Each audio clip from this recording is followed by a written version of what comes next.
Hello, everyone. Welcome to the live. Right now, there are looks like 0 eyeballs. So, gonna give this some time. If you're watching this later, I want to just skip ahead a little bit. All right, got a couple of people starting to trickle in.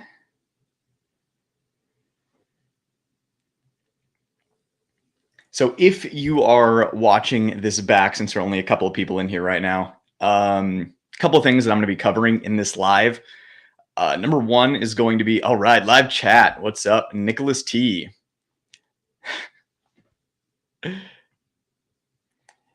Benjamin, you have 2 eyeballs. You're welcome. So a couple of things I'm going to be going over in this live. Just first of all, I like to answer as many questions as possible. So definitely chime in with questions. I'm not sure how many people are going to be here. I'll do my best to get to all of you. Super chats prioritized. But as I fill the space in between questions, I'm going to be talking about micro carry gun problems because I've seen more problems with modern micro carry guns than I have seen in pretty much any other modern style of gun. I think it's something worth discussing. I also want to talk about good gun and gun accessory companies and shady ones. SHOT Show was a real eye opener for me, and I don't think I'm going to throw anybody specifically under the bus with this one, but I want to highlight the companies that I met at SHOT that I've been following up with that actually care about, putting forth a good product and actually caring about the customer experience. And then finally, I'm probably going to touch on toxic brand fanboys, because it's probably the most common comment that I get. Like when you create YouTube content, you're responding to comments all the time. You might look at them more than when you're a viewer and you just kind of quickly scroll the comments. The most common comments that I get are essentially from people who fanboy for a certain brand, which just seems kind of silly. So we're going to talk about that because I've had some interesting interactions as of late. So we have Scott in Ohio. Good afternoon to you as well. You saw my DPM recoil reduction system review. Yeah, that's actually what kicked off the first sponsorship on the channel. Is I loved their product so much that I reached out to them, and now they're a channel sponsor. So that's always the best case scenario, is when you actually love a product and then you reach out to them. You're like, hey, you want to sponsor the channel? And they're like, absolutely. Glock, as far as fanboys, yeah, a little spoiler alert. I think Glock fanboys are the most toxic of all of the brand fanboys, and I have receipts. Good topic. What's up from Puerto Rico? Love the people of Puerto Rico. Welcome. Dan from Ohio. Howdy, Joshua. Greetings from SoCal, sunny boy. Oh man, my favorite troll. I'm big time Glock and HK. Would you consider yourself to be a fanboy of Glock and HK or an enjoyer of Glock and HK? Like, do you get emotional about it? Because that's what sets the fanboys apart. Hello, back to you as well. All right, looks like we got about 40 people in here. Probably going to give it a couple more minutes. So if anybody has any questions right off the bat, feel free to drop them in chat, because I'm probably just going to fill another minute or two here and then going to hit the topics if nobody has any questions. But anything about concealed carry, gun accessories like holsters or red dots, anything like that. I recently picked up the Trijicon RCR, and I've been testing that. Got HK USB compact in 40 cal, and now I get bullied because 40 cal. There's nothing wrong with 40 cal. Be confident in your choice. Just 9mm is the ever so slightly smarter choice to make usually, but 40 cal there's nothing wrong with that. That'll do the job. What do I think of the VP9? I think it's a decent firearm. I think that it's great for people with big hands if you need a handgun. But yeah, no, reliable. I haven't had many issues with VP9s. They are fine, just not a preference of mine, purely personal preference.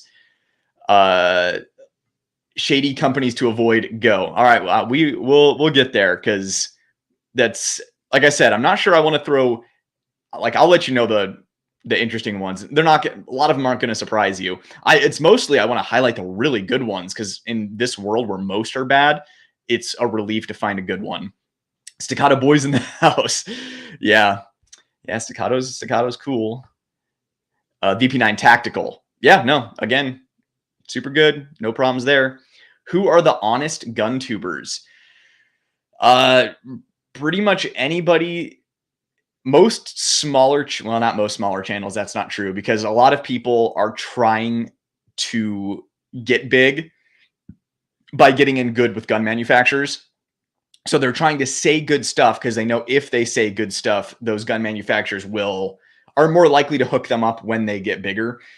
But I mean, Honest Outlaw is, as far as a huge channel goes, is about as close as you can get. There are definitely a couple of things, like, the first thing that comes to mind for me, personal experience, is the Canik MC9. That's a really, really cheap gun, and he got it for free from Canik and disclosed it, and gave it a glowing review. I had a different experience. I'm not saying that he didn't, but what I am saying is, who's to say that Canik didn't handpick him one that they checked everything was in spec, and he didn't necessarily get one off the shelf. My question is, why wouldn't he get that like $300 gun? Why wouldn't he pay his own money just to eschew any potential thoughts that people might have that, his opinion would be compromised? That was kind of a weird situation, but he seems to be, as far as a huge channel goes, as close as you can get. Another issue to be aware of the Shield Plus is the slide lock spring can come out of its groove, locking the slide. Oof. Yeah, after posting my video on the Shield Plus, I realized how many people were having problems with Shield Pluses. So definitely excited to hop into the micro carry gun problems, because it's not limited to just the Shield Plus.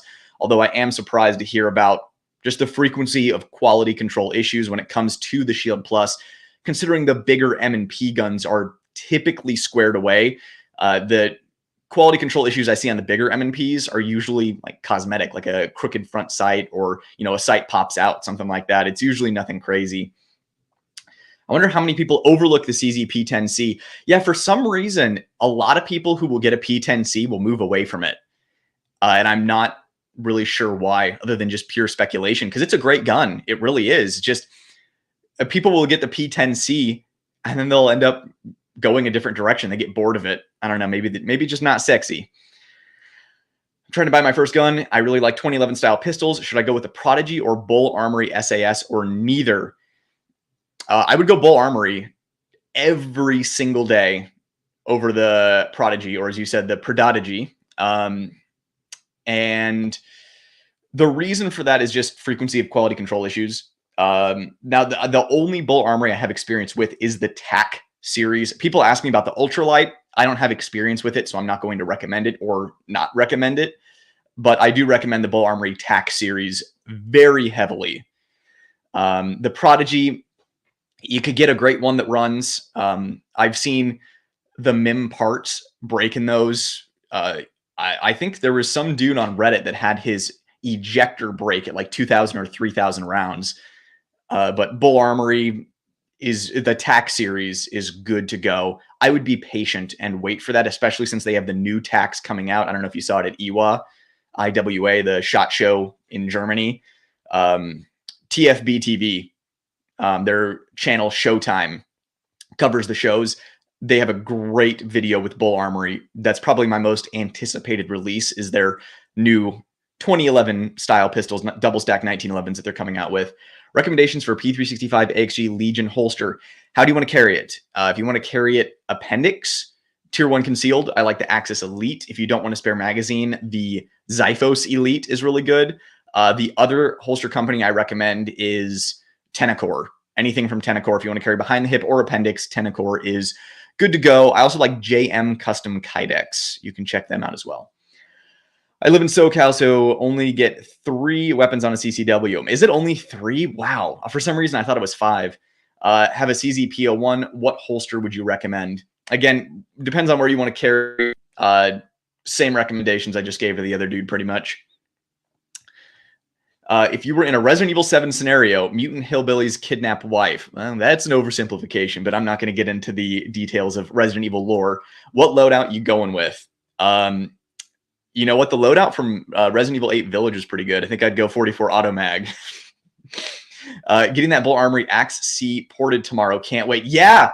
Oh, yeah. Okay. So I am currently reviewing the Axe Tomahawk, the like full-size G17 with the 5 inline ports. It is my favorite striker fire gun that I have right now. Let's see here. Hey, Nemo Propaganda, what's up, man? Hey, let's go. I have a G19 with a spongy trigger despite multiple trigger swaps. Any thoughts? Weird frame, maybe.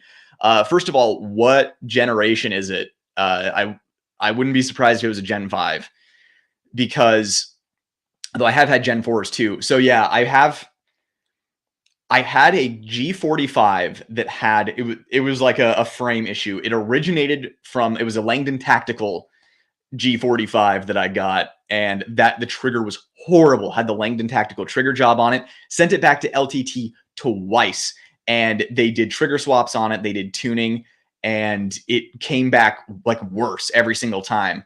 Then I put a Johnny Glock's trigger in it, and it cleaned it up like 80%. But I couldn't get rid of that spongy feeling, and it's just because of the tolerances on that specific gun. Because then I dropped those triggers into a G19 that had a pretty good trigger from the factory, and it ran great. So if you're having issues, I definitely recommend you go check out Johnny Glock's channel and start deep diving into his like 1 hour, 2 hour, 3 hour videos, because he can show you how to clean up the frame, how to clean up the trigger bar stuff, and look for any rubbing points. It's just kind of the reality when you get a Glock, is that tolerances vary. They're mass produced and they function within, you know, certain tolerances so that it can go one way or the other, which is why what I recommend is when you're going to buy a mass produced gun like that, go to a shop where they have a bunch. And like, I'm kind of a problem at gun stores. I'm like, hey, how many of these do you have? And they're like, we have 3. I'm like, can you bring all 3 out? And I will try the triggers on all 3 striker guns, because there are some things just with tolerances that are harder to clean up and fix. So I will start with the one that has the best trigger, and then I'll do a trigger swap from there. That way I know tolerances are okay. But if you already have your Glock, you know, it is what it is. Johnny Glock's is awesome though. And if you can get him on the phone, he is very generous with his time, and he can help walk you through what to do. So yeah, I definitely feel you on that one. It's always a bummer when you get one that's got a spongy time, but I think a lot of people would argue that spongy trigger or not, it boils down to skill. A skilled shooter can shoot a gun with a spongy trigger extremely well. But I get it. I like having nice triggers too. There's no reason to not have a nice trigger. All right, where was I? Do you believe in changing out the trigger in your carry guns? Just purchased a 509 tactical, but they say change out the trigger. Yes, I am okay with changing triggers in carry guns as long as you vet it thoroughly for reliability. That's the big thing. Make sure it works. But as far as any kind of legal optics or anything like that, nobody has ever been convicted of an otherwise good shoot because they had an aftermarket trigger in their gun.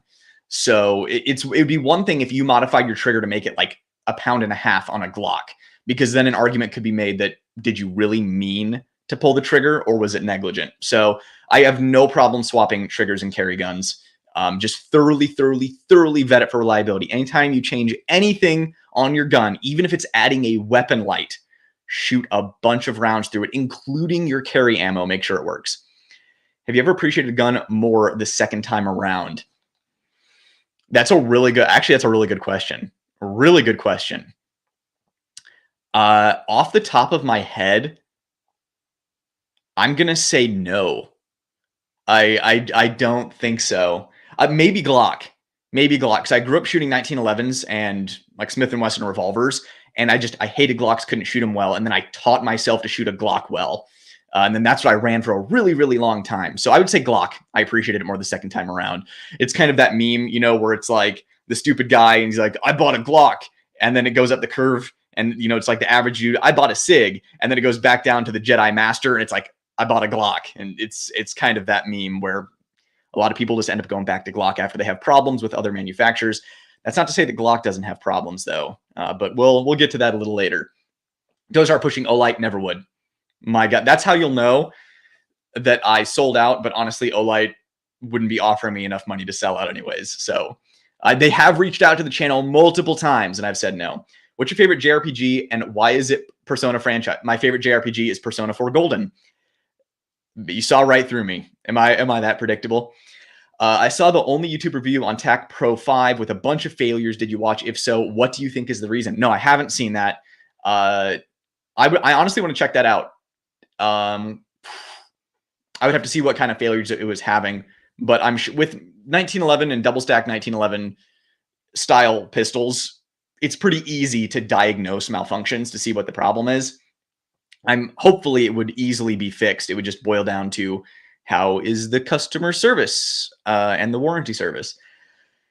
You'd be crazy as a manufacturer to not send guns that have been gone over by their armor. I would, right? Exactly. That's my thought as well. Talking about the Honest Outlaw thing. DLC versus stainless barrel for staccato. If you already have the stainless, worth a $200 upgrade. If you already have the stainless, no. If you are buying new, then yeah, I mean, I would splurge and go DLC. I mean, you're already spending, $1 million on your staccato. Might as well go big or go home. That's what I've come to the conclusion to think that most of these companies, before they give somebody something, that product is handpicked and made sure that it was good to go. Yeah, at the very least, it was looked over and checked over, right? Test fired, maybe more. I know that I've seen not T&E guns that are like sent back and forth, but like brand new firearms that someone has received for the channel that are way more fouled up than, a normal gun you would buy at the gun store. And I'm assuming that's just because they test fired it way more. You held and shot the PDP 4-inch steel frame, right? I'm assuming it's amazing. It is amazing. I'm even going to go as far as to say that it's the only PDP that I actually really like.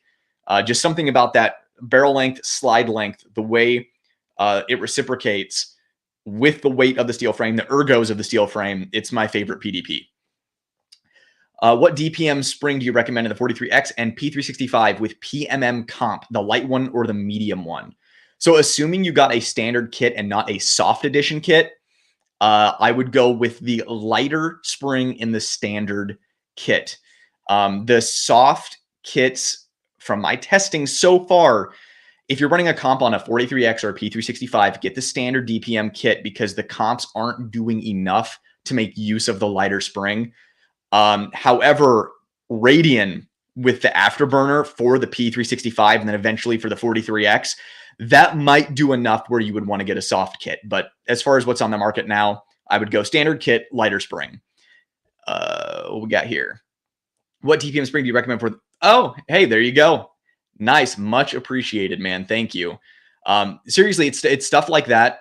I'm going to keep coming back and doing these lives. So as long as you guys are enjoying it, appreciating it, I'm honestly just grateful to be spending time with you guys. Let's see here. Where was I? The best of the micros in terms of QC I've seen is the 43X, though it does have the worst OEM capacity and the heaviest trigger. The P365 still has issues that come up, the Achilles heel being the trigger return spring. Joshua, my man, you like literally went into my brain and are saying the words that are in my brain. That's my exact experience as well. Not to say that the 43X and 48 are impervious to issues, but they have the fewest issues out of any other micro gun that I have run a lot. P365 is second place. And like you said, at some higher round count, that trigger return spring may have an issue. It almost creates an argument to have a training gun and to have a carry gun that are identical when it comes to the P365, just for peace of mind. Finish issues as well, absolutely, on the P365 series. Yeah, once I get a little caught up on comments here, I definitely want to dive into the specific issues I've had with the micro carry guns. What's your favorite EDC? Double stack 1911. Any full size double stack 1911. Right now, I'm loving the Bull Armory SAS2 TAC, the 4.25. I will be getting the new 5-inch ported version that was announced at EWA, but also Staccato, specifically the Staccato XC. I really like that. If we're talking micro tiny guns, I still run a P365. That's only for deep concealment, though. It's a rare carry. You probably get this all the time, but who do you recommend for carry insurance? Yeah, that's tough. I would say do your own research and take a look at all the drama of companies that are not covering any criminal activities. Because if you're criminally charged and they don't cover criminal activity, then you might not get coverage. So I would just do your research. I don't specifically recommend anybody right now. IWB Appendix, if you want uh, a spare magazine, like a sidecar, Tier 1 Concealed Axis Elite. If you don't, the Tier 1 Concealed Xiphos Elite, or any Tenacore offerings, that hands down. California, I got 9 on my CCW. Maybe it's a county thing. Yeah, that's what I was wondering too, because I thought I knew someone who had like 5 on theirs. Gen 3, yeah, I'm assuming it's a newer Gen 3. But yeah, sometimes the trigger bar rubs the frame. In which case, like I said, check out Johnny Glocks. He can show you. I think if I remember correctly, depending on the issue, you can take a Dremel and just polish off a little bit of material off the side of the frame. I mean, he is the Glock guru. He would know better than me. South Florida checking in. What's up? Hello, Brett. Hey, man. Recognize you from the comments. Frequently appreciate your engagement on the channel. I spent 40 years living in California. Moved to Arizona before they would let me get a CCW. Yeah. Yep. You cashed that Bursa check yet? Right? No. In fact, I might not even be getting one for the channel. This is as good of a time as any to kind of dip into a little bit of the Shady Company stuff. At SHOT Show, I made so many good connections, and so many people were eager to send me guns for the channel. And then they checked out my channel and then completely ghosted me. So they see honesty on the channel. I think that they heard me, but they weren't listening when I said, hey, I'm running an honest YouTube channel. Then they saw, oh, he actually talks about problems, and then nothing. So that doesn't give me confidence in Bursa, but I mean, honestly, it's pretty typical. The tolerances on Glocks can be all over the place. I have 2 Gen 5 19s, one with an awesome trigger with dot connector, nice, and the other with a minus connector I installed that has an awful trigger. Yes, man, Joshua, are you me? While talking Glock triggers, I've heard Glock's own performance trigger has been a major disappointment. It can certainly have problems. I've heard of quite a few. Any upcoming review on the Infinity? No Infinity reviews upcoming, but that what is it? STB, I think they are the German 2011 manufacturer. I think they're in line with Spore, or like they're a sister company of Spore revolvers. They sent me one for T&E. I'm going to be sending it back, obviously, but I am currently working on that review. And you're essentially getting an Infinity for like an Atlas price, which is a pretty big deal, at least so far. We'll see how testing continues. Make sure it works with your chosen carry ammo too, not just any old FMJ range ammo. Yes, absolutely. So one of the issues that I had was with, I let them iron out the P365 so that all the firing pin issues, the MIM parts from India, they sorted those out so they weren't breaking, and there wasn't any more striker drag. I waited until then, got a P365, ran it flawlessly for about 500 rounds, put in my carry ammo, and it choked on hollow points. You can see my review. This has to have been, man, how old is that review? 3 years now, probably. And I had to send it in. So test it, every gun, whether you change anything or not, with your carry ammo. 1911, 2011, writing the safety issue. Had some failures to feed. Seems that I push the thumb too much to the slide and slowing it. Can it happen, or actual mechanical issue? Yeah, you can apply too much pressure to the slide and slow it down. It depends on the gun and how it's sprung. If it has a lighter spring, it's going to be more sensitive to that. Like the Staccato XC with a 7-pound spring. Yeah, you can choke it up by riding the side of the slide with your thumb. Tough to tell, but there's so much that can make 1911s and 2011s fussy. Did you get the same problem with multiple reliable? Yeah, magazines are the other thing. Yeah, I'd have to check out that video to see what problems that dude was having. My Hellcat Pro's factory trigger is a tad on the heavy side, but it's usable and appropriate for carry, in my opinion. Hey, man, if it works for you, that's good to go. Have you fired that Smith & Wesson 640, 642 Ultimate? Yes, I have. I'm going out to the range with it one more time tomorrow before I do my evaluation and essentially shoot the tabletop portion of the review. It's really nice. Just to give kind of a preview of that gun, it has all the features that you would want on a J-frame, but it's still a modern Smith & Wesson with modern Smith & Wesson materials, quality control, and fitment. It just seems like with the Ultimate Carry version, they spend a little more time going through it with a fine-tooth comb to at least make sure that the timing is on. But it's really dope. I like it. Would you leave stock recoil, like recoil spring assembly? Depends on the gun. I personally run DPM systems in all of mine. I recommend the Bursa TPR9C. Yeah, Bursa does seem to make really great stuff for the price. Would you leave stock Rico Spring and Staccato P? I would. I like the DPM system for the Staccato P. The Staccato P, out of all the full-size 2011s, has one of the worst recoil impulses, and I'm not even necessarily sure why, but springing it differently can definitely help. DPM system definitely helps. 2 mags. This is for that TAC Pro. With 2 mags, seems that after I released the pressure, the failures stopped, and now I'm working on adjusting the grip. Okay. Oh, that's with the slide, the pressure on the slide. Gotcha. What's wrong with Olight? LOL. LOL indeed. Matt from Palmetto State Armory. Okay, another great opportunity to hop in on shady companies, because Palmetto State Armory is not a shady company. In fact, they are awesome.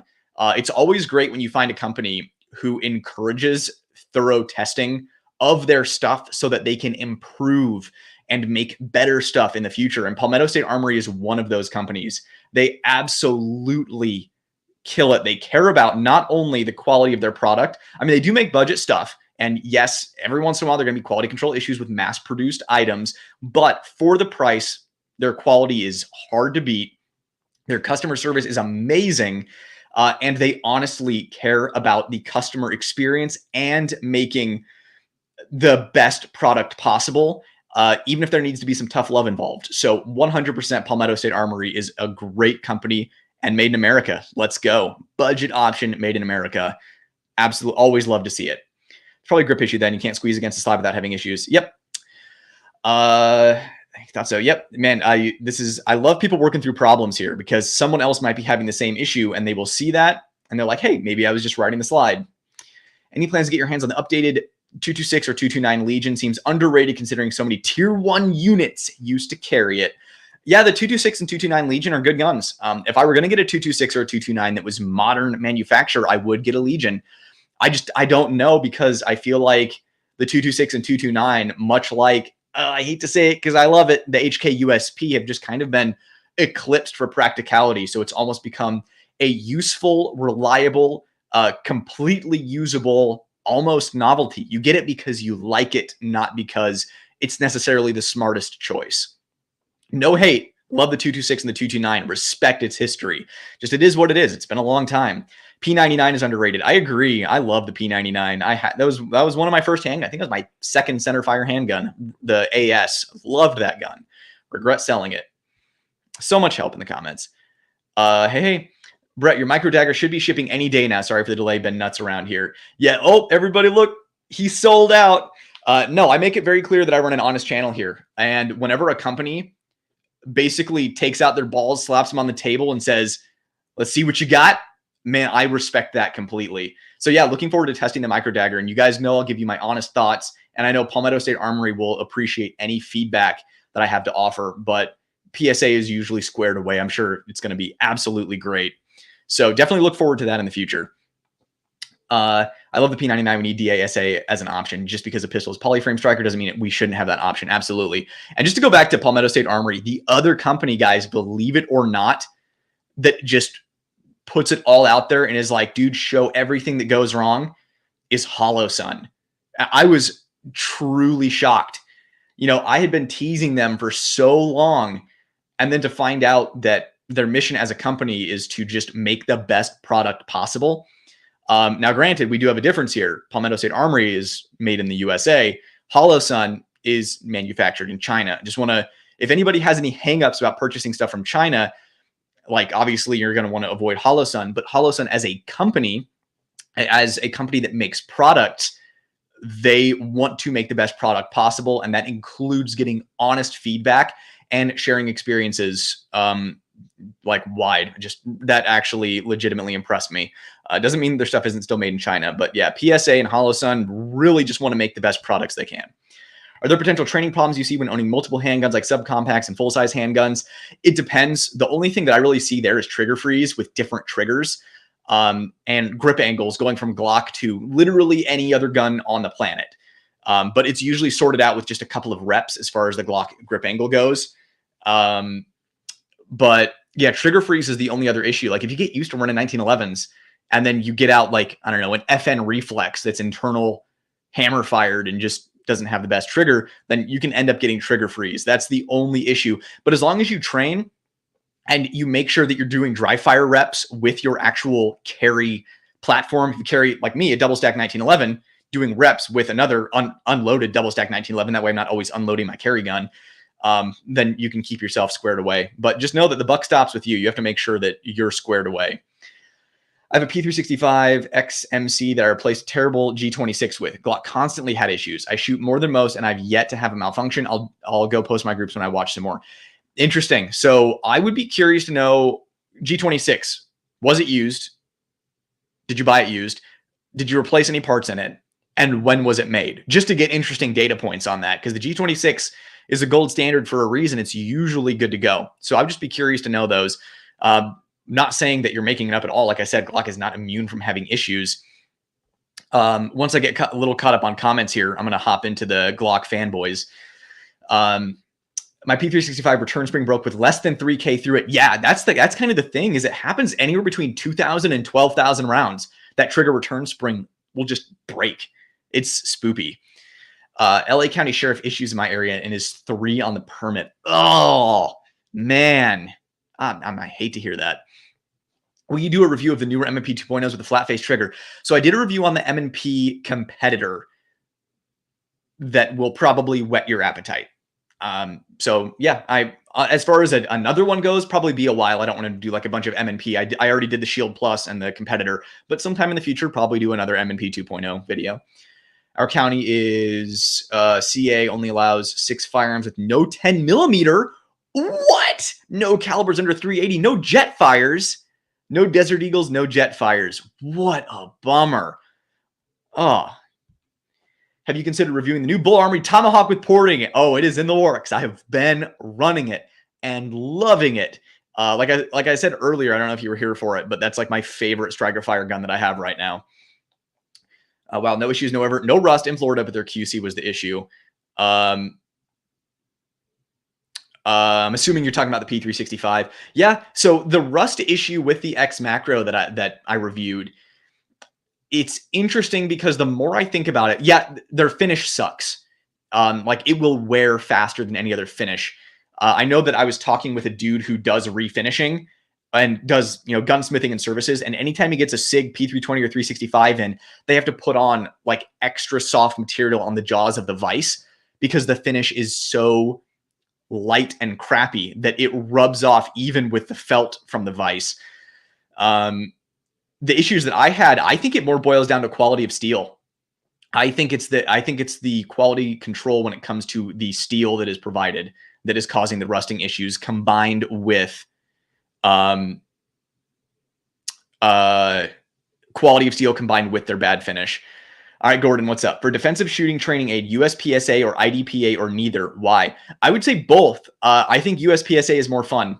So I would say that. I don't think either of them is really a defensive shooting. I mean, you can use any competition as a training aid. But I think as far as moving and shooting, follow-up shots, acquiring targets, pressure of time, I just think USPSA is more fun personally. And I think that it's more action-packed and will kind of keep you going. But why not both is what I say. Just my personal preference is USPSA. So as far as competition for using it as a training aid, I don't want people to think that competition shooters are going to be good defensive shooters and actual defensive encounters, because they're two different separate skill sets. And a lot of the skill sets involved in a defensive encounter are not firearm related skill sets. Like, man, I would have to look this up, but I remember there was one, this was years ago, where there was some dude who was stabbing people, mass stabbing in a mall. And some dude who was there, I could be botching this because it was like, this must have been maybe 10 years ago, 8 years ago. And some dude who was there, and I think he ran either a training facility or a gun store or a shooting range, but either way, he was training people. And this dude in that situation approached the dude who was stabbing people with his concealed carry firearm and is like, don't come any closer, or like stop right there, or drop the knives or something. And the dude approaches him and he trips over his own feet and falls over backwards and gets a few shots off. I mean, he ended up winning, but it just makes you realize that there's so much more to a defensive skill set than the firearm end of things. A lot of it is mindset, and being able to keep your shit together in an emergency situation so that you don't, just basically get super, wound up and make a dumb move. If that's how you are, you should probably just run. So yeah, just realize that USPSA is going to help you in certain specific parts of the actual marksmanship and firearm side of a potential defensive encounter. I think honestly, the biggest thing is going to be drawing and shooting under stress. That's going to be huge. So highly recommend competitive shooting, not as a substitute for training defensively, but as an aid, like Gordon said. Appreciate you doing live streams. So few do, probably because of those fanboys you're about to get the attention of. Yeah, I think that. And I don't know, gun guys, including myself, I don't know. I feel like maybe a lot of you can relate to this. We kind of like to keep to ourselves. It's kind of like an Eagles don't flock situation. And the only reason that I'm doing this is because, one, I wanted to make a channel that I wanted to watch. I felt like there wasn't a lot of representation for, like nerdy dudes like me, or like, just normal dudes who like guns that aren't the tactical Timmy type stuff, or like the big bearded dudes. And also, I just genuinely like talking about guns. So this basically took pressure off my wife having to listen to me talk about guns all the time. But yeah, I think a lot of people just, they're kind of introverted, keep to themselves. They enjoy their privacy. I know I normally do. I'm outside of my comfort zone doing this kind of stuff. So, but I definitely appreciate your appreciation. All right. Where were we in the comments? Man, you guys are just flowing them in. I absolutely love to see it. Here's which kidney do you recommend selling if I want to be able to buy a staccato? I'm thinking this lefty can go for a decent price. Yeah, probably. I do just want to reiterate, it is never worth getting in any kind of financial trouble over any gun, including staccato. Staccato is not going to, change the outcome of your defensive encounter. It's a preference thing. And I just take your time getting it, man. There's no rush. Guns, I don't know. If you have one that has a trigger, has grips, has a sights, and it's reliable, what else do you need? Your last Q&A, I made a comment about the Hudson SCS, and you didn't like the size. I went next day and got the 507 comp, and OMG is so much better and easier dot acquisition after multiples. You saved me. Yes, hands down, my number one recommendation for a dot, for a full-size handgun, or compact, just not the slimline micros, is the 507 comp. It is my number. It's what goes on every single one of my guns by default. Could you explain your presentation and grip? You mentioned it's a modified wave. Just to give you a short version, I just want to give you a short answer here. Just grip as hard as you can with your support hand and watch sympathetic movement on your shooting hand. So firm grip with your shooting hand, grip as hard as you can with your support hand, and keep your thumbs off the gun. That's just like the fastest way I can quickly give you a high level. But as far as okay, you did ask about presentation. So basically my index finger knuckle on my left hand hits a trigger guard and hits my fingers on the trigger guard. And that is my index point. That's how I know I'm doing everything right. And then instead of doing the wave like Modern Samurai Project, I skip that and just put my hand on the gun and torque forward. So just kind of a modified wave. I think that the way he explains it is really good. I just think that it's a good way to explain it, but I feel like we can skip the middle step when doing that grip. I saw a review of the Bull Axe FS. It showed one with a ported barrel. I looked into the warranty and it was only 1 year and you have to pay for shipping. What's your opinion on that pistol? I love the pistol so far. I'm currently reviewing it.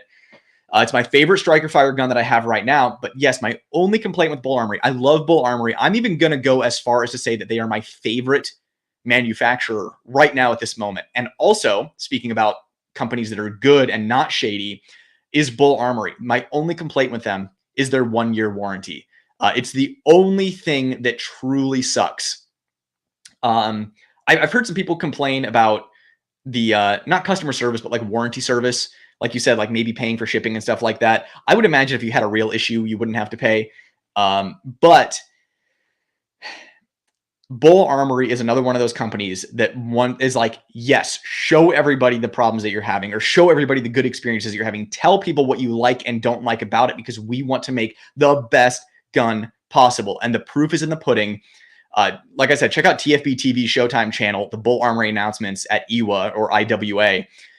They took all of the feedback that they ever got and applied it. and they're going to keep doing that.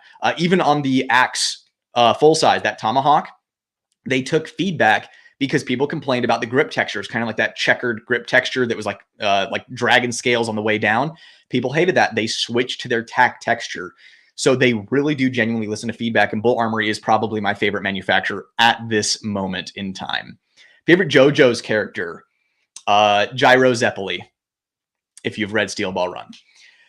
Overall opinion on Shadow Systems, I really like Shadow Systems. I really do. Their frames are some of my favorite striker frames. They feel great in hand. It's just mostly hit, sometimes miss. Sometimes there are issues.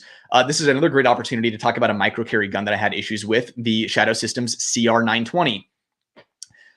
It kept prematurely going to slide lock, and I thought that it was me. I thought that it was the only gun on the planet I've ever had in my entire life. And you guys know I've shot almost every handgun on the planet. It's the only one that's ever prematurely gone to slide lock. So it felt weird. And I'm like, maybe this is just the one gun on the planet that's not for me. And then I find out a year later, maybe I forget how old that review is, man. Time is weird, especially when you start to get older. Like I'm old. But it turns out after I shot a buddy CR920, a buddy CR920P, went to SHOT Show Industry Day at the range, shot a CR920 and a CR920P and didn't have those issues, that I realized that the slide stop was out of spec. And the reason I was butthurt about it is because I specifically reached out to Shadow Systems and they told me it was my grip. So I had an issue. They should have given me an RMA. They should have looked at it, but instead they were like, nope, it's just your grip. You're the problem. And that just kind of irritated me. That being said, Shadow Systems is mostly hit. And just be aware that you're buying an expensive Glock. And the only real difference is kind of cosmetic. It is what it is. I do like what they're doing with quick detach compensators, though. They just need to make the ports bigger or multiple ports, because those slim ports on the flush comps just don't do enough to make it worth the squeeze. Any chance we'll see a gun collection video? I'm curious to see the guns that you own. Yes, I've almost done that like 10 times, but the problem is I keep buying and selling guns, so the collection keeps changing. So it's one of those things I'm like, okay, I'm doing the collection video today, and then I'll buy a new gun, and I'm like, okay, well, I bought this one, so I'm going to sell this one. And then I'm like, okay, well, I can't do the collection video because I'm going to sell. I don't know. Stuff just keeps getting in the way. Yes, it will eventually happen, though. I just too many changes keep getting made to the collection. Subscriber from the Philippines. Love the people from the Philippines. Hello and welcome. Absolutely love you guys. Thoughts on Canik besides the Mete MC9 debacle? I have a Mete SFX Pro and TP9 Elite SC and love them. Yes, Canik is normally good to go. I know when the rival, steel frame rival came out, people were having issues with that. I don't know if people are still having issues with it, but Canik is normally good to go.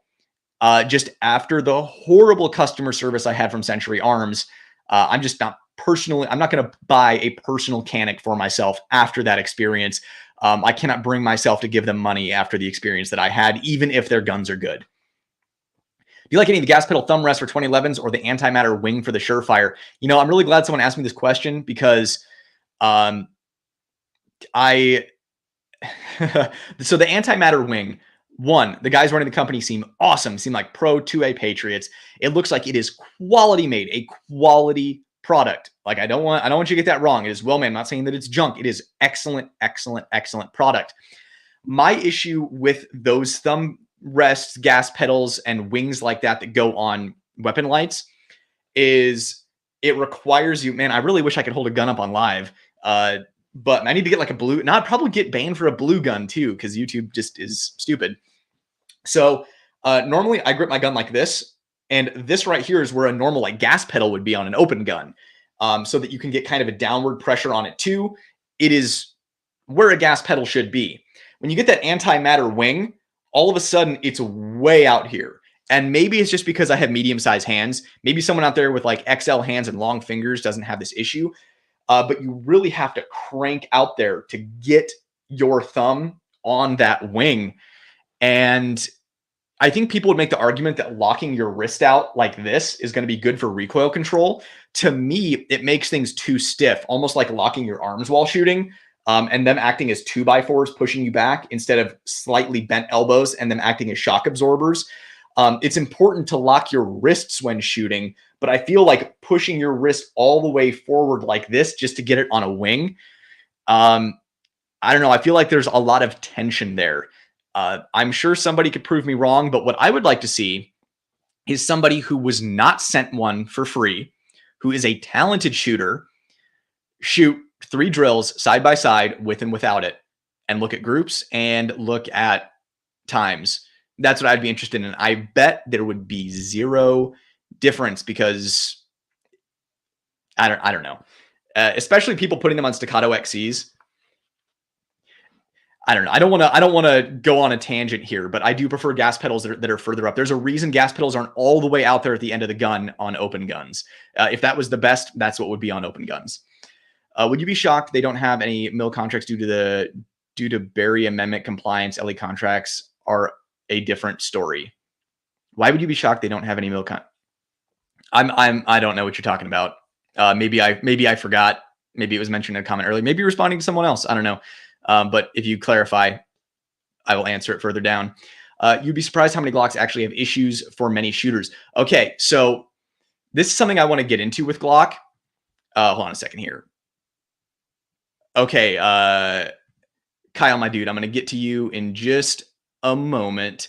I just want to finish this thought. You know what? The thought's already gone. Kyle, you're in.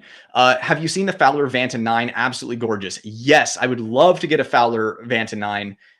If I was a trust fund kid, I would already have one for each hand and I would be shooting them.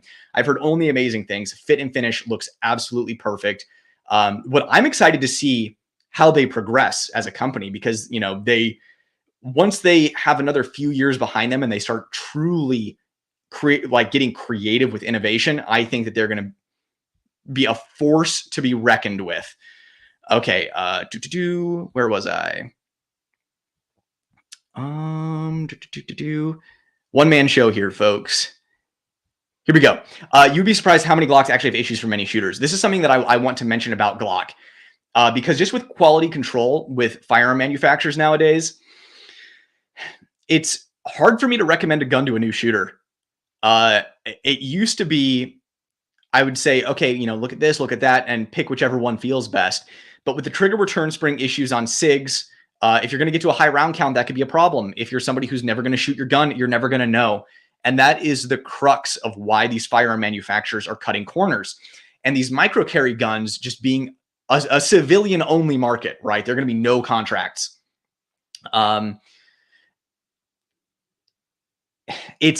They cut a lot of corners, and also these smaller guns kind of just like beat themselves to death. I think that's probably the problem with the trigger return spring on the P365. I have a theory. Remember that micro carry that HK was going to come out with? They announced a long time ago originally at EWA. And then they said it was coming and it was coming and it was coming. It's like the Trump meme. I'm going to come. I have a theory that that's gone, because the last we heard is the gun was beating itself to death. I think it was like 5,000 rounds or 7,000 rounds. The gun was dying. I have a theory that they dropped it and they're just tight-lipped about it. And HK, I mean, they no compromise, right? They're only going to put out a gun that they know is going to reflect the brand of HK. And HK decided that they could not manufacture a micro carry gun that would be durable and reliable. And that is the crux of the issue with micro carry guns. Now, granted, I could be wrong. I could eat crow. I will eat my words if HK announces this micro carry gun. It's speculation and a theory that I have, just kind of feeling things out in the industry. So if they can't do that, it begs the question, how did the others do it? And I think that they know that there are long-term issues with these guns. Just the vast majority of civilians who buy a micro carry gun are not going to put enough rounds through it for it to truly die. Now, there are people who do torture tests of these guns on YouTube, and you can see that these things will go 12,000 rounds plus. But again, P365 seen that trigger return spring. Now, to get back to this lovely question, Glock's having issues for many shooters. The most common issue with a Glock is a limp wrist malfunction. And that's why I would normally just say, with all the quality control issues, I recommend Glock for new shooters because they have the most consistent quality control. Glock is also the striker fire pistol that is most susceptible to limp wrist malfunctions. All you have to do is sit down and watch badge cam footage for a few hours to see about 12 Glocks choke. And you're watching these cops shoot and you're like, yeah, that's not a great grip on the gun. But if that's all it takes to choke this gun up, it kind of makes you question the gun. One of the reasons I like DPM systems, because you put a DPM system in there and you tune the spring to your liking. That progressive spring system ensures it returns to battery and ensures that it cycles even with a moderate limp wrist. So that does save you a little bit, but that's something that people need to be aware of. So when you have a new shooter and you're like, I recommend Glock, but you need to have training. You need to know how to grip the gun so that the thing will run to its fullest potential. I'm not saying that other guns are not susceptible to limp wrist malfunctions. I'm just saying that we see Glocks malfunction more frequently from limp wrist. It could just be because most badge cam footage is, Glocks, because Glocks were the most issued for a really long time. But as far as actual quality control consistency goes, while not perfect, Glock is better than I think every other manufacturer. Subscriber from the Philippines, my man, love the Philippines. What do you think is more worth, a custom polymer striker fire handgun like an agency versus a quality 2011 like a Staccato? Quality 2011. You can. I want to be careful about what I say because I don't want to be rash. I like to actually think about my answers. But with a custom polymer striker fire handgun, it's not going to do anything that a factory striker fire handgun isn't going to do. Might be able to shoot it a little faster with a better trigger, shoot a little faster with a compensator. But outside of that, you're just paying a lot of money for a striker fire handgun. With an actual quality 2011, you're actually getting the parts in the gun that cost the money. I'm not saying that something like an agency isn't worth the money. The time, effort that they spend customizing it, that's what you're paying for, but you're basically just paying for a fancy Glock at the end of the day. I would get a quality 2011 because if you want an actual increase in performance, anybody who is a talented shooter can shoot something like a 2011 faster and maintain accuracy easier than with any striker fire handgun. And it just boils down to the way the trigger is designed. Laughing.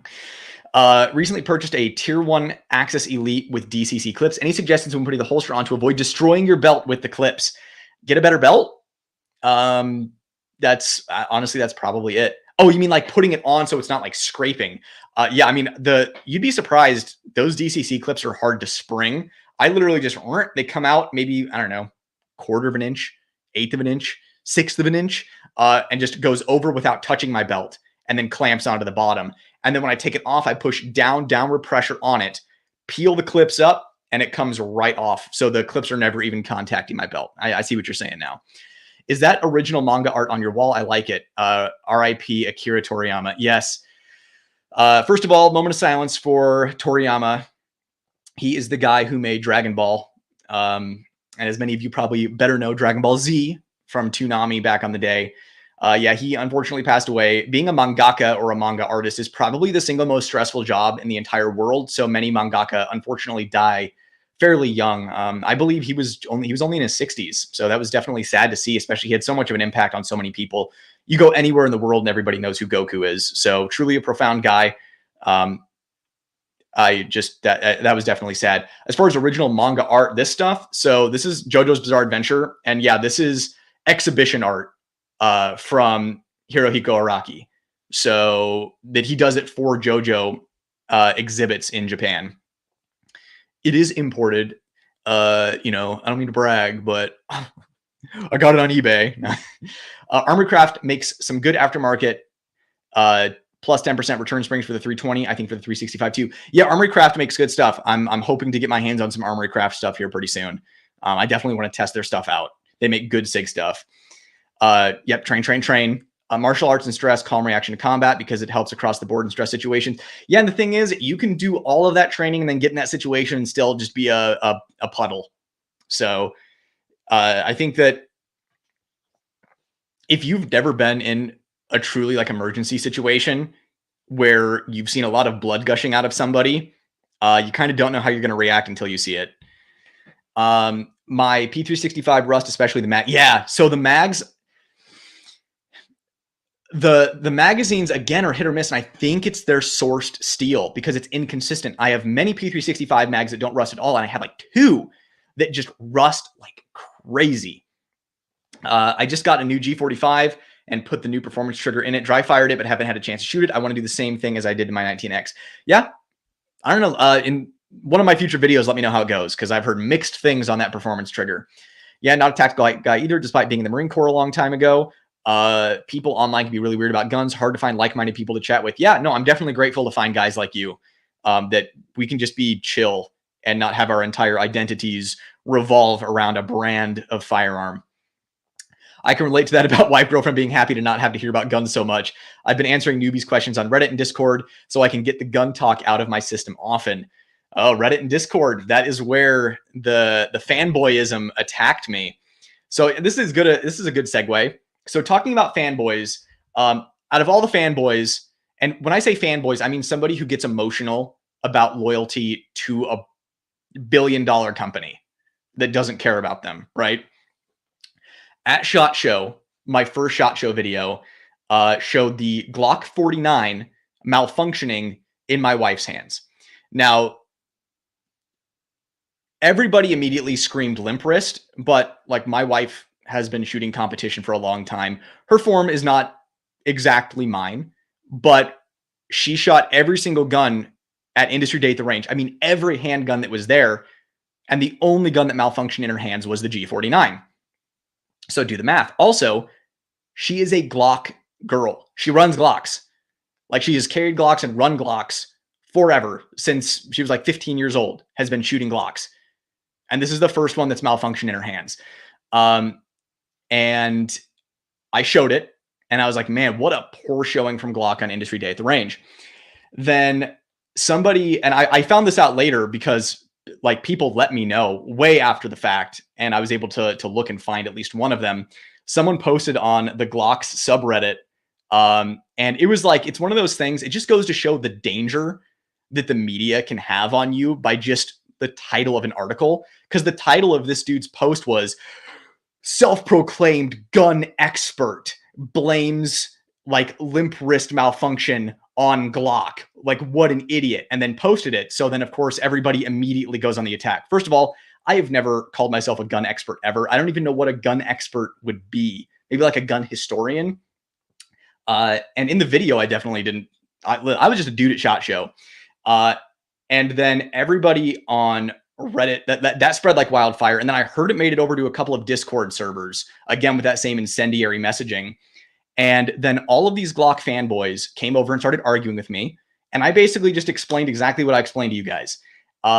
They got so butthurt about that G49 malfunctioning that they mass reported not just that video, but almost every video on my channel, started mass reporting them for inappropriate content that I can't even say on this live, or else this live would get banned.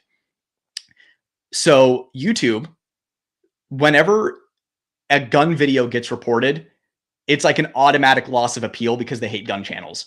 So essentially these people got emotional about a Glock because they are Glock fanboys, mass reported my channel for inappropriate content, and used anti-gun YouTube to demonetize so many of my videos. Every single, I think all but one of my SHOT Show videos, I lost the appeal on for inappropriate content.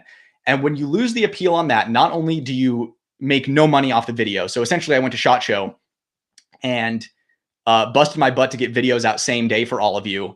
And they took away almost all of my ad revenue, which was like the worst thing ever. And I'm talking about this in a live because I know lives typically have lower viewership, because I don't want these people to know how much power they have. Like if next time someone says something, bad about a Glock, it's going to get posted on Reddit, make it over to Discord servers, and they're going to mass attack that channel and use anti-gun YouTube to take away someone else's money. And for their hard work. So I don't want them to know how much power they have, but it definitely happened. The worst part is when you get demonetized, it also gives you limited visibility, which means it kills the views on the video. So that video was on track to become it was my best performing video I've ever had on the channel, was that first SHOT Show industry day at the range video. And they killed it. And I think it went from 50,000 views overnight to 60,000 views the next day. And it's maybe gotten like 100 views since. So when it comes to toxic fanboyism, it's just really weird how the gun community, they talk all big on Gun Owners of America posts and National Association for Gun Rights posts and Firearm Policy Coalition posts about, sticking together, being pro-gun, all that kind of stuff. And then somebody shows a Glock malfunction, and then they completely attack that person, take away their livelihood, and like limit their video and their exposure so their channel can't grow. That was just that, like, really eating your own. It's like it's sinking yourself in the boat just to spite the captain, just to kill the captain. It's yes, that super sucked. And then I think the dude on the Reddit post found out that he had incited a rage mob that attacked me, and then he deleted the Reddit post. So Glock fanboys are officially the worst. If anybody wants to know about any other fanboys and my observations about them, just ask in the comments if you're interested. I kind of went on a tangent there, but if you want to hear more about fanboyism and other fanboys, just know that Glock fanboys are the absolute worst, top of the heap. Because I've crapped on brands before and it's been fine, but man, I've never been outright like demolished over showing a malfunction on a gun. And I would also like to point out, if you go to that first SHOT Show industry day at the range video, I pinned in the top comment, what's his name? Johnny Q, who has a huge channel and a huge Instagram following, because people were also blaming that Glock malfunction on the closed emitter dot that was heavy on that G49. He shot the G49 they got out after that G49 with the optic on it was malfunctioning so much. They got out one that didn't have an optic on it, put it on the table because they were hoping it wouldn't have issues. That thing malfunctioned on video for him multiple times. No optic. He is a good shooter, grips the gun properly, and has a huge following. And he posts it. And in my pinned comment on that video, I show the same thing happening to him. So the Glock fanboys were wrong. It was a firearm malfunction. That Glock was crap and was malfunctioning. They were wrong, and they still destroyed me over it. That is why letting emotions, like, I hate to think that these people are armed. These people are so emotionally fragile that they would do that, and they're walking around armed. It's a good reason for everybody to be armed. And just remember, just because somebody agrees with you politically, or just because somebody has the same taste in firearms as you or carries every day, does not make them an ally, does not make them a teammate. So just think about that if the poop hits the fan and it turns into a battle royale. So man, yeah. I love the Philippines pride from you, man. I absolutely love it. Would anyone suggest a tune-up for my Legacy P229 and German P239? Is a trigger job and new trigger worth it? Check out the SIG Armorer. He tunes up those guns for the SIG team competitive shooters and maintains original warranty. You down to collaborate with other gun tubers? Who, if so? Yeah, again, like, I'm kind of like, I don't want to say I'm introverted, but I definitely, I don't know. I'm really friendly. And I love making friends and connecting with like-minded people and conversing and stuff like that. I don't know. It's something that has crossed my mind. I'm not even sure who I would collab with. I think the most likely collab would be on a live like this. I want to start having guests on these lives that are other gun tubers. Absolutely. And I've watched a couple of your videos. I think you'd make a good guest. There is a used SIG P250 here at the local gun store for $400. No, that is not worth it. No, don't do that. Also, don't squeeze your fingers on your firing hit. Man, are you me? When pressing the trigger, keep your grip pressure consistent. Sights dot will not move. Spoken as do with small hands running a G19. Yeah, that is solid advice. Armorcraft has something for the Duba 229. Yes, Armorcraft is good. I have a huge complaint about Bull Armory. Many of their guns are not available in California. Well, I have a huge complaint about California. What do you think about the ultralight comp from Bull Armory? I found one secondhand. I can't vouch for it. I haven't tested it. I don't know. I can vouch for the TAC series. I don't have any guns from Bull Armory yet. I just got a Springfield Hellcat Pro a month ago. If I want to stay married, I need to wait a while before I get another. I feel that. I do have one of their knives though. A Bull Armory knife. Yeah, that is like the most razor sharp knife that I've ever had in my entire life. It blows my mind. It's like scary, like laser beam. Bull has been giving me the runaround. Their customer service failed me on 2 different firearms, but I really like their pistols. Staccato customer service is amazing. Yeah, I mean, you get what you pay for, right? Like you get a lifetime amazing customer service warranty with Staccato, which that is a huge plus. With Bull Armory, it's one of those things where, you know, I think a lot of people who get 2011s void their warranties anyways, so they just flat out don't care. Like if something goes wrong with their Bull Armory, they'll either fix it themselves or have someone else fix it for them. But yeah, that's not the first time I've heard that. I've heard people have good experiences with Bull Armory's customer service, but I've also heard of a couple experiences like this. I'm not sure what's going on there. I've never had a problem with Bull Armory, so I have not experienced their customer service, but I've heard good, and I've heard some stuff like this. I would recommend doing videos on each firearm right before you sell it. That's pretty much what I had been doing a lot in the past. Even a YouTube short would be nice. More videos from Brett is always great. Aw, so nice. But yeah, I need to do some technique stuff. He always invests in the content. Oh, dude, I love this guy. Always answers a question, really personal attitude, and will speak for everyone. Much appreciation for the live broadcast. In my opinion, #1 winning. I really appreciate you, man. You're awesome. You know what? I think that you're an amazing commenter and an amazing subscriber. So keep up the good work. How are you, friend? Would you carry a SIG X macro now? I really was thinking about getting one. So there's this misconception, and I realize that I'm starting to get branded as the guy who hates everything, or like the guy who always has guns break on him. Like, I don't want that. Like, I don't want to be known as that guy. I do not hate the X macro. In fact, I never recommended against carrying the X macro. I'd mentioned the rust issue and how it's really crappy that SIG won't warranty it when it's clearly either poorly sourced steel or a finish. I'm like, okay, here's an XL that I carried for 2 years. It was my hiking gun, not hiking trail gun. I'm not planning on running into mountain lions on like a public hiking trail. And it was my workout gun. I used to work out carrying this gun. I sweated all over it. Didn't clean or oil the exterior finish at all. No rust. Carried that X macro for 1 day in my Filster Enigma, and rust starts to form on it. I'm like, okay, something is wrong here. SIG would not warranty it. And it's because they know what's going on. That being said, yes, I would carry an X macro, just with the understanding that 365 series of guns at FCU can have that trigger return spring fail at a higher round count. Just understand that is a possibility. But I will be getting an X macro setup for Radian weapons, the Radian afterburner ramjet that they're coming out with for the P365. I will be thoroughly testing that. Speaking of companies that aren't shady, Radian Weapons is another one of those companies. 100% honest people. They want you to run their stuff. They want you to be honest about it. They want you to share your experiences so that they can improve and make a better product. For example, people were having carbon lock issues on the original afterburner. And it was really hard for some people, depending on tolerances, to get the compensator off the barrel.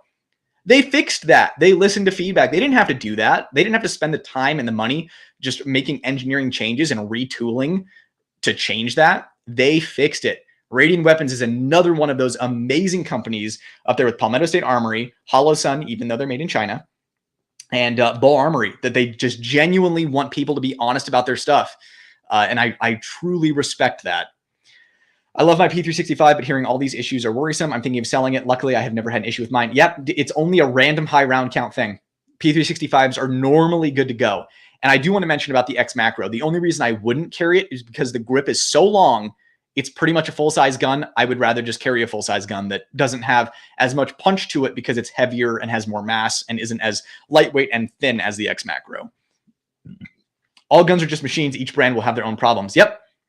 It just boils down to which companies are catching which problems when, and do they care? So a lot of these companies, it's the difference between caring about the customer experience and caring about putting out a quality product and caring most about the bottom line. These companies know that they're going to put out crappy guns. They know the rate at which those crappy guns go out. And they also know the rate at which people are returning guns. They only care about their bottom line. So SIG is like, okay, we can pump out this many 365s, and we know this many bad ones are going to go out. And we're okay with that because most people aren't going to find out that problem. It's only a high round count problem. And most people aren't going to even know it's there. Most people aren't going to send it in, so it's not going to cost us time. And we know that this many people that have this many bad guns are going to send them in. So we're going to make 3 pennies more by pushing through guns that get a yellow dot instead of a green dot for quality control. Another amazing company is Stealth Arms, makers of the Platypus. They care about the customer experience more than any other firearm manufacturer I have ever seen in my life. Not only that, they are selling that gun for way less than they should be because they care about the customer experience. The quality of their firearms is also so unbelievable. The quality of their parts, the quality of their machining. There is no metal injection molding in those Stealth Arms platypi. And just truly awesome, amazing people over there. Stealth Arms, like probably at like the top of the list for companies that actually put out a quality product and actually care about the customer experience. And also listening to customer feedback, grip texture, bull barrel, more calibers on the way. And I'm sure that's just the start. I bet it's only going to be a matter of time before we get ports or compensators or something like that. They also listen to customer feedback on optic cuts.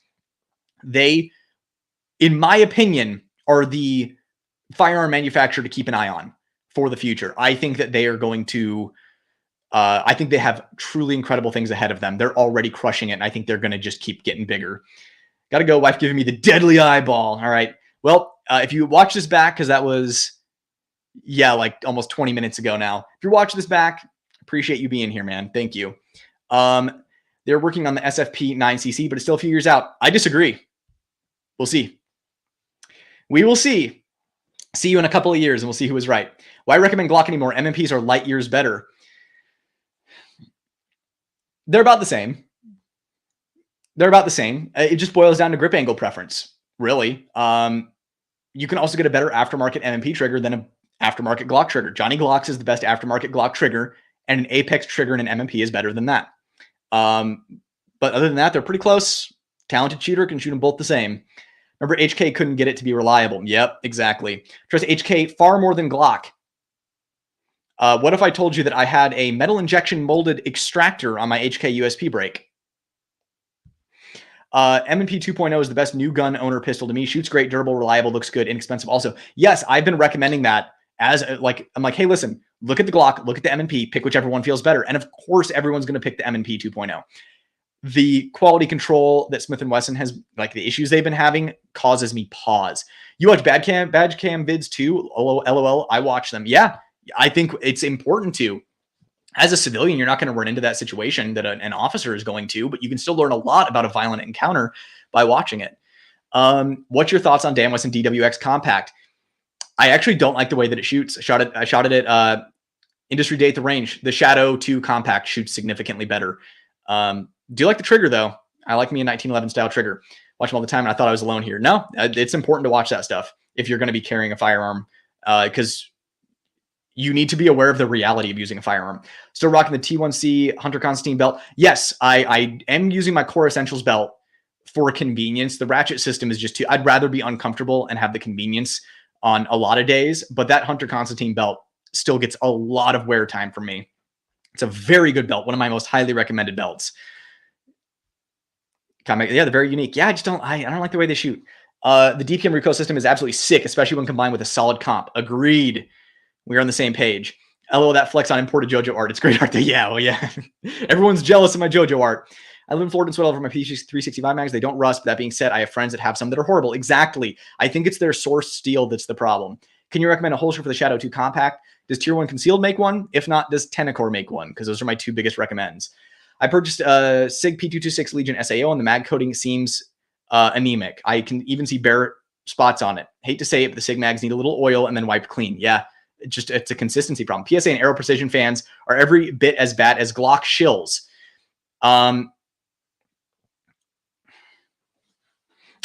genuinely want to think about that. I think that there are memes online about PSA and Aero guys, right? Where it's like the just as good crowd, kind of like Taurus. But speaking for the actual company, first of all, like doing an Aero Precision lower is like a great way to save money, and it's decent, right? And you do like a BCM upper or something like that. But PSA, man, like if you're an 18-year-old kid and you want an AR-15, like $600, that's hard to beat. Like when I turned 18, I saved up my money. I saved up $1,000 and I bought myself a Rock River Arms before they betrayed the Second Amendment. And just saying, having that PSA as a starter would have been a really good option. That being said, the fanboys, the people who get emotional about PSA and Arrow, 100% they're every bit as bad as Glock Shills. I just want to clarify. A gun expert is what almost everyone in the gun community self-proclaims. Yeah, I disagree. That I think people can be experts on certain guns. I'm not sure anybody can be an expert on like all guns ever, unless it's like a firearm historian. Maybe like Forgotten Weapons, who's just seen, handled, and disassembled almost every gun ever. Like he could be considered a gun expert. I used to be active on Reddit, and there are no fanboys as butthurt and sensitive as Glock fanatics. Not HK, not 1911s, not AK. Unreasonable Glock fans are the most sensitive cry bullies alive. Absolutely. I mean, it's like they could have taken that energy and mass reported like the Brady campaign's YouTube channel, but they came for a pro 2A guy. Something else I want to mention just on this vein. So I have seen several Reddit posts about my videos. I lurk on Reddit just to, well, one, I like sell stuff on gun accessories for sale. That's where I move a lot of my like used stuff that I'll test it and then sell it. I'll sell it secondhand on there just because it's easiest. But like I'll lurk in a few of those subreddits just to kind of see what the average Reddit user like thinks of stuff, just to get a perspective that is not my own. I like seeing as many different perspectives as possible. And I will occasionally see, posts about my videos on Reddit. And it's funny because the people on Reddit that just absolutely shit on me hard, like I'm talking making fun of my physical appearance, basically just being like calling me out for stuff that like they're wrong about. Just the people who go out of their way to absolutely dogpile on me. Every time I click on their profile, they're like active in these subreddits is always liberal gun owners. And I'm not saying that everybody in liberal gun owners would dogpile on me, but I'm saying that everybody who dogpiles on me is active in liberal gun owners. Which like that kind of was like a dagger in my heart because I go out of my way to not be political on this channel outside of gun stuff. And I'm very accepting on my channel of everybody. I'm here to talk about guns. I'm here to talk about Second Amendment stuff.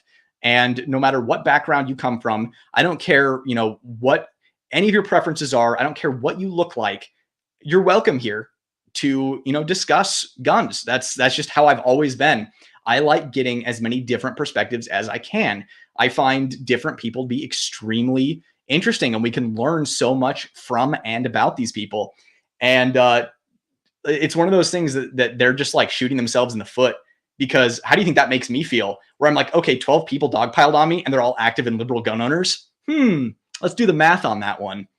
Just this is how you radicalize people. Fanboys are weirdos. Yep.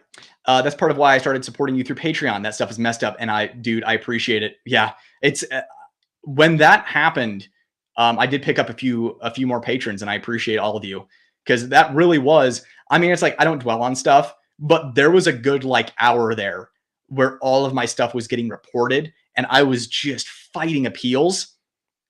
It was rough. It was rough, especially the amount of work and the money that I spent to be at SHOT Show. Man, that was a dagger in the heart for about an hour, and then I got over it. That makes me want to throw out my cheapo Glock, right? It sucks that Glock fanboys would attack a fellow 2A dude. What a terrible thing to do for hearing the truth. Absolutely. Glock fanboys are rough. The worst on Reddit, in my opinion, is the CZ boys. They mass downvoted me for months because I reported my new CZ P10S had a bad extractor and CZ customer service wasn't great. Yeah, I wonder how long ago that was, because CZ, so if people don't know, CZ bought Colt, and everyone was like, yeah, CZ is going to turn Colt around. And then they put Colt in charge of CZ, and now CZ's kind of been going down the crapper.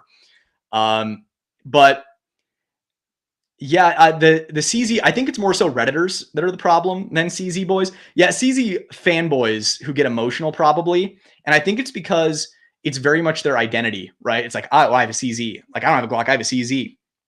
So it's their only identity And when you attack that, you're attacking their fragile identity. Even if you're just sharing an honest experience. People only stick to their morals when it's convenient. True. I'm a unique firearms collector and I own nearly every brand before I bought an old Glock. This was honestly because of the fanboy group. Yeah, and it's one of those things where I don't even blame. Okay, well, I do blame. I mean, people are accountable for their own actions, but Glock has fostered a lot of that elitism, which is hilarious because they're cheap guns. It's like, oh, Glock, it's like, dude, you bought a plastic gun, my dude. It's like, yeah, it's probably going to be reliable.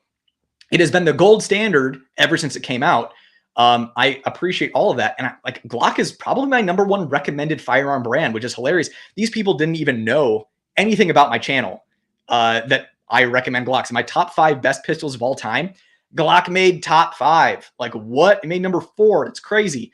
And these people just immediately, it's amazing the power that these rage mobs have. But anyways, as I was saying, Glock perfection. Their brand bred the elitism. And I think that's something to consider when considering basing your entire identity around a design like that. Reddit is a complete shithole to begin with. Not surprised the Glock subreddit would be like that. Yeah, it really is. It's the cesspool of the internet. It's truly awful. And it's too bad because like there's a lot of good info on Reddit. It's just like when you think about it, who has the time to spend that much time on something that doesn't make them money? Either modding or commenting. It's like I'll look at these people on Reddit. Like I go on Reddit maybe once a week and just click around for maybe like 15 minutes. If I'm selling stuff on Reddit on gun accessories, it's like I'll be on there for like an hour, like going back, it's like getting people's shipping information and stuff. But like I'll click on someone's profile and look at their karma and then look at how many things they've commented on in the last 24 hours. And I'm like, do you have a job? Like, what do you do for a living? TSOS fanboys on Reddit can be bad too. I really don't get it. So yeah, it's funny you bring that up because TSOS fanboys are, in my opinion, probably the second worst. But the thing is, they never mass reported my channel, but I definitely got heat from them by saying, here's how fragile they are. In I think it was my final SHOT Show video, I said, TSOS are fine. I was like, it's a 1911 that's affordable, made in Turkey, all forged. You look at the fit and finish, it's fine. People lost their minds. I did not say TSOS was bad. I did not say TSOS was poor quality. I did not say, anything bad. I just said TSOS is fine. And people lost their minds. Just really, really fragile people. Like I said, it's spooky to think that these people with these fragile egos are out there carrying. And I think that there are kind of two groups of gun owners. There are people who buy guns to compensate for ego. Like that's something that the reason people get so triggered when anti-gun people say that is because there is a portion of the community that's the reason they own a gun, is they own it because I have a weapon. You know what I mean? It's like, yeah, what are you going to do? I have a weapon. It's like, look at me. I'm big dog in it now. And I think that that's a large portion of people that come to the community late. Like I started shooting guns when I was 5 years old and I've been shooting like almost every day since. Like it's pretty crazy. So it literally was ingrained in my childhood. There's no ego involved for me at all. It's like a gun is like a fork to me. Like I've been using a fork since I was a kid. It's like I look at a fork and I'm like, it's not something weird to me. And that gun is not something weird to me. It's just something I was raised with. But there are a lot of people that, they'll get into a road rage altercation with somebody and something that they may have initiated themselves, and they found themselves in an uncomfortable position. And then they're like, I want a gun so that if that guy tried that on me, I could do something about it. So it's these like fragile, insecure people that want this this lethal force.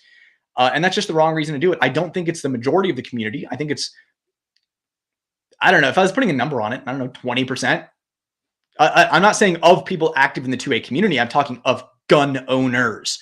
I think those are two important designations to make. There are the people who own guns, and then there are the people who are, Second Amendment proponents, who are, gun enthusiasts, stuff like that. But the people who's like, I'm going to go out and buy a gun. I think a lot of those gun owners that will buy it and then put it in their, glove compartment of their glove box of their car, or their center console, I think it is what it is. Glocks are the only CA legal 10 millimeters. Yeah. And you know what? It's my favorite double stack 10 millimeter. There's a Glock. G20 Gen 5 MOS is what I carry into woods. I don't understand why individuals are loyal to any particular company. I'm loyal to great customer service. Yeah, it's like, it's that meme of like, get away from my $1 billion company. It's like, who are you defending? 100% Glocks are good, but there are several that are better. I'm going to challenge you. I know I'm a little behind on comments. I'm going to challenge you. Tell me why Glocks are better. I would like to hear your reasoning why, tell me why those guns are better than Glocks. I do think that there are quality of life features like grip texture that are better than Glock, but what makes those guns so much better than Glock? I want to hear some critical thinking. SIG, Walther, Springfield, Glock are some of the worst I've seen. Yeah, SIG guys. So here's the thing. I wanted to say that there's a difference between people who own SIGs and SIG fanboys. I own SIGs. I'm a SIG enjoyer. SIG fanboys that make it their identity typically don't shoot much. They think they shoot much. They don't know what shooting much is. They're buying what they think is a premium brand, which is hilarious because they cut so many corners and they're overcharging so much. But it's like they've done their research. They decided to spend their hard-earned money, more money than what something like a Glock would cost. And they've decided to spend it on this premium SIG firearm.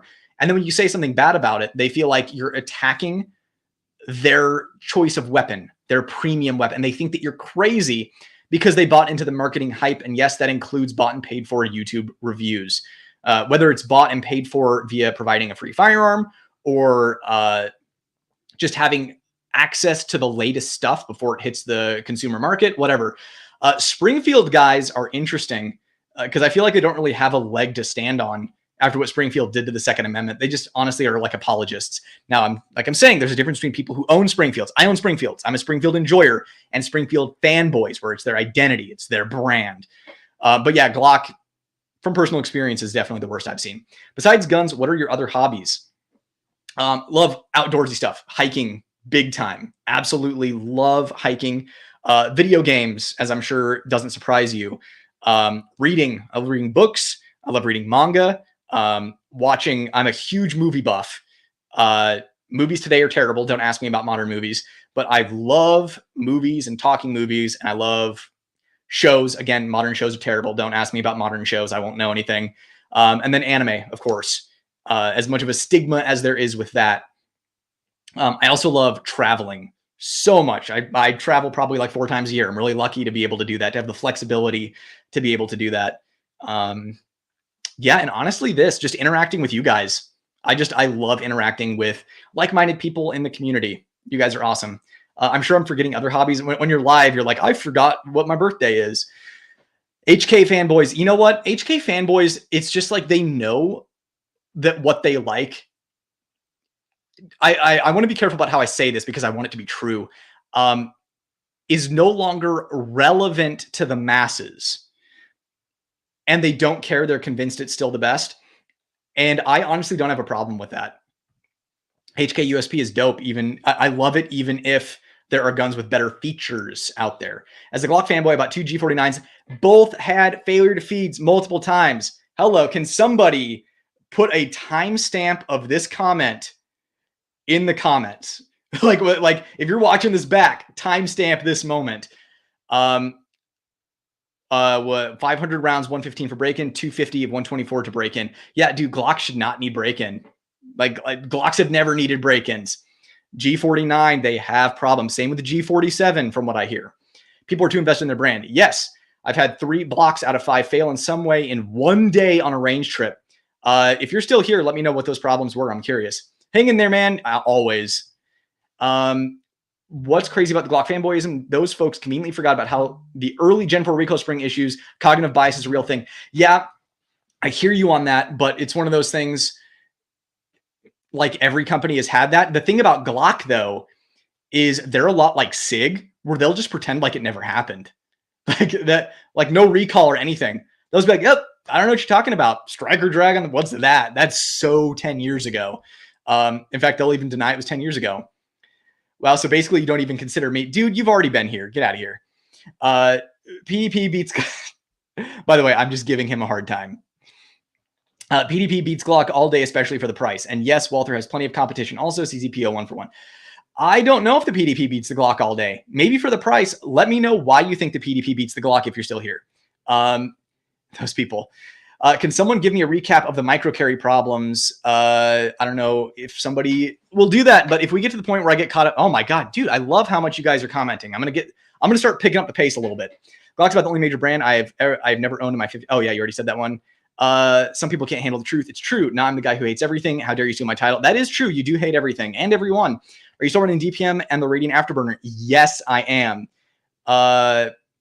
The soft captured system, G45 would be Gen 5. So the soft captured system from DPM with the Radiant Ramjet Afterburner, best combo. You're just intense, man. Yeah. Wonder if SIG going modular has something to do with their problems. Maybe. I think it's more so that they adapted their failed double action only 250 to a striker fire gun. So they couldn't start fresh. They were starting with something and had to fit it in and make it work. But the modularity, I mean, the trigger return spring having issues, maybe if it wasn't modular, it wouldn't be as exposed and as susceptible to failure. Do you have an opinion on Canik? Yes, they make really, really good guns. They have the worst customer service ever, and their only terrible gun is the MC9. Is the 2011 platform an unreliable platform? Context, only 2011s that are 3K to 4K in price. It is a reliable platform. It really is. You just have to keep it oiled. If you keep it oiled, you can run it for like 1,500 rounds without cleaning it. Keep the barrel hood oiled. Keep the barrel like around the crown, like where the slide contacts it, oiled, and keep the slide rails. You don't have to disassemble it. Just oil on the barrel hood, lock the slide back, oil on the end of the barrel, drip some oil down the rails, close it. If you keep that up every, I don't know, like even within 1,000 rounds, I've run 2011s, 1,000 rounds, no issues. But as long as you make sure it's oiled, a lot of the times you'll shoot 500 rounds, let it sit in the safe for a month and then take it back out. The oil may have dried up by then mixed with the carbon. But if you keep it oiled, it keeps running. That's why I use Lucas gun oil, because it stays on forever. That way I know my 2011 is always good to go. That does not mean they are immune from quality control issues. Staccato, since they've started an intense output,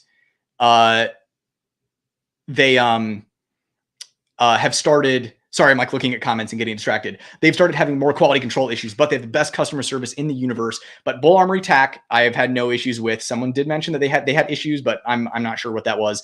But the Bull Armory TAC and the Staccato, Atlas Gun Works are all high-end 2011s that I've had zero issues with. Let's see here. Peacemaker fanboys are the only ones who are right.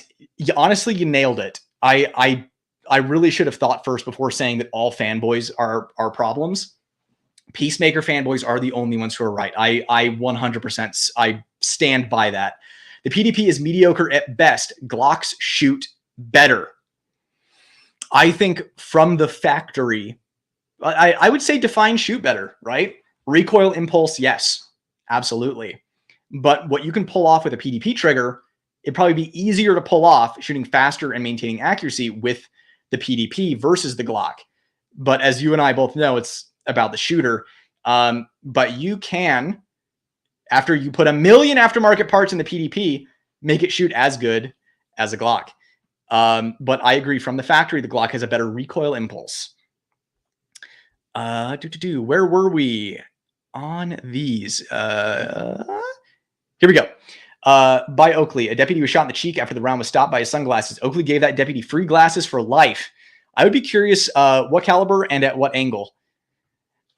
He mentioned earlier in the stream they were usually good, but he had a bad experience with the Century mechanic. Yep, thanks for catching people up. Okay, I'm going to touch on this micro carry problems, right? Because it's like I was going to wait till I was caught up with comments, but you guys are so awesome and hype that I don't think it's going to happen. So I just made a couple of quick notes here. For micro carry guns I've had issues with.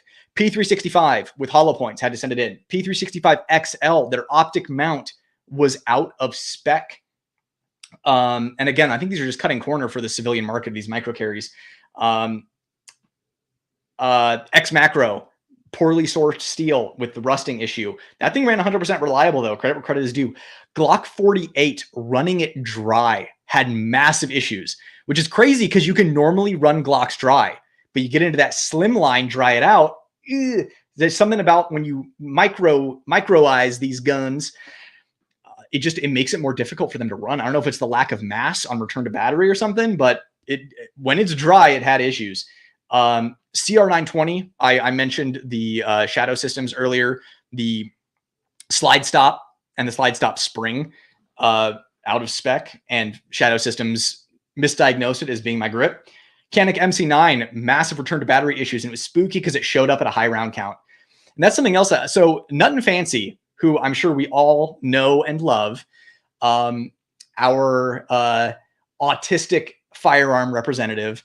I seriously, I grew up watching his channel. Like when I was in college, I was watching Nut and Fancy videos. And I would sit there for an hour and just watch him. And the thing I love about him is he ran so many rounds through these guns and was getting dirt from the desert in them and would give you just honest takes, even if he was the most long-winded person to ever grace this earth. With the MC9, he called out MC9 haters, called out people with problems, said it was similar to the P365 and they're going to iron them out. And he had zero issues with his. My issues popped up at 750 rounds. Okay. Nut and Fancy said he put 500 rounds through his gun and he thinks that if it would fail at a higher round count, he said that's made up. I lost some respect for him. I don't know if he's lost touch or just become jaded, but mine failed at 750. He put 500 through it and then called people like me a liar. He used to be the guy that would put 10,000 rounds through a gun. So that was disappointing. And I know, like I've been talking to Tactical Considerations just in the comments, like every once in a while, I'll comment. And on his video with the MC9, he had no problems. And then he did his like top EDC guns and he put the MC9 in there. And I think he mentioned that he had like 500 rounds. He was like sub 1,000. And I'm like, yeah, you haven't hit that point where the problems that I had started popping up. So I think it's just, you're starting to enter kind of iffy territory, recommending a gun for everyday carry that you don't have a bare minimum of like 1,000 rounds through. And I genuinely think that it should be higher than that. So just something to consider there. Shield Plus with the magazine issue. You can watch my new Shield Plus review if you haven't seen that. And the trigger reset that people are saying is wrong. It's the worst trigger reset I've seen in my life. We could also talk about Smith & Wesson fanboys that are just deniers who like, I literally show the reset being like a double action only reset on this Striker Shield Plus. And they're like, well, that's just impossible. So, the Shield Plus is still the best gun. And I'm like, how is it impossible? Like, I'm literally showing you right here. So yeah, I might need to send that Shield Plus in for service because that reset. And it's weird because I picked that Shield Plus from 3 Shield Pluses. There were 3 Shield Pluses at the shop and I held them all and I picked the one with the best reset. And that's the one that I reviewed, which has a horrible reset. So I just thought that's how all Shield Pluses were. Just picked up a Staccato P Heritage. Do you carry your Staccato at all? Yes, I do. I carry my Staccato XC. I've been carrying my Bull Armory more frequently than the Staccato, but I'm shooting one, carrying the other. Shooting one, carrying the other. So yeah, absolutely Staccato. I like this guy. There's dozens of you. What are your thoughts on the Staccato CS? I think it's really snappy, and I think it suffers from X macro disease that with the magazine, with the bumper on it, the grip is so long, you might as well just carry a full-size gun. Because it's really snappy because it has such a short barrel and is really thin and lightweight. People thanking people for help. So happy to see that. Are G17 obsolete now with the G47? Not with the G47 problems I've been seeing. Shout out from Gilbert. Hey man, AZ represent. Hopefully we can turn this state around. For new gun owner, Glock and don't limp wrist. My question with the Platypus is, wouldn't running a Glock mag have a different tolerance than a high dollar 2011 mag like MBX? I'm surprised there isn't any feeding issues. It looks nice though. I'm also surprised there aren't any feeding issues. That's why I'm so excited to get my hands on one. I submitted my order the second those new features were available. I think it's 14 to 16 weeks. So I'll see you guys in a few months. But yeah, I'm surprised they built that lower around the Glock magazine, and I guess that's why it ended up working. I don't know. Maybe they got lucky. Stealth Arms is just an awesome company. We'll see for myself, but from what everyone else has been saying, it looks like they are super reliable. Does the RMR HD give you failure to eject issues on Staccato? No, it hasn't, but I'm feeling so uneasy that it might, that I'm probably going to be taking it off. And for people who don't know, the RMR HD has overhang just a little bit over the port on a Staccato and on several other firearms. And what can happen is if you have like a weak ejection or an ejection that goes straight up, it can bounce off the optic, go back into the chamber and malfunction, or while a weak ejection happens, it can get caught underneath the hood of the overhang and malfunction. And just the fact that there's a 0.001% chance of a malfunction happening from something that I put on the gun, I honestly just can't stop thinking about it. So I'm probably going to put a different optic on my staccato. As much as I love the HD. What nationality is your wife? Iranian? She is pretty. No, she is she's a white girl. Mostly Swedish. Some Greek in there. But yeah, I got that dark hair. Yeah, a lot of people, man, in my SHOT Show videos, a lot of people were wondering what like her ethnicity was, and I was like, oh, I don't. She's a white girl. She is pretty. She's a pretty white girl. Anyone who gets emotional about any company is going to be a toxic asshole. I don't know. I think only Sith deal in absolutes. Donkey defense. Do you think we'll get a Glock 19 size stealth arms platypus? I would love to see one. I think probably a couple years out though. Yeah, there are some videos of the brass bouncing off the glass causing a malfunction. Yep. Liberal gun owners, LOL. Yes. Never trust a leftist, mate. I never trust anyone, right? But liberals are known for their acceptance and tolerance. They certainly claim it. You've discovered the link between liberal gun owner subreddit and mental illness. That ain't a coincidence. Maybe just mental illness and Reddit in general, right? Let's not lump all of LGO in. Let's lump all of Reddit in. The biggest a-holes, yeah. I have Glocks and CZ. Love them all. See, I'm an enjoyer of firearms. What is liberal gun owners? It's like a weird paradox. Not really, man. You go far enough left and you get diehard Second Amendment people again, just for the same reasons, but different. I honestly have no problem with liberals. I really don't.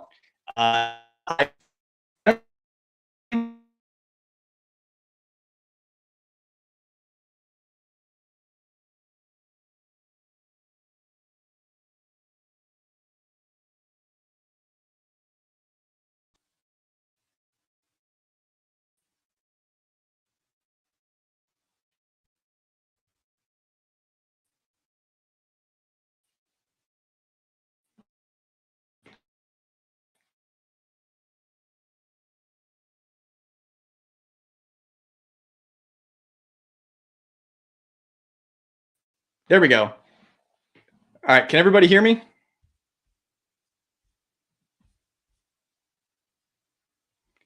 Yeah. Isn't that insane?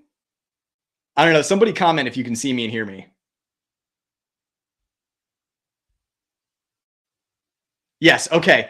Yeah. I just saw this dude right here. Seriously, what are the odds? It's conspiracy theory time. And what's insane is I just did an internet speed test. I just looked at my Wi-Fi. Everything is fine. But it said I was having connection issues. He started saying nice things about liberals. Started saying nice things about liberals, and the internet died in response. No, I don't know. That was insane. It's time to hop in with the conspiracy theories. Anyway, as I was saying, man, that was so bizarre. Out of all seen, heard, yeah. What are the odds I start talking about that? And YouTube like up and shut me down. I don't know. Hop in with your conspiracies.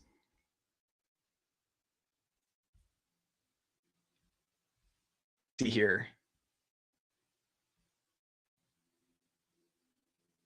Yep. That's funny. Okay, so anyways, as I was saying, I have no problems with liberals. I really don't. I mean, we live in a free country and everybody to have their opinion how they see fit. I wouldn't even necessarily consider myself to be like a hard right-wing conservative. I'm like, dude, somewhere in the middle. I have conservative values and I have some liberal views as well. The actual definition of liberal, it's somebody who is willing to accept the viewpoints of others. And by that definition, I am a liberal. So I just like to think of myself as somebody who's accepting all people. So I think that my channel is space for everybody But yeah, I think it's really funny that I started talking about that, and Google, I must have said like keywords, and AI decided to shut me down. Let's see here. Where were we? Because I lost where I was at in comments. Oh, here we go. We're close. We're close. It's astounding how bad some companies' customer service still is. Every company has a sudden bad run for a 5 to 10 year period. Customer service or ability to fix it yourself decides for me recently. Yeah, honestly, I think that's a pretty good philosophy. I'm looking to send my 19X to get milled. Any recommendations on Hello Sun red dots? Thinking to get an RMR cut in either a 508T or an EPS carry using the plate for zero overhang. I would go 507 comp unless you're dead set on a closed emitter. 507 comp is always my recommendation now. Unless you need a closed emitter, you're like, yeah, I live in a really rainy state. Like I'm in a state that rains 300 days a year. Closed emitter. If you are somebody who works and you're like crawling around swampland and you're constantly getting mud all over your gun, yeah, get a closed emitter. If you do not need that closed emitter, get a 507 comp. Reddit is an echo chamber because of the mods, I would think. Yeah, absolutely. I have many, and just so you know, like a lot of mods on these subreddits will shut down stuff they disagree with, just ban. They get to live in their own little echo chamber. I have many CZ pistols and would consider myself a raving fan. With that said, I am still waiting for them to put optic cuts on their traditional hammer fire pistols, other than the Shadow 2C. Yeah, no, 100%. Now, granted, I'm a fan of CZ pistols, but are you emotional? Do you get emotional if somebody's like, hey, listen, I just don't like CZs? Does that send you into a rage? Because that's what would make you a fanboy. T-Sauce, 1911. Yep. It's for that. It's that barbecue sauce. You carried it at the barbecue. You got that T-Sauce. If you enlarge a chamber and overthrow the barrel, the gun will feed great until it blows up. Yeah, that's true. Most of what people say on the internet isn't real. You see, okay, this right here, 100%. One of the most common comments I see is, I have 3,000 rounds through this gun. No, you don't. You do not. You do not have 3,000 rounds through that gun. I shoot a lot, a ridiculous amount. I wouldn't say like not as much as a competitive shooter, someone who competes all the time, but I put like minimum 10,000 rounds a year through handguns. So when you're like, I've had it for a month and put 3,000 rounds through it. No, you didn't. And plus, you didn't buy a budget pistol and then spend all that money on 3,000 rounds. But yeah, most of what people say on the internet isn't real. That's why I show video. I only say stuff if I have video evidence. There's so many times where someone's like, Brett, why don't you talk about this problem this gun is happening? This gun is having.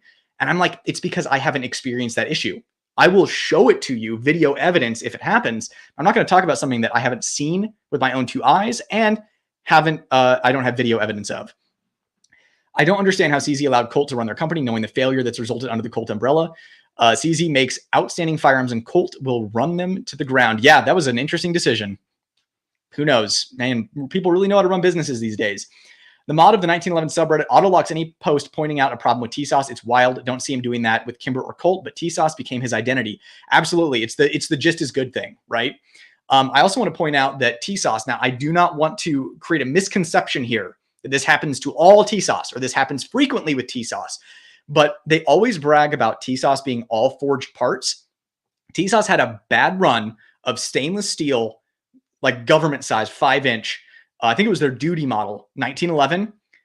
There were a couple that had slides literally crack and break in half.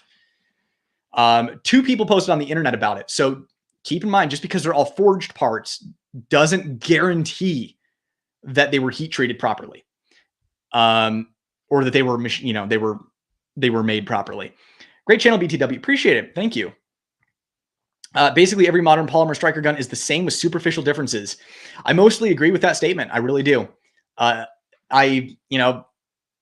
than a hump in the backstrap or different grip texture, what is the difference other than cosmetic, quality of life, or ergonomics? They all do the same thing.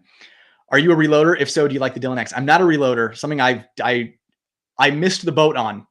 I should have gotten in on that when it was actually when it actually made sense to do. You'd actually be saving a significant amount of money. So, I mean, Dylan makes great stuff. Dylan is local to me. I've actually toured Dylan's facility. They make good stuff.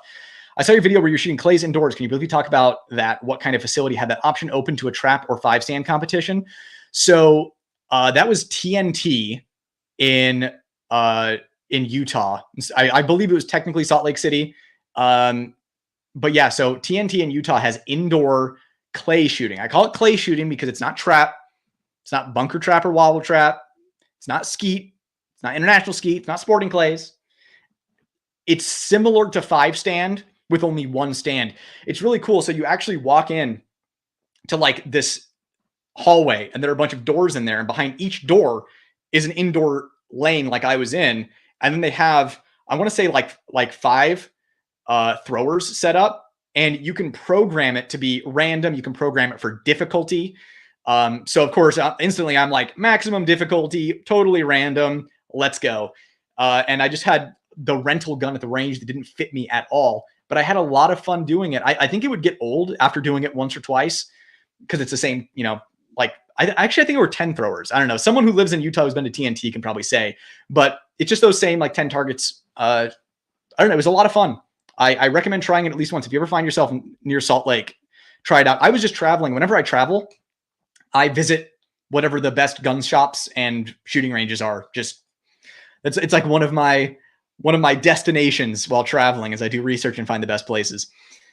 I do want to say that indoor range TNT did have someone get popped in the leg because they have their pistol bays are very similar, where there's a hallway and there's like those barn doors, like the sliding doors.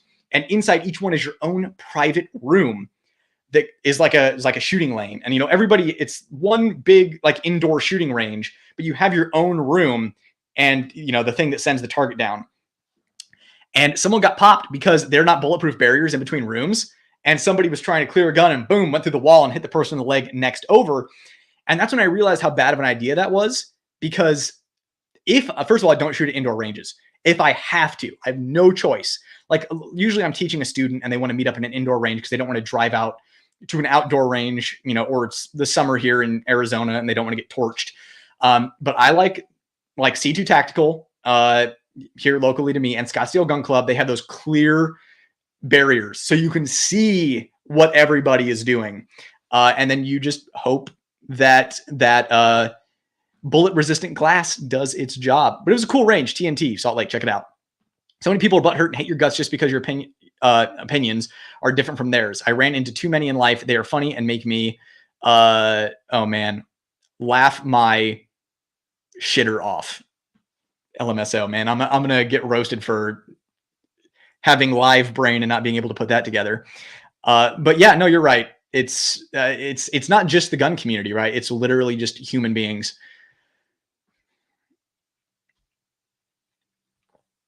That they're saying hello to you, Armsmen. I'm gonna have to check out your channel after this. I'm sure that I've seen your videos. I'm just not putting it together. So many people are butthurt and hate their, yep, agreed. I just want to say I appreciate your views and your opinion. I appreciate your appreciation. As long as you test practice with your firearm and it's reliable, buy what you want. With that being said, if Glock put out a model with a really good trigger, they would take over the market again. I think it would take more than that. I think they would have to redesign ergos, specifically things like grip texture, maybe like an extended beaver tail. They'd have to start messing around with stuff like that, like reshaping the grip. That being said, if they could get like Johnny Glock's triggers from the factory, that'd be a force to be reckoned with. Carry a Hellcat Pro, love it, even wear the hat. Springfield also sold me a crappy 1911 I sold off. These corporations aren't our friends. My identity isn't Springfield gun carrier. See, exactly. Yeah, we're on the same page. It's funny you talk about people who come to guns late that want one for power. I started shooting when I was 10. For me, guns are about learning responsibility first. That is exactly right. I'm glad we're on the same page there. Staccato CS 2024 or C2 for EDC. Why? I would say C2, one, because they're getting ready to phase it out, and I would get it before you can't. And two, the recoil impulse is just flat out better. Unless you have teeny tiny hands. If you have teeny tiny hands, get a CS. That would be the only reason. I only buy Glock. Oh, and by the way, the C2 takes standard 2011 mags. CS is proprietary. I only buy Glock for the 30 round mags for my 9mm CMG. If SIG had released their 30 rounds sooner, I wouldn't have touched Glock or even looked at it. Yeah, fair. I mean, Glock mags, it's probably the best thing about Glocks, other than the fact that they're lined in polymer and they're, thicker, and that causes design issues like 10 round OEM capacity in G43X and G48. I have 6 T-Sauce, Gerson, Tippmann, Ruger, Saar, Taurus, Henry, Beretta, Canik. So I guess I'm a gun fanboy. See, that's where I'm at too. Their next striker fire will be a low bore Axis after they milk the P320. Yep, honestly, that would be the smart move. I think the problem with SIG is that they build a reputation on the original Swiss and German companies and have slowly become completely disconnected to their origins. Yeah, another that cheap mass produced, granted, US made, optics, US assembled. Speaking of the 320, 320 fanboys are pretty bad too. I've pointed out numerous times on SIG forums about the non-user serviceable ejector on the 320 FCU. If that's bent or breaks, your SOL. Yeah, I mean, SIG fanboys, I would say SIG fanboy, the 320 fanboys specifically, are pretty bad. Pretty bad, I think, is a fair thing. Do you prefer gun oil or gun grease, and why? I personally prefer grease because it lasts much longer. I prefer oil, but I prefer good oil like Lucas gun oil that lasts forever. I like the slip that oil gives you. They are cutting corners, rushing design and production to get to the market and meet demand. Absolutely. SIG will release a low bore. Yep. Before the next trend kicks off, and they missed the gold rush. Yeah. My biggest dud was a Rock Island STK 100. Everything was wrong with that. A Walther P22. So yeah, Rock Island, hit or miss. Love the Philippines and the people there. Great people. The best. Only the most incredible people in the Philippines. But yeah, Rock Islands can be, you get what you pay for. Hey, Booze, just saw your STR and MC9 video. Sorry to change the subject. Yeah, that's okay. TNP was a lieutenant colonel. Once you're ranked above major, you have to be long-winded for speeches. Yeah, you gotta sit there and gotta keep everybody in their seats. Gotta put those tax dollars to good use. I would sit there for an hour and watch him. So you watch the first half of the introduction for one of his videos. Yeah, of course, if anyone's tuning in late, we're talking about Nothing Fancy. Yeah, I can easily getting caught up in the hype too quickly lately with some guns. Yeah. Thank you. No one will talk about the Shield Plus reset. It's great other than that awful reset. Thank you. So I feel like I'm taking crazy pills when people are legitimately like, what are you talking about? The Shield Plus is the best striker fire trigger on the market. And I'm like, but watch my video. I literally show it. It's awful. What problems are you seeing with the G47? Same as the G49. I think they need to figure out how to spring that thing properly. Yeah, it's just something about that G19 frame on a G17 slide. And I mean, when I say frame, like G19 frame, I mean like the dust covered length. Just something about how they had to spring that. They choke. I'm not saying all of them, but enough of them for people to notice. If you had to choose 3 poopy hits the fan 9mm guns you'd go to war with, which ones would you go with? 3 9mm guns. Okay, I'm just going to assume handguns. HK USP, Glock 19, and I don't know, maybe like probably Staccato XC. That way, as you know, Staccato breaks down, Glock breaks down, I can replace, or sorry, Staccato breaks down, USP will keep going forever while I find parts to replace parts in my Glock after 100,000 rounds. I don't know, just off the top of my head, I put zero thought into it. I see so many locals here. I'm in Chandler myself. Hey, Chandler. I have family in Chandler, so I frequent Chandler. We all know when push comes to shove, most will trust their life with a Glock over most else, but let's not fight over brands as we're all in this two-way fight together. Exactly. To me, that's just common sense. For somebody to be so emotional and not be able to put that kind of thought into it, it just kind of reminds me that not everybody is like us, that actually has empathy and is willing to accept different points of view. So technically, by definition, you Glock Den are a liberal. Do you think our great state might follow the way of gun control? I hope not. I really hope not. I think it is possible. But I think that the people here are fed up, and I don't think they're going to let it happen. I'm optimistic. Regarding your comp video and shrapnel, I hear Floyd's custom shop port work does not eject shrapnel out of the port. Have you ever considered testing the porting work? I have considered it. I'm really behind on videos. if I was allowed to hold up guns, I would sit here and hold up the 10 guns that I'm currently reviewing. But yes, I would like to do that. They do backbore their ports. I would honestly be interested, and maybe someone else can steal my idea of testing it with the banana, because that's going to, some people will hold up cardboard and see, it just peppered it. Cardboard isn't human flesh. And a banana with the skin is as close as you can get. So I would like to get a banana and shoot Floyd's custom ports next to it and see what happens. My guess is backboring it gets rid of probably 90% of the shrapnel, but it's speculation. I would think there might still be some, depending on ammo. What's your opinion on SIG optics? I don't like them. I think, why would you get that when you could get Hollow Sun that's just objectively better? I think SIG uses their civilian sales to fund their military contract projects, and that is as useful as we are. I say this as I'm about to go buy a 365 XL to replace Gen 1 Shield. Yeah, maybe. I don't know. It's speculation, right? I think that I don't give SIG too hard of a time. They are a $1 billion corporation, right? $1 billion company. They do not care about us. That being said, they donate so much money to Second Amendment fights. SIG is also the reason that like pistol braces were so mainstream. So I don't give SIG too hard of a time, because you have companies like Springfield that are a little spotty on 2A history. Same with Daniel Defense. The backpedaling when that happens. But so yeah, SIG is, I don't give them too hard of a time, but I think you can look at a spade and call it a spade sometimes. Yeah, the armsman. Once I'm done with this, I'm gonna check out your channel. Great job, Professor Chuck from Scottsdale. This is actually one of my students right here. Great guy. Literally within one session of me, like just quadrupled his shooting performance. And that's kind of my problem, is someone will see me like once or twice and then they're just kind of good. They're like, oh my God, I was seeing this guy at this local range for 3 months. And after one session with you, I made more progress than I did in 3 months. Which is why I'm not a firearm instructor mainly. That is one of my side things, because I just help people too quickly. It's hard to make a business out of that. Or I think it's unethical to make a business out of it. Not crushing firearm instructors. We need them and they need to make a living. I get that. It's just, man, sometimes they draw stuff out and break it up too much, which, you know, at the end of the day, they're running a business. It is what it is. That's just not the business that I want to run. Want to hear something funny? Glock came out with the 43X in 2019 after nearly every brand had a single stack for years. The SIG P239 was a single stack from 1996 and the Shield was from 2005. Dude, how about the Walther PPS?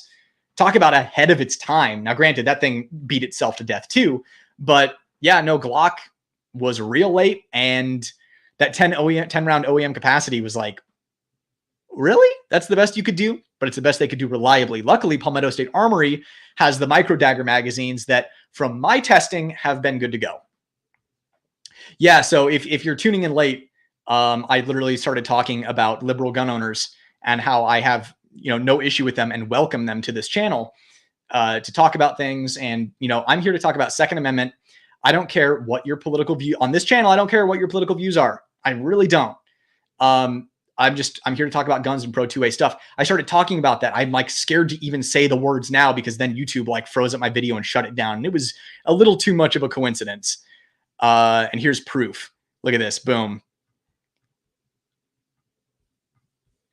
YouTube shutting me down, or should I say Google? All right. Buffering, glitching again, doing it again. Too late. Yep. Cyber hack, lagging a bit. This is funny. Put another quarter in. All right. Have you seen the Agonic EDC belt? Looks comfortable too. Yeah, actually, Donkey Defense, if he's somewhere, he's eventually going to send me his, and I'm going to test it out. We'll see. I still like the Core Essentials and the Hunter Constantine belts. I'm a laid-back, unemotional Glock-only users. Trash Glocks. I'll just smile and wave. See, this is it right here. This is like, I don't get people who aren't like this. It's real goofy to me. I put an optic on my CZ P07. It's a great gun. Now that the trigger job is complete, DASA is great still to me. Yeah, I mean, with CZs, you can really make those things nice. Even the P07. I'm a big fan of the P07. 3,000 rounds in a month. I need a better job. That's like 750 if you're using remanufactured ammo, which I wouldn't trust. That's what I'm talking about. It's crazy how overboard people go. I mentioned online the 1911s are cool, and the Glock guys came after me and said I was an idiot. 1911s were fragile, and I'm like, dude, I like Glocks and 1911s, and also 2 world wars. Come on. Please don't say that. Just bought a Shadow 2 compact and have over 3,000 rounds to it. The most annoying types of people are those who think their personal experience is the most objective. They don't take into account for other people's opinions or logistics. Yeah, I think it's an emotional intelligence thing. That T-Sauce Night Stalker 2011 is fire. Yeah, I actually am going to be picking up a T-Sauce 2011 double stack. I want to say, guys, I forget what it's called. It's like their duty or their tech or something like that. I'm going to be reviewing that soon. I'm still waiting on that Mac 2011 to pop up at my local shop. If you use it in self-defense, the judge will really love that your gun is called the Night Stalker. Yeah, I don't know. Has anyone been convicted of a gun that had a cool name in an otherwise good shoot? All guns gonna have problems, and T-Sauce is good for the price, but if you got a bad slide and post in the subreddit, the mod will post and lock preemptively. That's exactly right. If you could only have one gun from now on, what would it be? Like one handgun? Staccato XC. Well, unless we are getting like really technical here and we're like, okay, you need it to last forever, in which case I get a Glock 19 and I would have bins of spare parts. Very happy with C2 Tactical. Got a membership there. Go once or twice a week. Yeah, C2 is awesome. Well, for an indoor range, they're good. I used to know everybody who worked there, and then the turnover was like McDonald's, and now I know like one person who works there. T-Sauce Night Stalker 2011 is great for the price. Yes, it is. Which gun would you use for IDPA, USPSA carry optics? Man, that's a big question. Like I haven't shot competition in a long time, so I don't even know I'd have to look up what the requirements are. Because I think with carry optics, they started allowing like quite a bit of goofy shit on guns. So I'd have to look, but yeah, I don't know. I mean, honestly, everyone's making guns for carry optics now. So there are a lot of good options out there. G17, 226. The guys at Pistol Forum have mixed results with the G43X, G48, especially when adding light, dot, etc. Wonder if a G48, G43X becomes increasingly less reliable by adding weight via light optic comp. I mean, like I said, G48, I see it get sensitive when it's dry. So it's totally possible. Curious if it's just me or does the Shadow 2 compact seem to be sprung too light? I feel as if the slide is bottoming out on the frame under recoil with regular range ammo. Thoughts from others? Maybe. I don't have very many rounds through the Shadow 2 compact. It might be a little sprung on the light side. I just know that it shoots well.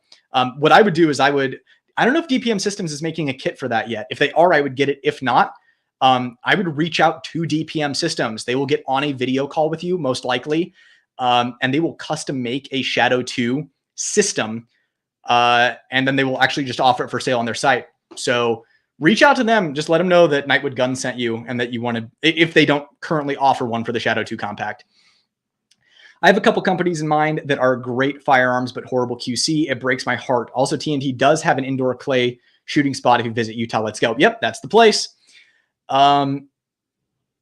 Let's see here. What else? I put my platypus order in on President's Day when the updates went live. I rented one and the accuracy was incredible. What color did you get? I got Cerakote Blackout. You see, I got black with not race car red. I don't want to get roasted too bad, but kind of like a dark, dull red highlights in the serrations and in the rail. And I managed to snag a unique serial number, Nightwood. What's up? Channel gun. Let's go. Have you checked out the Jaegerworks maybe? Oh no. Oh, I know. Okay, never mind. Extended slide release for Glock. They look sick. Yes. No, those, if you are somebody who, prematurely locks or rides the slide lock, that is a great product. I hate the face blast, man. Hold up a hot dog next to it. It would be more realistic than a banana. I don't know. Like, medical students will practice stitching like arm skin. They'll practice it on bananas with the peel. So if that's what medical students are using, I'd be more likely to do that. Plus, I remember on Mythbusters, they used a hot dog next to like a 500 Magnum cylinder, and it was like blew the hot dog off. Like that doesn't represent a finger. I think the banana is a better choice still. Man, I really hate to get off here right now, but I love the channel and your videos. Don't let the fanboys get you down, brother. Never will. It's one of those things when they punch the reach of the channel and the finances of the channel. Like that's just, that's one of those things where I'm like, dude, these people, like these rage mobs have too much power. It's insane. And not only that, eating one of their own. It's frustrating, but never going to let them stop me. Like, it's one of those things. It makes me just want to, keep showing more, keep being honest. I'm like, okay, if I'm hitting a nerve here, then I have to be doing something right, especially since they were just literally objectively wrong. It is what it is. I'm confident in what I post. I make sure I come with receipts and I do my research. No such thing as coincidence. As far as YouTube shutting me down, absolutely. I am somewhere. We need to outreach Second Amendment causes to diverse groups. It's how we grow the hobby and preserve the right. I wouldn't even say diverse groups. I would just say to all Americans. Like I do think, like, for example, someone who is a great 2A advocate is like Maj Toure, right? And one of the things that makes him great is like he from a different side culturally and with it with that perspective, but he's good for everybody. He makes sense to everybody. It is logic just tailored to everyone. So I just think we need to do it all Americans. Like I don't really care what type of American you are. It's just more so the normalization of the Second Amendment. It needs to just be a normal thing because I know that's how I was raised. I was literally raised shooting guns since I was 5 years old. Like they're nothing. And not only that, I'm like the poster child. I had access to guns when I was a child.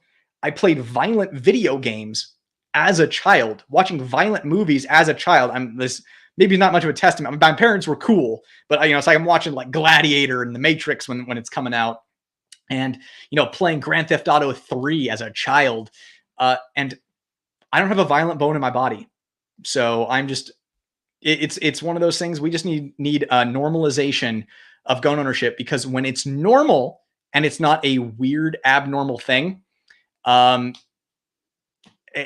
stuff like that just doesn't happen. Not only that, I mean, obviously the issues with, I don't want to get pulled off of YouTube right now, but issues with attacks with guns, it starts with the parents in the household. My parents let me play violent video games, let me watch violent movies, and let me have access to guns. But they taught me the value of life. And they taught me good core values as a human being. They taught me empathy. They taught me all of this stuff. And since guns were normal and they weren't this weird exotic weapon that got people attention, it was just a normal part of life. That's more so where we need to go, just across America, regardless of community. Donkey. Bananas will act more like normal human skin. A hot dog would only be good to represent swollen skin, where it will burst when cut. Donkey would know. Donkey knows best. No cap. All right. Where were we here? Whenever I go over to super chats, I always lose my place in normal chats. Right here. Pew. Do you think I would have cycling issues with Acro P2 on a G19? No, I think you'd be fine. Speaking of the micro magazines, are you going to get a micro dagger for review? I got one and I'm liking it so far. Yes, Palmetto State is actually sending me one with full understanding and disclosure that I'm an honest channel, and I respect them. Yep, they were just in chat. Yeah, I was supposed to have that like months ago, but they were putting priority on people who placing orders, which I completely respect. Like if someone's buying your gun, like get them the gun that they deserve. I want to hear more about Shady Company interactions. Was it more than just being ghosted when they saw honesty? It was mostly being ghosted when they saw honesty. Like I would say probably 9 out of every 10 companies that I made connections with at SHOT Show went from 100% we are putting a gun in your hand to we're going to check out your channel to I literally never heard from them again. And like, obviously I met other gun tubers, and I don't want to throw anybody under the bus because these are people who are good Second Amendment patriotic Americans, and they're doing good work offering Second Amendment entertainment and normalizing the Second Amendment.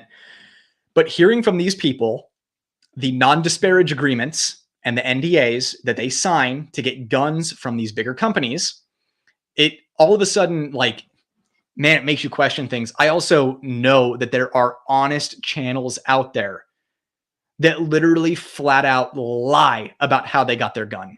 It's, oh, I borrowed this gun from a friend and I'm reviewing it. No, I know for a fact that company sent him that gun. So there are channels like that out there. And like I said, these are good Second Amendment people who are making a living promoting firearms. I just am encouraging the viewers to think critically and to take every review with a grain of salt, knowing that this shady stuff is going on in the background.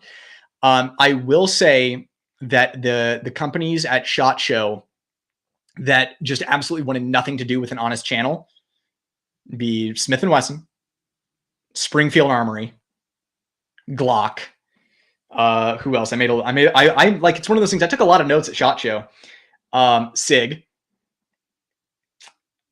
Those were the big ones that I took note of. That it's one of those things where it's like, no, we're literally only here to sell guns. And yes, there are reviewers out there that lie about where they got their guns from. And I know that for a fact, because there are people at SHOT that you get them alone, one-on-one. Maybe there's some alcohol involved. I don't drink, but they don't know that.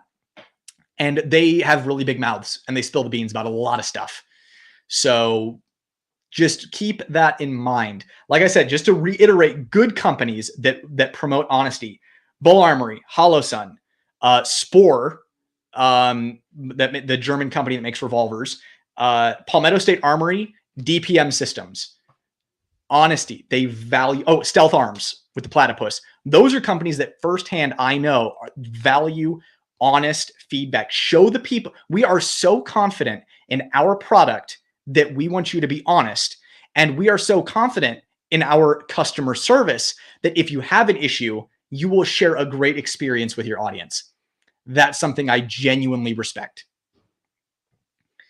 I want that PSA MP7 thing. Sweet. Yeah, me too. That one that they had at SHOT was just like cobbled together, 3D printed. It was a really good concept.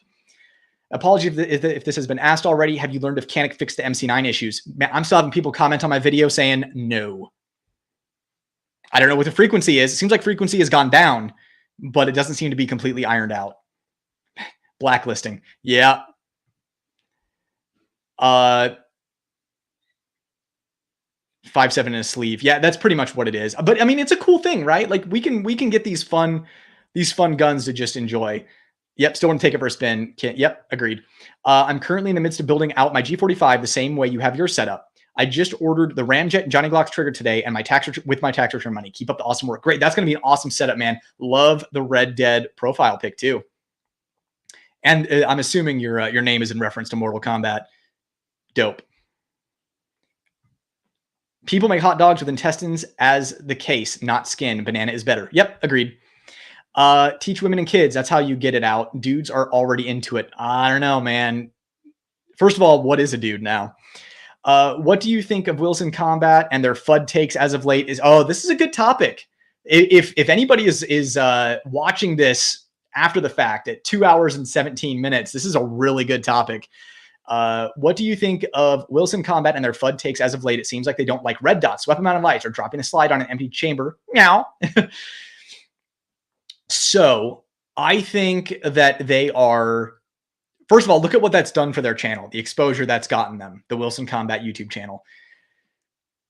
I think that they want to be controversial, and they also know that they're kind of right, so they can get away with it. So here's the deal. I don't really remember. I don't remember if I watched those videos exactly, but I definitely saw their takes.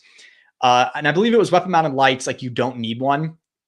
And it seems like very much Ken Hackathorn was talking about like using a weapon mounted light as a light. And no, you should have an offhand light.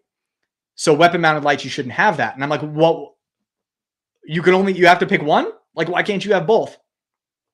Like, I can't show the gun on here, but like, I carry an offhand light, and in my waistband is a gun with an X300 on it. So here's my point of view.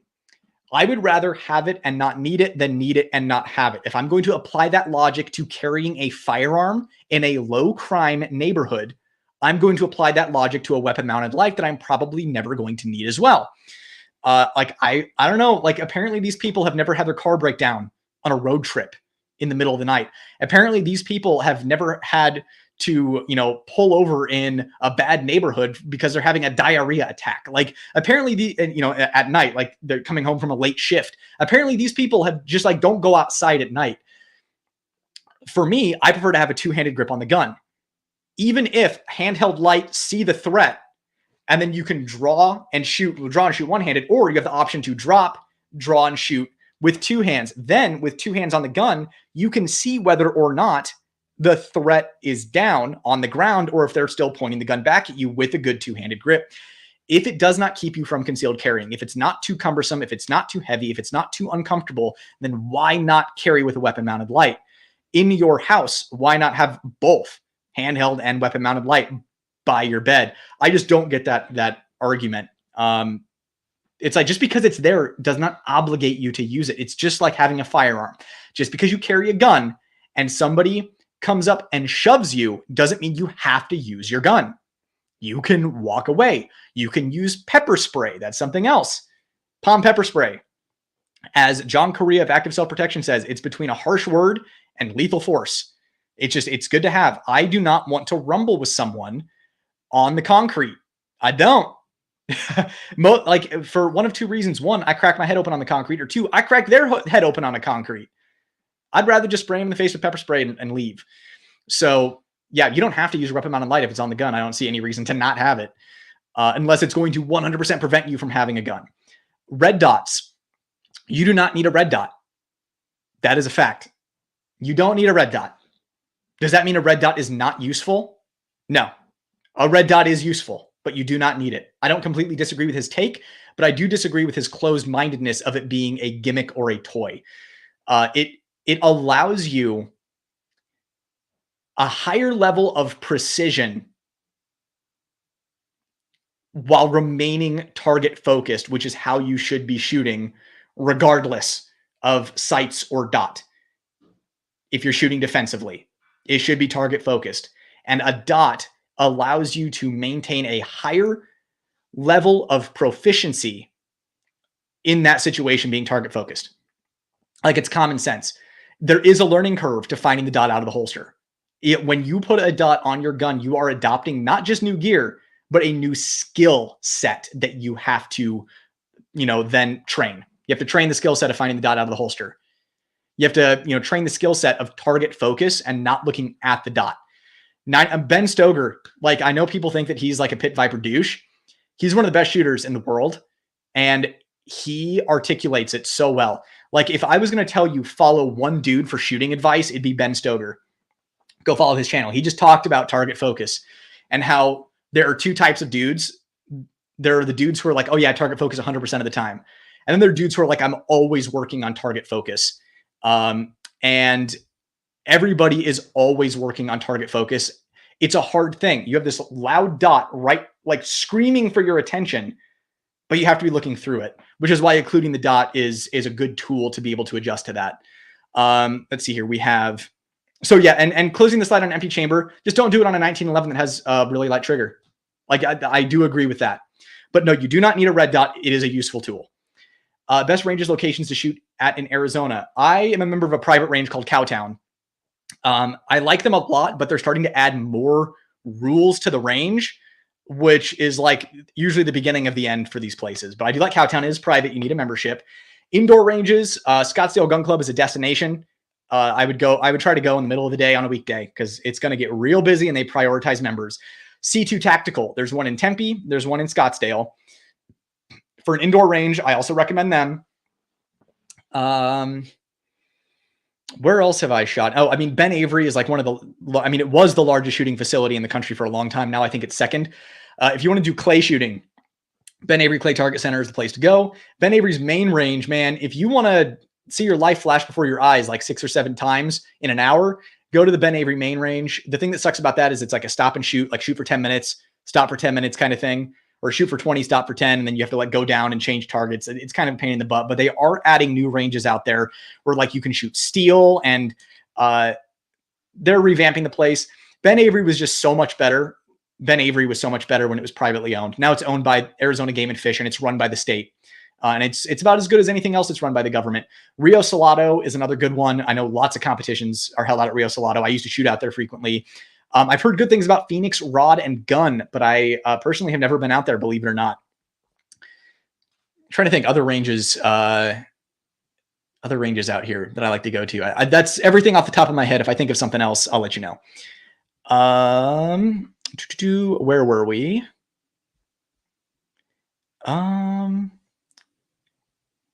Here we go. Teach women. Oh yeah, we went through that. FUD takes Wilson combat.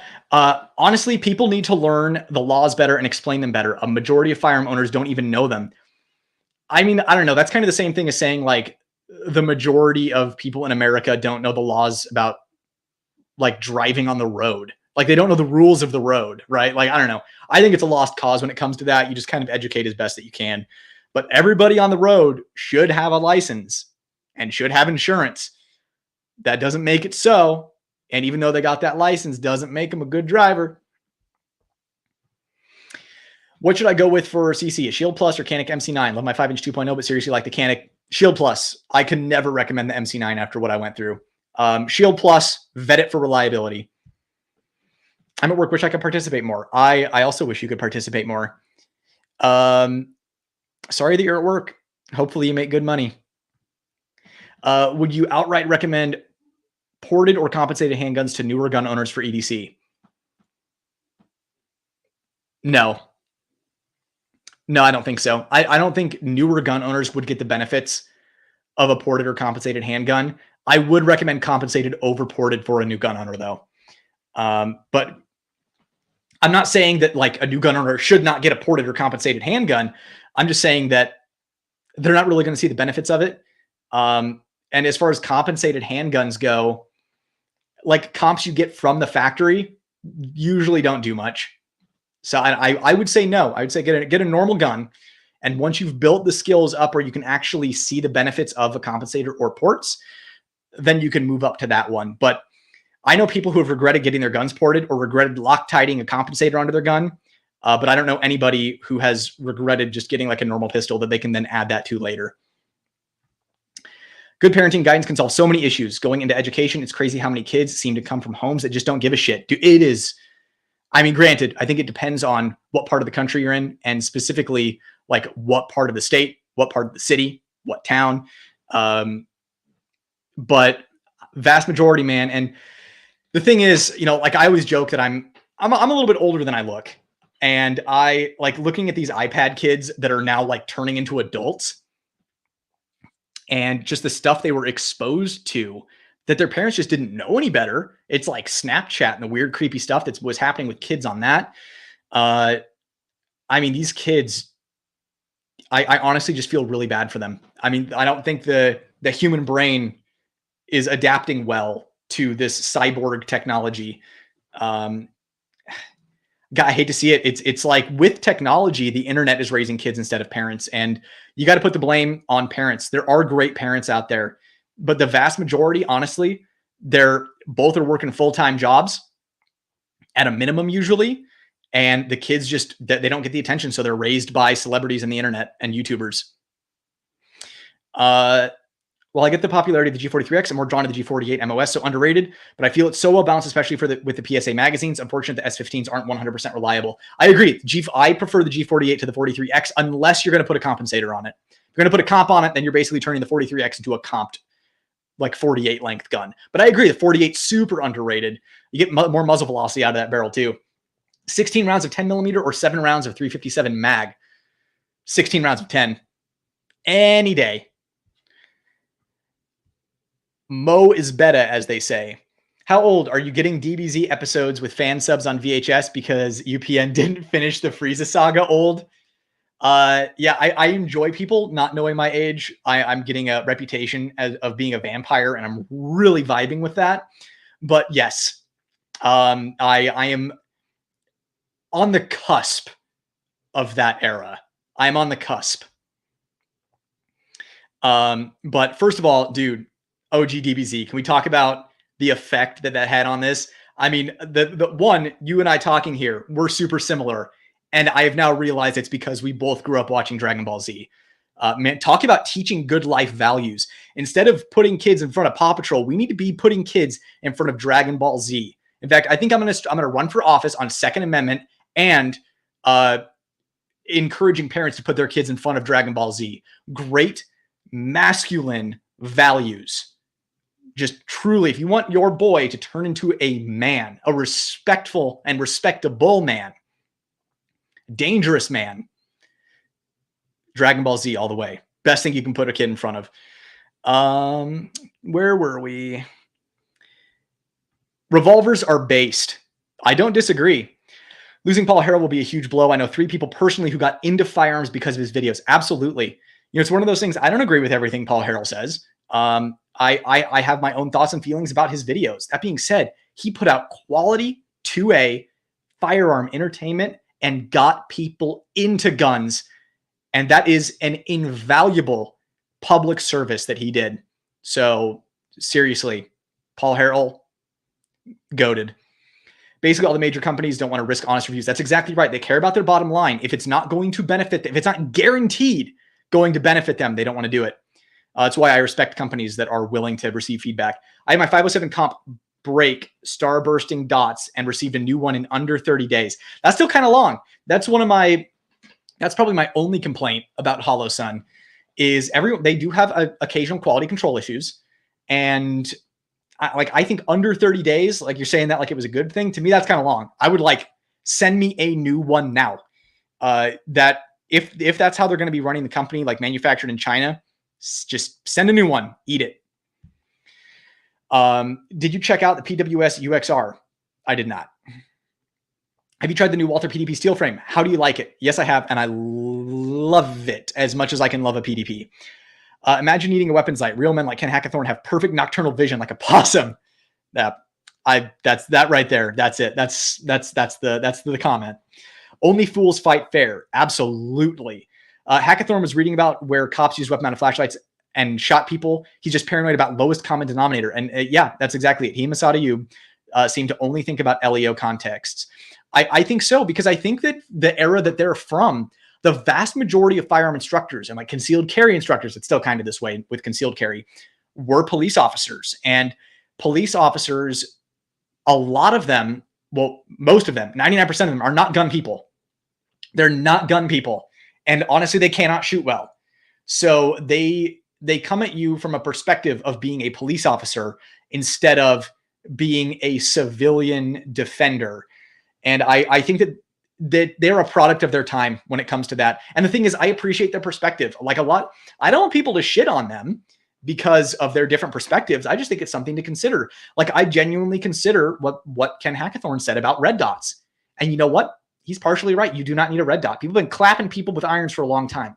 I still shoot irons well. You can check out my video, like should you carry a bigger gun, I think was the title, where I shoot a Staccato XC next to a P365, standard P365.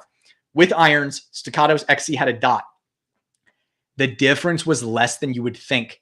If you have this skill set, you can shoot small gun, big gun, irons, no irons, compensated, not compensated, 2011, striker gun, micro gun, competition gun, pretty darn close to each other. You're just looking at min-maxing to get that little bit extra performance to shave off tenths of a second. So, I mean, I appreciate their perspective. I do. Just jumped on, so maybe you mentioned, did you try the Shadow XR 920p at SHOT Show toolless comp? Yes, I did. The comp, it's a small slot in the comp, doesn't really do much. Really cool design. They move forward with that quick detach design with a more efficient and effective comp. They're going to have something really cool. Aside from having a weapon on mounted light, because it makes a gun received a shoot soft. Okay. So what you're saying is like putting a weapon mounted light on a gun makes it softer shooting because you're essentially adding weight to the end of it. Yeah, that is true. You have to be careful though, because you add too much weight on the end and it's not sprung right, you can get a dip or a bounce in the recoil impulse with that extra weight out there. So you have to make sure it's sprung properly for the X300 if it's a sensitive gun like a 2011. An old cop saying, if you are on your back, you have lost the fight or are about to lose the fight. Recognize that serious danger. Not unless you have a J-frame.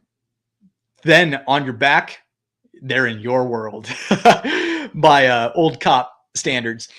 Here's my take on weapon mounted lights. I don't always carry one, but I always carry a handheld with that switchback. Yeah, absolutely. I train with it doing dry and live fire, but it by no means is better than a weapon mounted light. I agree. Again, like I carry both, but if I'm going to take one away, it's going to be the weapon mounted light. The handheld light is the more important light to have. 100%. I don't know. My brain is not computing that. For indoor, I've been pretty happy with C2, prefer Tempe, but both have been solid. Yeah, the Tempe location. So the C2 location used to be really good. I used to know everybody there and they were all super dope. But the Tempe location, I like their staff nowadays. The internet bullied Wilson Combat so bad they removed the video that Ken was being Did they really? Oh man, I hate to see that. I don't know. I'm just all about having different perspectives out there and then coming to your own conclusion. I'm not about shouting someone down for having a different opinion. Where were we? Love the JoJo art and Gunsmith Cats in the background. Yeah, so we got JoJo's Bizarre Adventure there and Gunsmith Cats. It's mirrored, so I'm having trouble pointing. Gunsmith Cats DVD there, and Gunsmith Cats manga original run right there. Both of those are super rare. Great taste. Brett, thanks for sharing your time with your fans. Honestly, I'm just happy to hang out with you guys. It's not Goku. I would put my kid in front of Yu Yu Hakusho. Dude, yeah, okay, Yu Yu Hakusho is super lit. Yeah, I mean, different lessons to be learned in both, but very, very good lessons. So just not Goku. Yeah, Goku has a reputation of being a bad father, but I'm sorry, man, when he's training up for the Namek fights, like that's to me like peak motivation right there. But yeah, Goku, yeah, don't take fatherhood advice from Goku. What else we got? Why Holosun comp as your preferred optic if you raved about RMR HD in one of your videos? RMR HD, I love the front-facing light sensor. I really do. For any kind of serious use, you know, you have it on automatic brightness and it's dark. The dot is appropriate. You turn on your weapon-mounted light, boom, it adjusts so you don't wash out your dot. It's good for outdoors, good for indoors. Living in Arizona, I walk outside in the summer where it is just scorched earth, like Chronicles of Riddick running across that planet, scorched earth. And then you go inside of a Costco and it's about 5,000 levels down in brightness. And without a decent auto brightness, it can be you're going to be running a blown out dot indoors. And that HD, the fact that it adjusts to where you're pointing the gun. So if you're inside Costco shooting at an active shooter outside Costco in the blazing light, the dot adjusts to that. It's amazing technology. That being said, performance-wise, having the very large window on the 507 comp gives room for error in a high adrenaline panic rush situation, maybe shooting from unconventional positions. The performance that bigger window offers is more invaluable than that, in my opinion. The RMR HD window is decent. Like, I'm not saying you can't shoot even a standard RMR. It's got a tiny window. I'm not saying that. I'm just saying that the bigger window, just the advantage of that makes more of an impact on performance than the front-facing light sensor on the HD. My perfect dot would be this. Holosun 507 comp, partially closed emitter, like slanting down, so it's not a giant mailbox, with a front-facing light sensor, and the frame built out a little bit past the lens to get rid of its only weakness, which is just this tiny little micro piece of the lens that sticks out past the frame. That would be my perfect red dot. If you could only have one DASA, put me on the spot. Langdon Tactical Beretta 92 G Elite, if I had to have one. Hello from Phoenix. Love your channel. Keep up the good work. But hello from Phoenix as well. I'm glad you're here. Glad you're enjoying the channel. I'm disappointed the current crop of shows kids are growing up with. When I was growing up, we had Avatar: The Last Airbender, another show that every child should be set in front of. The new version on Netflix doesn't hold a candle. Yeah, no, I never expected it would. Avatar: The Last Airbender. If you're watching this and you want a show to watch with your family, or if you're a loner and you're looking for a show to watch on your own and you haven't seen the original Avatar: The Last Airbender, it is a 10 out of 10 S tier peak fiction. Go check it out immediately. Prioritize it. It's fun, family friendly, and tells an incredible story start to finish with great life lessons. Do you own any cowboy gats? 1873 is my favorite gun of all time. Wish open carry was normalized so I could rock it more often. You know, I used to have 3 single action revolvers. I got rid of all of them. I just wasn't shooting them. I will be adding more to the collection. At least one more. I had the last holdout that I had was an old model Vaquero in 44 Magnum. Very rare offering. And someone offered me a stupid amount of money for it. I couldn't say no, and now I don't have any. Since you're spilling tea on what companies are secretly shady or actually cool, how do you feel about Beretta? I love their guns. I would hate if they only work with Shills. So yeah, Beretta is another one of those companies that does only work with Shills, but they're not nearly as bad as the other companies that I listed. They're kind of, I would say, mid-tier. They're mid-tier. They're not terrible. They're not awesome. They're kind of chilling in the middle. What I don't like about Beretta is their recent quality control. It's awful. Dinner's ready. Thanks for doing this, man. Until next time. See ya. I'm sure you're long gone, but I appreciate you being here. Gotta bounce. See ya again. One of the things that have turned me off from Shadow Systems OR over Glocks are the needing to remove the optic to replace the extractor, deep, plunger and extractor. Turn me off to them, sadly. Yes, I agree. It's a big pain in the butt. We buy Glocks because they're simple and it's easy to swap out parts, and they made that difficult on us. We had 115 plus degrees, 31 days in a row last year. Glad I have a pool. Yeah, wish I had a pool. Glad I have air conditioning though. Literally the only reason I don't have a pool is because didn't want to maintain it, and I don't have kids. So, any other guns from media that you desire to own? Yes. Oh God, I was just thinking about this the other. I just saw something that had a gun in it, and I'm like, I want one of those. I'm gonna think about that and come back to you. What are your thoughts on the Holosun SCS? I think I really like it. I like where it's going. I don't like how small the window is. That's my complaint. You pulling out your red dot inside Costco, man. Only in a worst case scenario. They got rid of churros. I'm upset. I'm disgruntled. Just kidding, of course. In Minecraft.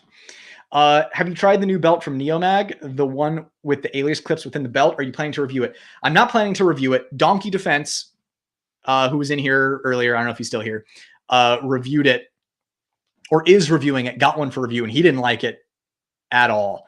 I don't know if it's a body type thing, but he said that, it was bulging quite a bit. So I don't know. I might review it, might not. We'll see. Have you not been to Costco? This place are crazy. People who buy gallon tubs of mayonnaise can't be trusted, and you need to be ready to draw always. Can you do a review of the RCR and compare it to other competing closed emitters and maybe even rank it against other open emitters? I'm currently reviewing the RCR. In the works. I'm going out to the range one more time with it tomorrow before I start doing the review. That and the Ultimate Carry J-frame. But yes, RCR review in the works. If it weren't for the weird mounting system, it would probably be my favorite closed emitter. I think it's cool it could go on an RMR footprint, but it's that mount, they were creative, but it's a little jank. Great dot though. Great sight. Great sight. I wish the window was a little bigger, but that's just because I'm a snob.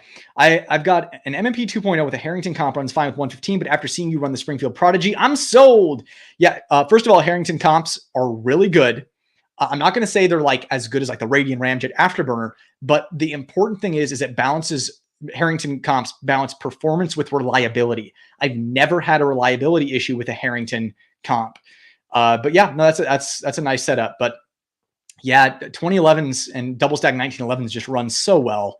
It really is hard to beat. How are you liking the EDCS belt? Still love it. Love the Hunter Constantine belt. One of the best belts on the market. If you're looking for that type of belt. Yeah, those mayonnaise tub people are crazy. If we're talking about shady companies and shilling, who have you shilled for? I have not shilled for anyone. The only argument could be made is that DPM Systems is a sponsor of the channel, and Handle It Grips has been a sponsor of the channel. So as far as shilling goes, so here's how that works. First of all, Handle It Grips is honestly, Handle It Grips is probably my favorite firearm accessory company, literally run by the best people on the planet. I'm not sure human beings come the cyberpunk meme with Keanu Reeves come. I'm not sure human beings can possibly be better than the people running Handle It. So an argument could be made that I have shilled for DPM Systems and Handle It Grips, but in both situations, I reviewed their product, genuinely liked it. And then with DPM, I reached out to them to see if they wanted to sponsor the channel because I liked their product. And they said yes. And with Handle It Grips, Handle It saw my video. And it wasn't even a review of the Handle It. It was comparing the Handle It Grips to the Talon Pros. I'm like, both are good. I just prefer the Handle It Grips. He said, I love the video, love the honesty. We value honesty here more than anything else. That's how they came up with the edge texture is, feedback. And that edge texture is my favorite stick-on grip texture ever. And they reached out and wanted to sponsor a couple of videos for the channel. So both cases, unbiased reviews went out. I loved both companies, and then they started sponsoring. But you can make the argument that after they sponsored the channel, I started shilling for them. I just don't think that would be a fair argument. Can attest to Beretta QC, bought a 92 a couple of years ago, and the finish is wildly bad. Yeah. He's been shilling for Viz Media and Funimation all show. Yeah, no Aniplex though. Screw that. They're digging into your wallet. Also, when can we expect another book? Loved the ones you wrote. They were awesome. I'm so glad you loved those books. If anybody's here and you haven't read my books, go check them out on Amazon. They are awesome reads. They're short. They're 2 short novels, Armed Instinct and Countdown to Dawn. Everyone is always really surprised by how good they are. I don't know. Like, people look at me and they're like, I don't know. And then they read my books. They're like, wow, these are super good. Not BSing, legitimate feedback. So go check out my books. They are super action-packed, awesome reads. That being said, next book, full-length novel in the works. It is probably the thing I am most excited about. I am trying to get a publishing deal on this one. I self-published my other 2 books. I want a publisher for this book. That's the only reason it's taking time. I'm going to give myself like another year to find a publisher as I fine-tune the book to make it the absolute best it could possibly be. So if anybody knows any editors and any publications, let me know, because it seems to be largely like anything else, who you know certainly helps. But that's the reason it's been so long since there's been another book. It's because I'm trying to get a publishing deal. But obviously I will self-publish because my books have done really well self-published. No issues there. I would like to be an author, like full-time, book a year, guaranteed through a publisher. That's my long-term goal for myself. So that's what I'm actively working on. This next book, though, is so good, and it's gun-centric. I want to tell you guys about it so bad, but it's honestly, it'll be better as a surprise. Best way to grip a snub nose that doesn't entirely suck. Yeah, there's really no way to do that. What I do is I just grab, and now a good set of grips helps. Like on that ultimate carry, VZ Grips made a proprietary set of grips, not proprietary, but a set of grips just for that ultimate carry that you can only get by purchasing the ultimate carry. I'm assuming they have a contract in the works and that when it expires, they'll sell them separately, but it really, really fills the hand and helps. But strong hand. And then with my support hand, I cross my thumb over my thumb and then squeeze really hard with my support hand. And then just focus on squeezing your support hand really hard. And I kind of use this thumb as leverage. S tier. It's a goddamn USP. SF3. I don't know what that means. But yes, the USP is a good gun. Have you tried a Vortex Defender CCW red dot? People complain about the refresh rate, but are they fast enough shooter to really see it flicker, or just talking on keyboard to sound like a fast, cool shooter? Yeah, I don't know. The refresh rate is annoying. Like, I've looked through one. It's annoying. Is it the end of the world? No. Can I still shoot it? Yes. Would I prefer if it had a faster refresh rate? Yes. Do I think that there are better options on the market than the Vortex Defender CCW? Yes. Just get an EPS carry. Get a Holosun EPS carry and just be done with it. I think shilling would be classified as pushing items you yourself wouldn't use. What do you think classifies as shilling? Okay, I do agree with that. But yes, the only things that I have promoted are things that I would actually use myself. I actually have another channel sponsor coming up. I can't say anything about it now, but it is a product that I have tested and used myself because that's the only thing that I would recommend. So, and it's honestly a big sponsor. Is going to be it. Showing this sponsor love is going to be a huge opportunity for the channel. So definitely keep an eye out. I'm going to need the Nightwood Guns community to show the sponsor that that's the place to be. Your eyes would surprise you with the refresh rate, I'm assuming. Yeah. Any line on good budget optics? Just go Holosun. I know that they're like not super budget. Holosun's the cheapest I recommend. I don't know editors, oddly enough. I can hit you up on Patreon. Yeah. Oh, you do? Oh, I completely misread that. So yeah, hit me up on Patreon. Let me know. All right. So we are like caught up on comments. So I'm going to start, unless still rocking the comfort concealment belt. Yes, when I am carrying without belt loops, and I still love it. Velcro's holding up well. So is the stretchy part. But just as we're caught up on comments, I'm just going to go over a couple of the other things that I wanted to talk about. So I talked about good companies, bad companies, micro gun problems that I had. And something I want to touch on about the micro carry guns. There's a reason that I recommend full-size pistols and compact pistols and even subcompact pistols over micro carries. And it just seems to be something about the micro carry gun that it's either going to beat itself to death, like the trigger return spring on the P365.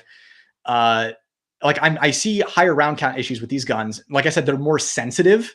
Like the Glock 48, shooting it dry was making it choke. And like I can shoot a G19 dry all day and it's going to run with quality ammo. So there's something about the slimline micro carry guns that just make them more susceptible to issues. And I don't know if it's because it's just small and physics are beating on them or taking more of a toll or having more of an effect, or if they know it's only a civilian market and that they need to pump out an extremely high volume of them, and they want to come in at a competitive budget price, that they're just cutting a lot of corners using cheap materials, and obviously also having employment issues. Obviously, after, like, can I say COVID? Like, is YouTube gonna shut me down again for saying that word? After that, man, like, a lot of these companies lost a lot of good people, and it's been rough finding good people to replace them with, because with mass production, actual craftsmanship and workmanship is dying. That's why Smith & Wesson revolvers have been so bad recently. Like, I'll go into a gun store and just like I went into a local shop here and I was looking at a bunch of Performance Center Smith & Wesson revolvers. I looked at 7 of them total. Only 2 of them were completely in time. The other ones perform. I mean, these are, $1,500 revolvers that are out of time from the factory, that are all dinged up. Even in my Ultimate Carry J-frame review, I'm going to show you Mars and marks from the factory. Like, dude, it's sad. Shield RMSC or HoloSun 507K. 507K every single day.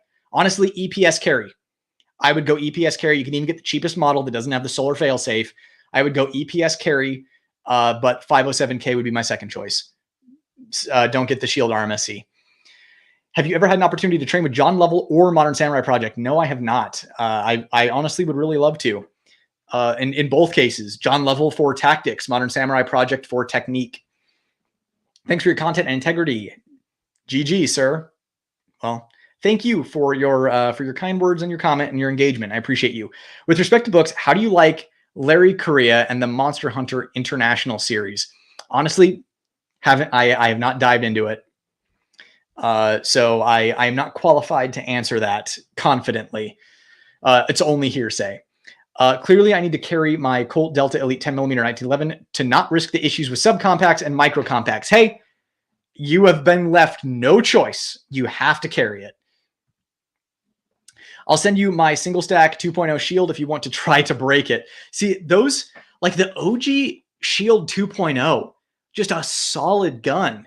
And I think that's one of the reasons that the Shield Plus surprised me when the one that I got was such crap, is that OG 2.0 Shield was just such an absolute banger that they put out.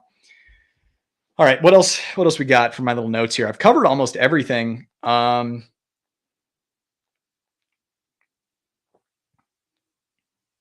So basically for some just upcoming videos, because it looks like, I mean, there's still 100 of you in here. If any of you want to ask me any other questions, start up any other conversations, I'm totally down for it. But as comments wind down, I'm probably going to start winding down. Do you really think your guns will hold a candle to AI? Last time I checked, microchip ain't bulletproof, homie. But no, it's spooky stuff for sure. I think AI is the most terrifying thing that I've ever even been aware of. And we literally, for so long, people have been warning us about AI. Literally the most intelligent people on the planet for how many decades have been just warning us about AI. And here we are. What is Staccato's Shill rating in your experience? I'm glad you asked this. Staccato is like the super ultimate Shill. Maybe that would be SIG.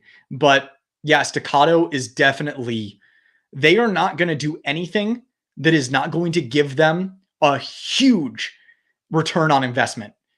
So like, look at who's being provided Staccatos. It's going to be the big dogs, Colion Noir. You won't hear him say a bad thing about Staccato, right? So anybody who has been sent a Staccato, it is because there was a 100% guarantee there would be a return on investment. Staccato is not interested in consumer feedback. They're interested in their own feedback. And it's one of those things. Well, I mean, granted, I'm speaking for people that I don't personally know. That's just how it seems. I'm speaking from a consumer point of view because I'm not in that industry. I'm one of those things. I'm like, I accidentally got let into the concert without a ticket. And I'm like, just kind of like looking around, enjoying the show. So that's certainly how it seems. That being said, the Staccato, my experience with Staccato at at SHOT Show was very eye-opening. One of the ways, if you want to know who ranks high on the Shill rating, look who has their own range day and doesn't actually go to industry day at the range. It's because they want to be in control of what is being shared. Like for example, Glock, they think they don't need their own industry range day. And why would they? Like, they don't introduce anything new, like hardly ever. And what they do introduce that's new, people are like, oh yeah, that's a 17 slide on a 19 frame. Okay, like, so what? But then people like me and Johnny Q will have a malfunctioning Glock in our hands and we'll post it on YouTube. And getting into like Staccato day at the range or Beretta range day or any of those, like Daniel Defense range day. I mean, you've been vetted as a member of the club at that point. So definitely consider also who all was invited to that. I'm not saying those people are bad people. I'm just saying that those people went with the understanding that while they're there, they're in the club. And they won't be invited back if they share an honest experience that was less than a 10 out of 10. Yeah, AI is horrible. I think the issue with a lot of these companies lately isn't so much that every gun in a line breaks, but the QA and QC are so bad and new owners don't know enough to tell. Yeah, I think that's at the very least, that's partially true. But it's one of those things where you see a common issue like high round count P365s having that trigger return spring break or slip. You see those recurring issues and it makes you ask a design question. Would you carry a USP 9C with a P30 mag spring and follower to make it 15+1? I don't mess with mags like that. All my carry guns, factory mags, factory base pads and base plates. On actual carry guns, I don't mess with that stuff. So I've only carried a Glock 48 with a TLR7 sub. How do you get used to carrying a full-size gun with a light, or is the only difference the weight? I think it's a discomfort. I think it's not discomfort. What am I trying to say? A tolerance, right? A tolerance for discomfort. So for example, like right now, like I'm carrying on my person a Bull Armory SAS TAC-2 4.25 with an X300 at appendix. And I've been sitting down for 3 hours now. And I carried it all day before I sat down. It's just having a high tolerance for discomfort. I don't even feel it on me. But I guarantee you, if I took this off and put it on one of my friends, it's like, I have to carry an LCP because everything else is uncomfortable. Yeah, he would probably be like, I don't know how you do this. So I think a lot of it is just a tolerance. On top of that, it's setting it up with a good holster. Tier 1 Concealed Access Elite, DCC clips, adjusting the ride height of the clips, adjusting the height of the claw to get it so that I can clear sitting down and it's still pushed against my body to conceal. A good holster is going to make all the difference when carrying a full-size gun with an X300. It is the make or break. And like, as far as weight goes, as long as you're carrying a sturdy belt, weight's not an issue. Shield Plus is my first choice and I love them, but I don't know if I want it or the 3.6 inch 2.0 for the light rail option. Yeah, honestly, it's a tough choice. I don't know if I can help you on that one. Not a joke. I would be down for there being a Shill rating system. I'm really curious about every company now. You know what? You say that, and then other than like the 6 or 7 companies that I listed, every other company would just be like 10 out of 10 Shill. This industry is horribly corrupt. That's why I call out the companies that are good, that value honesty. MPA DS9 review. Trying. I owned a C2, carried it for 6 months and sold it, went back to a G19 and then ended up selling it too. Starting to consider a full-size M&P. Honestly, keep cycling until you find what you love. It's one of those things. Suggesting a gun is like suggesting a pair of shoes. It's like, oh man, this is my favorite pair of shoes ever. And then you recommend it to someone, they're like, these shoes suck. Like, everybody is so different, has different tolerances for discomfort, different arches in their feet, different postures while stand. Like, there are so many things when it comes to personal preference that it's just, you got to keep trying until you find the thing that just meshes with you. What's up with Staccato? I missed it. Oh, their Shill rating is high. They only participate in things that they are 100% going to get a return on investment. And the thing is, they're running a business. I do not blame them. It's like, I'm not like, these companies are bad because they only work with shills. Like, I'm not like that. I'm just saying, hey, listen, when you see any Staccato in anybody's hands that was provided by Staccato, be aware Staccato provided that gun because they were 100% certain there'd be a 100% return on investment in providing that pistol. That's all I'm saying. I also want you to consider even if somebody purchases a gun with their own money, it can create a bias, because for some people who like, especially people who don't own like a lot of different guns, that is the gun that they did their research on. They decided to spend their hard-earned dollars on, and it is the firearm that they selected to the weapon of defense that they chose through their research and decision making to protect themselves and their family and loved ones. And it's an emotional thing, and then those people might want to defend that decision in order to make sure they're right. So like, bias comes in many shapes and forms, but shilling is something that you definitely have to be aware of happening in this space at a level like you would not believe. Not a warmonger, but I'm disappointed I'm not living in a time where actual fighting mechs aren't used in warfare. I agree. It's one of those things where if we could pilot mechs, like they came up with like the mech branch in the military, and it had like the highest death rate, man, that'd be the way to go. I think people would still sign up. It's like average lifespan is like 1 day on the field, but there are like 1% of people turn into badasses and they're like mech heroes. There would still be a lot of signups just for the opportunity to pilot a mech. Plus, if you're going to go in a mech, would be a pretty cool way to go. Do you plan on getting another Staccato? I don't know, to be honest. Probably the new Staccato C. If they make an XC variant of that, that's probably the one that I would get. Other than that, I love my Staccato XC so much. I mean, I sold my other Staccatos. I still have a C2 floating. Like I still have a C2. But like I never shoot it. The XC is the only Staccato I shoot, and it's really the only Staccato I need. So yeah, Staccato C, XC version. The CXC is what it would take for me to get another Staccato.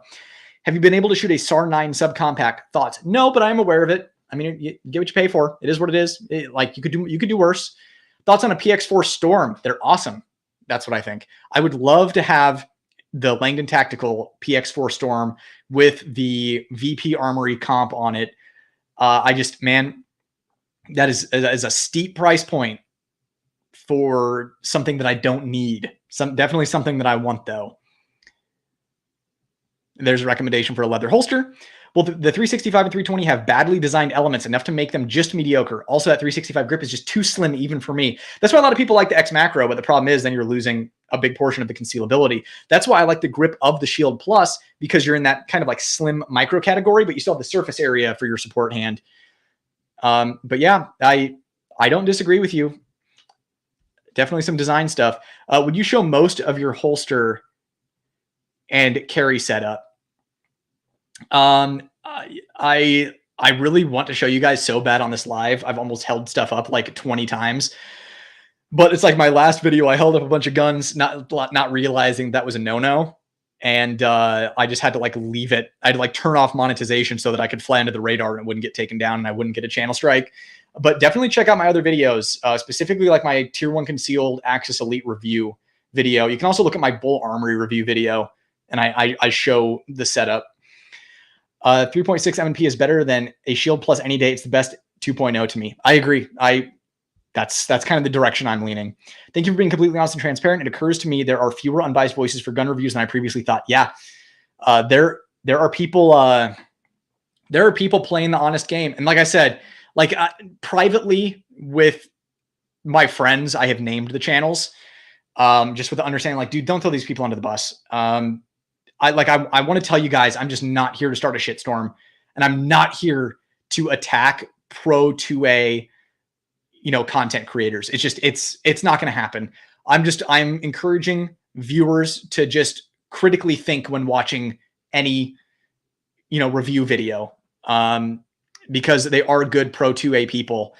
And it's like, I don't even beat up Colion Noir. He has done more for the 2A than any of us, all 100 of us right here, right now. And the thousands of people that are going to watch us after the fact have all done for the 2A combined. So like, I'm not going to beat him up for shilling. It's just realize that what he's doing is entertainment and promotion. Yeah, sunk cost fallacy, both time and money. Absolutely. What are your thoughts on the Staccato C2? Would you recommend over a G19 or similar? That's hard to say. That's like, would you recommend a pair of cowboy boots over a pair of motorcycle boots? I'm like, okay, what are you planning on doing with it? What's your boot wearing experience been? Do you ride horses? Do you ride motorcycles? So it's hard recommending something like that. I can tell you that if you just need something for defense and you're on a budget, you do not need a Staccato. I will say that if you like a Staccato, you will be very happy with your Staccato. I personally am a fan of the Staccato. I'm not saying it's perfect. G19 also isn't perfect, but those are two guns that I recommend frequently. If you can get them in your hands, better yet, if you can rent them and shoot them, that'd be the best thing you can do. It carried just as well for me as a 19, used a 10 core for the C2. To me, the C2 isn't worth the money. And you see, that's totally okay. And the thing is, that's completely valid. The only thing that makes double stack 1911s worth it for me is I can run the trigger really fast. It's easier for me to maintain accuracy at that speed with that trigger. And I have a preference for the grip angle. That's really it. But I run my stuff really fast. The biggest downside of the double stack 1911 is the slide stop. Using it as a slide release, you have to use your support hand to do it. So it slows down reloads significantly. So most of the time I will shoot the same. If there's a drill with a reload, I will shoot usually a faster time with a Glock just because the reload is so significantly faster than, it makes up for the difference of me being able to shoot a little faster with the Staccato. But yeah, for most people, the Staccato is just not going to be worth the money. At the end of the day, a Glock is going to do the job. Do you still rock the G48 or have you turned into one of those 1911 snobs? No, I still like the G48. I mean, I still have my criticisms of the G48, but it's one of the only slimline or micro guns that I recommend. The G48 is a good gun. It just has like the worst grip texture I've ever seen in my life. And the trigger is way heavier than full-size Glocks, which is why I typically just like, hey, get a G19. But yeah, the G48 is still a great gun. No issues with it. And I might be a snob, but I'm not that much of a snob. Bunch of little trophy emojis. Also, tier 1 for the win. Awesome products. Agreed. My favorite holster manufacturer. And I've never shilled for them. They've done nothing for me. Which one would you choose? Your Bull Armory or Staccato XC for concealed carry? Thanks for your video. They're very informative. You're welcome. So the Staccato XC shoots better. Hands down. It's the best shooting production gun ever made in the history of handguns. That being said, the Bull Armory TAC 4.25, I get it out of the holster a little faster. And I go over this in my Bull Armory review. So if you haven't seen my Bull Armory review, go check that out. I talk about it. I essentially shave off 1/10 of a second on the draw with the Bull Armory simply because it's lighter weight. In theory, it would be the same with the Staccato C2, but I like the features on the Bull Armory TAC 4.25 more than I like the features on the C2. And the new EDC that Bull Armory is coming out with is basically the TAC 4.25 that I have on steroids. It's even better.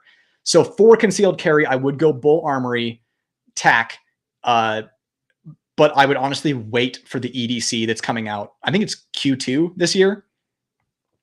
Love the channel, brother. Keep up the great work. I'm honestly just really glad that you've been enjoying the channel. It's been great hanging out with you. Unless you're left-handed, for the slide, using this, the slide stop as a slide release on the 2011, absolutely. Sold all my SIGs. Yeah, honestly, I just have a P365 left. And I'm getting ready to set it up for the Radian Ramjet Afterburner review whenever they decide to release that.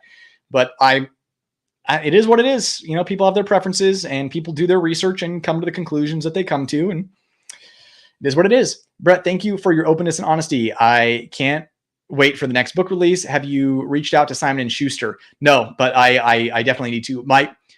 So I want to make sure this book is the absolute best that I can absolutely make it. That seems to be probably the most important thing before. It's one of those things that I'm making connections right now as I fine tune the book. So these places are harder to get your foot in the door than you would think. Knowing somebody who has published through them or knowing somebody who is there is the fast. Like Jack Carr, for example, that's what he did. It's like he knew another SEAL who published a book through that publisher and got his foot in the door, and then he had to close the deal. But maybe his foot may have never made it in the door if it wouldn't have been for someone that he knew. So that's just something to consider. But I'm so excited for this book. I just want to. Oh yeah, no autocorrect. I don't know what is going on with autocorrect recently, but it's worse than ever before. It's like correcting it into stuff that I like never would have wanted to say. Staccato XC is better shooting than a Glock 17. I think not, sir. Don't be surprised for more problems when Reddit sees. Yep. Nope. Nothing's better than a Glock. All you need is a G17 with its factory plastic tray sights, and you're good to go. Rooting for you. Much appreciated, man. All right. I'm going to give you guys another. Oh, here we go. But yeah, I'll give you guys another, I don't know, 5 minutes to kind of blast me with some more comments. And because the comments are dying down a little bit. So anything else you want to get out there, now is your chance. Daniel Define, big YouTubers loved it. And now smaller tubers are having issues. To QC issues trying to meet big demand, or big tubers marketing for DD. 100% big YouTubers marketing for DD. Daniel Defense is one of the companies that went from I am 100% putting this gun in your hand to checking out my channel to ghosting me. So yeah, it's 100% big tubers marketing for Daniel Defense. Brett, what knife do you carry for EDC, and is a budget brand like CJRB, CVV, Senka, etc.? My budget recommendation is CVV. Like I have 2 CVV knives that are my box openers here at home. I have one of their cleavers and I have their backlash. Keep in mind, they are manufactured in China with Chinese steel, but they hold, for the price, they hold an edge really well and they sharpen very easily. So if you want a budget EDC knife, I do like CVV. I like the backlash. It's my favorite. I get that as gifts for people all the time. If I'm giving someone a gift, boom, here's a backlash, and everybody loves it. But my EDC knife is not a budget knife. It is a Microtech Ramlock Amphibian with the carbon fiber scales and the DLC blade. So it's a signature series Microtech Amphibian. And it's super dope. It's my absolute favorite. I've been carrying Microtechs for years, like, I don't know, probably 10 years now. And I actually got away from their OTF knives because I was honestly sick and tired of maintaining them. So then I went to the Stitch, and then I went to the, man, I can't believe I'm brain farting on this right now. The, oh my God. Bastinelli, the collaboration with Microtech. Someone in here is probably going to know it. God, what was that called? The brachial. I carried the brachial, and then I just wanted to get away from spring-loaded stuff. So now it's the Ramlock manual amphibian. That amphibian blade's one of my favorites. That recurve. What is a good 1911 45? Dan Wesson, 100%. Man, my brain is drying up. It's been like 3 hours. I haven't drank any water. Do you catalog exactly how many rounds you shoot and what type of rounds you shoot through the guns you review? Sometimes it depends. Like there are some things that I know I'm going to put like 1,000 rounds through, not even worth keeping track of, because I can remember it. If I'm doing something high round count though, then yeah, absolutely, I keep track of it. Like long-term reviews, like I have notes for like my Staccato XC and stuff like that. I'm just running like long-term. I'm going to do follow-up videos like, okay, 10,000 rounds through the Staccato XC. What happened? Have you tried the PSA micro dagger with the compensated slide? I have tried the microframe with my 43X, and I'm surprised that I like the trigger. PSA is sending me one with that exact configuration. Buck 110, I mean, that's the classic. I'm rooting for a modular chassis like on the Zev OZ9 on the Gen 6 Glocks and steel sights. I know pie in the sky requests. I'm with you 100%. We're on the same page. Right on. Take on G20 and G29 10 millimeters. Like and subscribe. Great channel. Thanks. I'm so glad that you have been enjoying the channel, man. Thank you for subscribing. I just did a review on the Gen 5 G20. That's the G29 10 millimeter. Only get that if you know that you're not going to carry the G20, because the G20 shoots better, better capacity. It's just all around the better gun. G29 is cool, but it's a little thumper. You gotta have a grip on that thing. But yeah, I just did a review on the G20, so go check that out if you haven't already. I have heard that the Gen 5s, sometimes the extractors are either too tight or like too sharp, and that can lead to malfunctions. Just send it into Glock if that happens. Mine had no issues, but people in the comments were definitely letting me know. Do you plan on doing video on any rifle, and do you do competition shooting? Yes, I have rifle videos upcoming. It's something that I've been intending to do on the channel for a long time. It's just that like I've had the same rifles for a really long time. Like I have, I don't know. I have my one 16-inch 5.56 AR that I got when I was 18 years old. And the only thing I've had to replace on it are gas rings that I've blown out. So it's one of those things where it's like, yeah, it's carbine length. Yeah, it's quad rail. But the thing, it still runs. So I haven't really seen a need to get another like 16-inch AR. I do have a Shorty 300 blackout. That's my home defense. Soups with a can. So I did a review on that. That's a Sugar Weasel. I got it for review and ended up keeping it because I liked it so much. And so yes, rifle content upcoming, mostly to test optics, because people have been asking me about like rifle optics and stuff, like budget stuff. So I'm gonna be doing some budget rifle optics. I've also been intending on I've had a Scar 17S for a long time, and I have a Striker, I think it's Striker, lower on it that's billet aluminum, and it takes Magpul mags. And I've had that forever, and I've been wanting to review that as well, because I think it's a great way to up the performance of the Scar Heavy a little bit. So yeah, upcoming. Nice knife. Thank you. Yeah, it's like my favorite. Good time to end. Google saw you pushing Microtech over CVV and slowed down your connection again. My God. Another question. I'm looking for a budget light and laser for my STR9 home defense pistol. Is Solo Fish is good enough for oh boy. Autocorrect is destroying you, dude. At a minimum, should I just go for Olight? Honestly, dude, Streamlight. Just save up for Streamlight. That's much like Holosun is the cheapest red dot I go for. Streamlight's the cheapest light I go for. It's been said numerous times during this live chat, but I really appreciate your honesty and openness regarding many topics. Most YouTubers are reluctant to touch. Keep it up, sir. Yeah, they're reluctant to touch for a reason.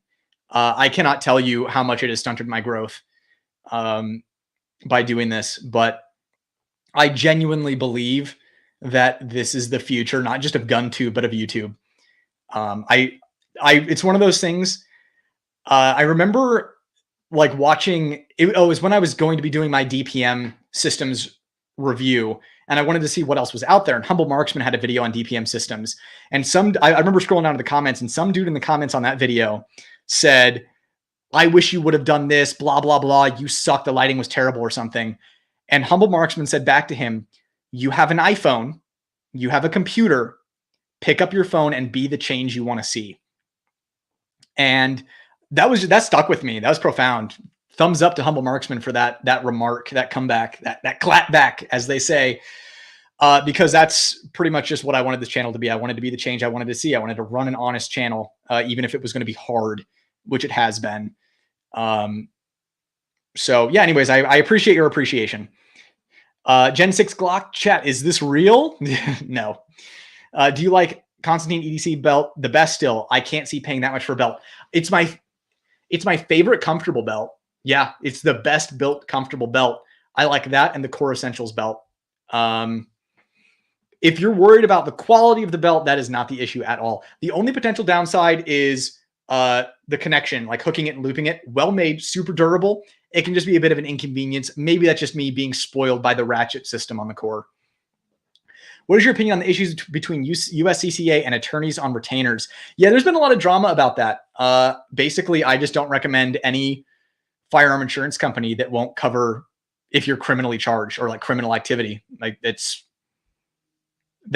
my thing. You're wasting your money otherwise. I'm a 4 eyes myself. Do you recall what frames you use? I have a lot of frames. I'm lucky. My sister is an optometrist, so I get frames wholesale.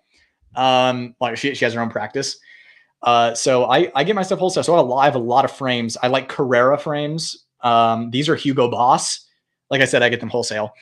And then for shooting, Pit Vipers with RX inserts. In regards to ammo, do you like 115, 124, 147? Difference for different style guns, comp EDC? I like 124 and 147 for EDC. 147 HST or 124 plus P HST are my two preferred defensive loadings. Because of that, I like to train with, I mostly carry 124 plus P, so I like to train with 124. It's a similar impulse, almost like 98% there. 115s are like, when you're used to 124s, 115s are like mouse fart rounds. So my new ammo sponsor, Buffalo Creek Ammo, who is awesome, by the way. I like their ammo is so good, and they're good guys, so I like giving them money and pushing people their way. If you go to Buffalo Creek Ammo and you want to order ammo in bulk, type in Nightwood 5, the number 5 in all caps, and you'll get 5%. But their rounds are like they cycle in every. I've never had an issue, but they're like mouse fart rounds. Putting that in like my Staccato XC, it's just like poop, poop, poop, poop. It's like an airsoft gun. It's crazy. So I don't like to train with 115s. In my defensive gun, because I like to mimic the recoil impulse as much as possible. But as far as like reviewing firearms and stuff like that, like 115s are great for bulk ammo. 147s, of course, going subsonic if you're running the can. For comped, I don't know. Some people say, 124 is better for comp or whatever. I don't know. The more velocity there is, the harder it's going to work the comp. But the lower the velocity, the less recoil there's going to be anyways. So it kind of cancels each other out. Do you use iPro with prescription inserts? If so, what do you use? Yeah, I'm sure you heard me say it. The Pit Vipers with RX inserts. You can go to Pit Viper, pick out the frames that you like, and then you can find a link for RX. It's like, are you a fucking nerd? RX inserts here. And then they have a partnership. I forget what the company is, Sved, I think. SVED. I don't know what it is. And then you actually get a discount on the inserts from there. Yes, good job, Brett, on the videos and content. Very informative and honest. I'm glad that you've been enjoying. Which hearing protection do you use? Walker Razors, Howard Lates? I've used both. Howard Lates for indoor. I use like the Princess Leia ones indoors. And then Walker Razors outdoors. Yeah, I don't spend a lot of money on hearing protection. I use the Marsupial stretch belt, like $30. So nice. All right, check it out if you're looking for a budget belt. Last question. Thank you for taking your time today. Do you have an opinion on the AREX Rex Zero? I'm talking about the Zero specifically. Thanks. Cheers. Honestly, don't have enough time. I shot it once. I shot a buddies. I don't have enough time behind it to particularly recommend it or not recommend it, but it seems good.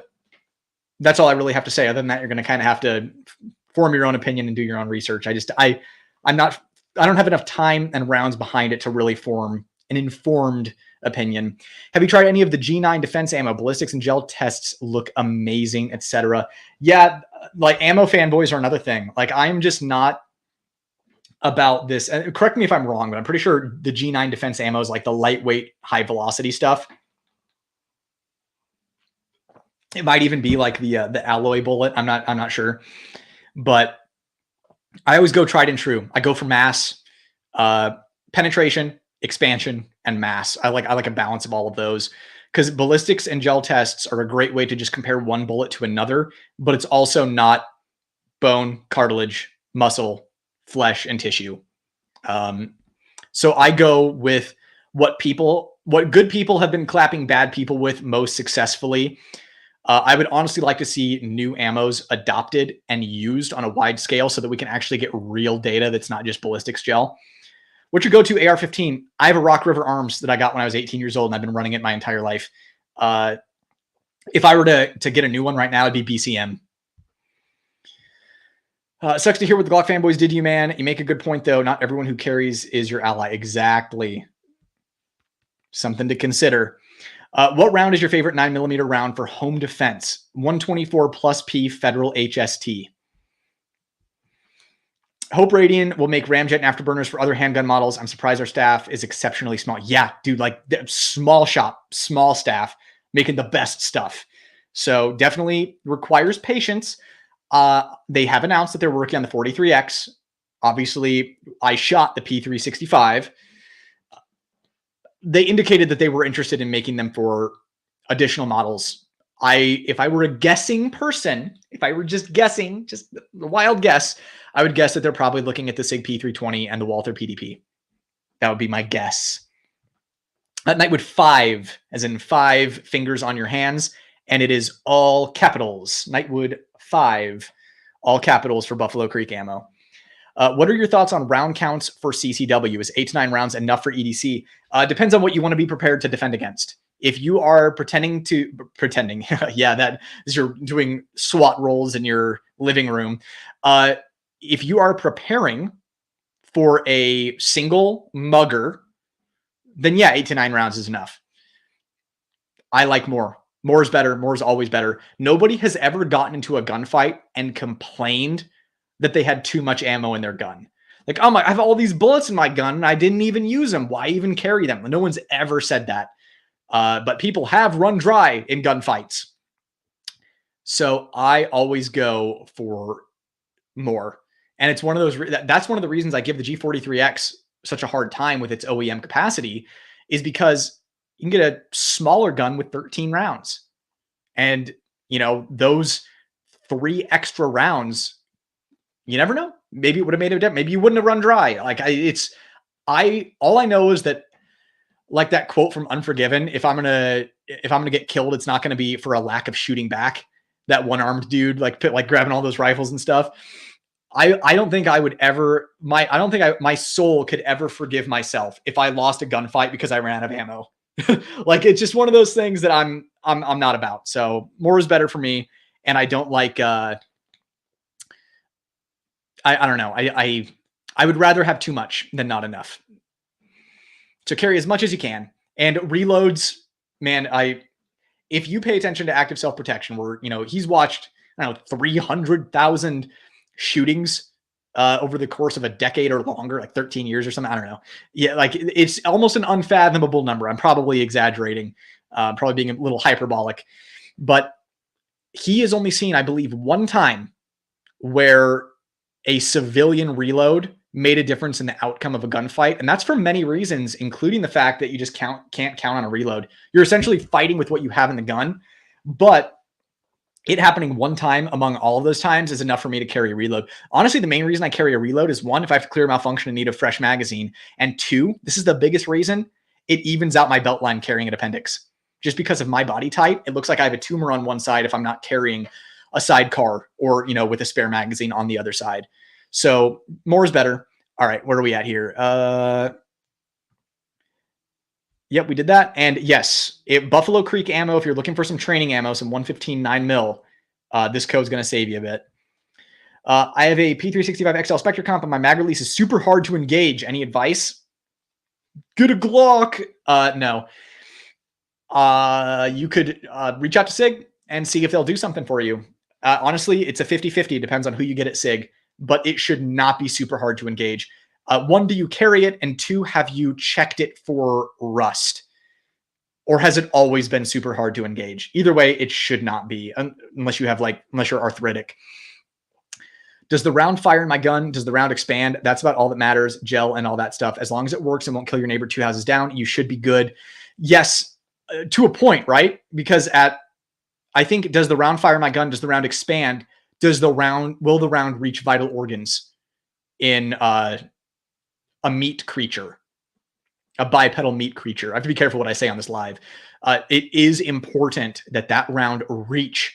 And I'm talking like your shot on an active shooter might be through the arm, through the tissue, through the arm, through the chest cavity, and has to reach vitals. Penetration is the other thing. But again, like you said, not too much penetration. Did you check out Jello Shots ammo from Jello Shot Ammo? I've been seeing that floating around. Haven't checked it out, but it seems like those are fun little Marsfout. Age of Marsfout. Again, brains drying up. Mouse fart rounds. They look like super low recoil. They look nice. Yeah, that'd be cool, man. Let me know. 124 grain external. It's 124 grain external hollow points. Good expansion and more barrier blind than hollow points. I reload rifle rounds. So just wondered if you tried them as far as reliability. Keep up the awesome work. Yeah, I'm actually going to look into those. But like I said, I always go tried and true what good people have been successfully clapping bad people with. I like actual objective, like the actual target you're going to be shooting. I want to see how it performs in that, not just in ballistics gel. I really wish that it was easier to get like pig carcasses, because that'd be the closest thing. I almost said something else, but I don't want to get shut down by YouTube. I almost said something else again. Favorite big bore revolver. I really like my Model 629 Competitor in 44 Magnum. I also like my 629 No Dash. That's probably my favorite to like polish and look at and enjoy. My favorite to shoot is the 629 Competitor with the weighted underlug. But of course, going up to bigger stuff like the 454 Gasul and the Ruger Alaskan is a lot of fun. 500 Magnums are always good fun to shoot as well. But my favorite's a 44 Mag Competitor. Try the Armory Craft extended release. Yeah, I've heard great things about Armory Craft. Thank you for the insight. You really appreciate it. You are really appreciated too. Thank you for being here. Do you think there is a near perfect state for two-way rights, self-defense laws, and little to no crime rates? Yeah, I'd want to double check statistics because a lot of my like a lot of the statistics that I'm aware of are back when I was more active in fighting for this stuff. And I don't know, it's one of those things like when you're younger and you're starting to get involved in politics, you think that everybody cares about your opinion kind of thing. So I used to be really up to date, but there are some of those more rural states, right? Like Idaho or something like that. My friends in Idaho are like, well, I mean, you're kind of right. That would be a good example. It used to be Arizona. That's why I was kind of stammering there for a second because I almost just defaulted to Arizona. But holy crap, man, crime rates in Phoenix make you cry. Mesa make you cry. Like it's gnarly stuff. I live in a very nice place. I'm very lucky to live where I live. I have close access to the city stuff while being out of the city stuff, being quiet, low crime. So where I live in my state with my state's laws, I enjoy it. But I think there needs to be national constitutional carry, and I would compromise for national concealed carry reciprocity. I think it's clear that, I mean, I'm preaching to the choir now, but it's clear that gun laws, the only effect gun laws have is when they are loosened, crime goes down. Anthony, what's up, man? Yo, Brett, join late. Not sure if discussed already. Thoughts on Extreme Defender external hollow points compared to standard hollow points? Yeah, I think that's what we were just talking about. Honestly, I need to do more research before I create an informed opinion on that. So I'm more so just have questions. Like I'm interested in it now as well. So I'm going to look into that. But yeah, definitely interesting stuff from what I'm hearing. Again, like I mentioned, I like tried and true. I like going with a bullet that good guys have clapped bad guys with successfully at a large scale versus what performs well in ballistics gelatin. Ballistics gelatin is just a medium in which to compare. Like, how do each one of these bullets compare in this static, like medium, this constant? So I don't know. I'd be interested. I love some terminology. Love it. Micah Mayfield on YouTube talks and shoots those Jello shots. Yeah, Jello shot. That, like, you have to realize that a lot of these dudes are like friends and friends of friends and promoting friends of friends and stuff like that. There's definitely been a big marketing push for those Jello shots. And honestly, I think that they've been doing a really good job. It's memorable because, you know, I come from a marketing and branding background. They're doing a really good job. Name is awesome. You know, it's like they're obviously the physical appearance of them resonates with the name, logos, and just the overall, you know, vibe that they're going with. I think that they're knocking it out of the park. I don't think any of the mass-produced hollow point ammo won't hit vitals. That's why I didn't mention it, even the cheaper stuff. So HST, Hydroshot, critical duty, or defense, etc., should all be good. See, that's where I disagree. I disagree with, well, like something like critical defense. That's, again, it depends on the caliber. Because, for example, 380 critical defense, shockingly good. But you get into like 115 critical defense, 9mm, I start having questions. So that's why I always direct everybody over to Lucky Gunner. Lucky Gunner, if you don't know, did a lot of tests on ballistics gelatin. And if you look up like Lucky Gunner 9mm ballistics test, he will show, like, they have a chart that shows the 5 rounds they shot, how they all expanded, the depth at which they penetrated, the muzzle velocity they chroned it out of 2 different barrel lengths each. And you can really see how each one performs. That being said, you're typically better off carrying any hollow point over any FMJ. Just the critical defense is something you have to be so careful of because some loads like 380 are good, but other loads like those 115 9mm, like you're putting yourself at a massive, well, not massive, but you're putting yourself at a slight disadvantage by having a round that doesn't perform as optimally as other rounds. Hyper ammo can be very inaccurate across the board. Yes, that's another great point. Good point, Tony. Used to be Montana. I know that's the thing is I'm sitting there thinking, I'm like, but wait. So we're gaining a lot of ground. Like, look at how many states are constitutional carry now, but we're losing ground in these other states. I don't know. It's frustrating. Politics is tricky these days. Sure is, friend. I'm in AZ, Tempe. Hey, I lived in Tempe for 4 years. Yeah, I was like, I want to make sure it was either 4 or 5. Yeah, I lived in Tempe for 4 years. Glad I was armed. But yeah, I'm in like the North Phoenix, North Scottsdale area. So I'm grateful to be where I'm at. Best mags for 43X EDC, Shield, PSA, or just stick with OEM? Default answer, stick with OEM. If you're willing to thoroughly vet for reliability, PSA. End of story. What's your opinion on the Chiappa Rhino? I really like it. I genuinely think it's a good design. Same dude that designed the Mateba Unica 6, which is like my grail, holy grail bucket list gun. But the Rhino, it shoots well. The recoil is still there. It just goes straight back instead of muzzle flip. I did an old review, probably 3 years old at this point. So you can go check that video out and laugh, but it's good info, good review. I genuinely like it. The only thing you have to be aware of is the internals are, I mean, not to say that the internals of all revolvers aren't complicated, but the internals of this revolver are pretty complicated. And it doesn't take much to make it go wrong. I'm not saying it happens frequently, but just be aware it's, you know, if you have an issue with it, it could be complicated. I do love it though. Fun gun, awesome gun. Rarely has problems though. Dude. I promise not to take our disagreement to Reddit. You know what? If you did, that would, I think we all know how that would end. It would end with the rest of my channel being demonetized. Lucky Gunner used ballistics gel, not organic gel, that shows more accurately closer to flesh. Interesting, Tony. Thank you for that information. I'm definitely, that's good info to have. Interesting. Yes, South Dakota, great 2A governor. Yeah, but I mean, who wants to live in South Dakota though? Just kidding, my South Dakota people. I love you. I'm jealous of all the land that you have that you walk outside and shoot on. Yeah, driving out to Phoenix on the 60 always sucks. Yeah, sorry, homie. And it's only getting worse. Thoughts on ports comps for home defense? Not sure if the recoil reduction is worth the extra noise. I mean, it's gonna be loud anyways, dude. Also, a lot of people don't realize I have fired guns indoors before.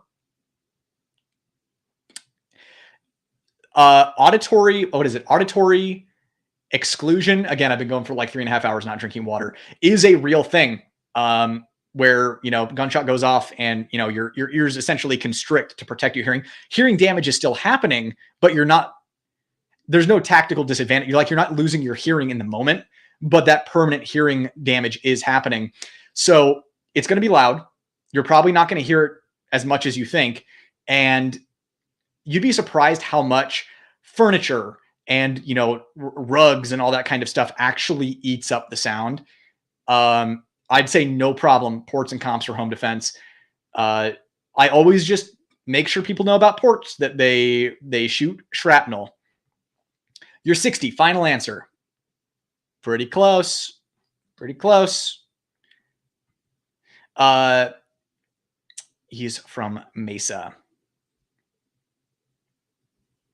Who is from Mesa? I don't know who's from Mesa. I'm not from Mesa. Any tips for close retention shooting? Recently tried it and my splits were slow due to me trying to get used to the concussion near my face. You just kind of have to get used to the concussion near your face. It's one of those things, the first time you do it, like the cherry pop of retention shooting is always wild. Because it's definitely unnatural. I did it with a Desert Eagle and 50 Action Express for a video one time. And it was literally like I got kicked in the face by a kickboxer whose foot was on fire. But yeah, you just kind of have to get used to it. And I don't know, not be a little bitch, I guess. I don't know. Like obviously there are things that you can do, just like, you know, canting the gun. I don't know. You're going to feel the concussion regardless. I got no tips for you. Just get used to it. Hollow Sun and Streamlights all the way because I'm cheap but recognize quality. 100%. So Hollow Sun and Streamlights are as cheap as I recommend for dots and lights. So 100%. And it's funny because Hollow Sun is actually becoming my preferred dot even over the more expensive stuff. I do still prefer Surefire over Streamlight though. I've killed Streamlights. I have yet to kill a Surefire. Are you into PCCs? I will shill for your channel and chats. Great stuff. I really appreciate the homosexuality representation, LGBTQ plus representation in the subscribers of my channel. I'm glad to hear that you're into PCCs and that you like that. You are welcome here. You are safe here, at least from me. I can't vouch for others. I can't control other people in chat. But I don't know. PCCs are fine. I think they're fun. I think that's the purpose that they serve. It's like I have a CZ Scorpion. That's fun. I'd like to get more. It just I'm looking at it. I just end up getting more handguns. But PCCs are good fun.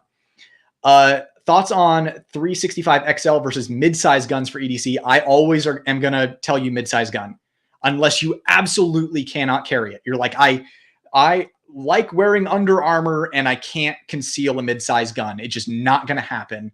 I would rather not carry a gun than figure out how to make this mid-size gun work, then go with a 365 XL. But I'll always recommend mid-size over micro.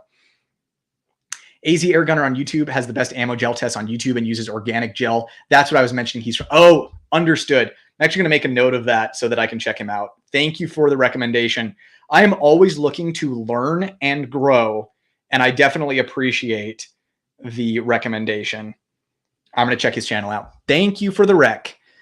I got a mini headache for a few seconds on my retention Cherry Pop G19 with Radiant Ramjet. Yeah, you put a comp on there. All of a sudden you're getting really punched in the face. Put ports on there and you might lose an eye. So just be aware. Jesus Christ, I walk into, I appreciate the LGBT representation. Yeah, what a time to come in. And you're not the only one. Wow. Oh my God, that is hilarious that's when you guys came in. Yeah, no, a guy just said that he asked if I was into pistol caliber carbines, and I just said I appreciate the LGBT representation in my subscriber base for liking PCCs. Still using the comfort concealment belt. Yes. When I carry without belt loops, I always am running that. Even something as silly as like, I'm running the garbage out and I'm in like basketball shorts. I will literally just put on the comfort concealment belt, put my holster on as normal and run outside and run back. It is so convenient. I missed the key. I just gave you the context.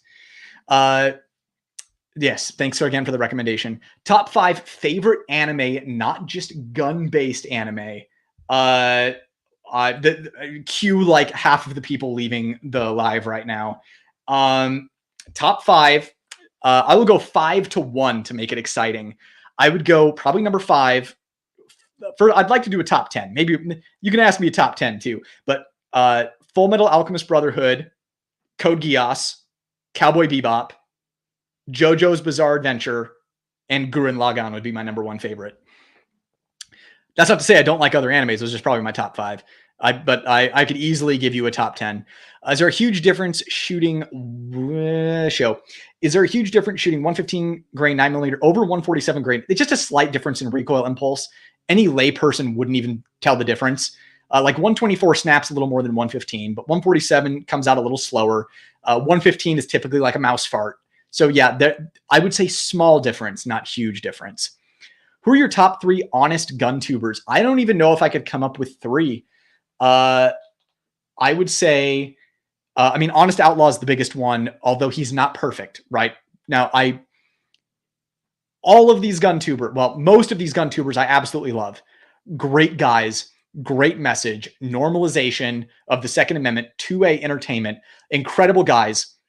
It's just one of those things like everybody else, like there are people that you like and there are people that you don't like, and you kind of can't even tell you why, just kind of a personality clash kind of thing. But I love, like Honest Outlaw is a great channel. Like I said, not perfect. There have been a couple of things where it's like they sent you this gun, but like it's a $300 gun. Why didn't you just buy it so that there wouldn't be any, strings attached? But he is solid. I know that he is incendiary sometimes, but my buddy Midas over at Donkey Defense, he has a great channel going over there. He definitely gets spicy and he doesn't pull punches, but I can tell you for a fact that he's always going to tell you exactly how he feels. As far as a third one goes, I don't know. The thing is, I'm not really like a consumer of GunTube content. I'm like a casual, like it's like, whatever shows up on my front page, if something catches my attention, I'll watch it. But like, I don't spend a lot of time on YouTube. So it's kind of hard. Like you'd think that I would know, but I don't. Why don't, like, anybody who's here, let me know who your favorite honest gun tubers are in the comments, and let's see if we can come up with some good recommendations for other channels to follow. I'm sure you'll say something, and then I'll be like, oh yeah, duh, why didn't I think of them? Tools and Targets, great ammo test. All right, I'm gonna make note of them too. Because I always like, actually, I think I've seen Tools and Targets. because I like nerding out over ammo performance. I run the Hunter Constantine belt with everything. The stretch works well with my dad bod. Yeah, Hunter Constantine belt. Hunter Constantine is an awesome dude. One of my favorite guys that is active in the industry. And yeah, his belt is really well made. Damn, not even Hunter. That's crazy. Yeah, okay, so here's the thing. I'm hesitant to put things in top lists that aren't finished. And I'm sure you know that immediately disqualifies Hunter. I said I'm hesitant, not against it, but Hunter is amazing, of course. Top 10. So I did my top 5, right? So like 1 is Gurren Lagann, 2 is JoJo's Bizarre Adventure, 3 is Cowboy Bebop, 4 is Code Geass, 5 is Full Metal Alchemist Brotherhood. I would say 6 is probably Neon Genesis Evangelion. 7 is probably Attack on Titan. 8 is probably Kill la Kill. 9, Black Lagoon. And 10 would probably be Cyberpunk Edge Runners. But that's not to say that there aren't other anime out there that are amazing. Those are just, I'm not saying that that's my top 10 best. Those are probably my top 10 favorite. No mention of Gundam or Slam Dunk in your top 5. Can I get my super chats back? Dude, like I said, not saying that those aren't great too. They're just my favorites. I have not seen that yet. No, it is on my list. I've been busy playing Final Fantasy VII Rebirth. That's what all of my time has been going into. So I've actually been away from anime for a while. I've been reading manga and playing video games as of late. I have a J-frame 11 ounce 7-shot 22 mag for occasions where it feels comfortable. Do you think it's viable? Is it viable? Yeah. I mean, it's a lethal force. Is it the best option, the smartest option? No, but like, let's not take it lightly. I would personally carry something bigger, but some people, 22 is like people with arthritis, extremely old people that are like so old, like in their 50s or something. Now, people who are like, 80s that are still, lucid enough to be trusted with a firearm, something like a 22 is completely viable. People who are arthritic, definitely viable. It's lethal force. Let's not forget that. Does it have the best, as Larry Potterfield would say, best knockdown factor? No, but it'll do stuff. Tools and Targets has good tests, yet uses ballistics gel, not organic gel. Huge difference. If you don't know much about that stuff, look into it. Thank you, Tony. 1911 Syndicate is a good channel. I actually met one of the dudes at a local shop. It's the shop that he used to work at in Mesa. I actually ran into him there. That's back when I had like 20,000 subscribers. And yeah, that they seem like a really good channel for me. And again, I love them. Great guys putting out great content. For me, I find myself like hitting the right arrow button a lot.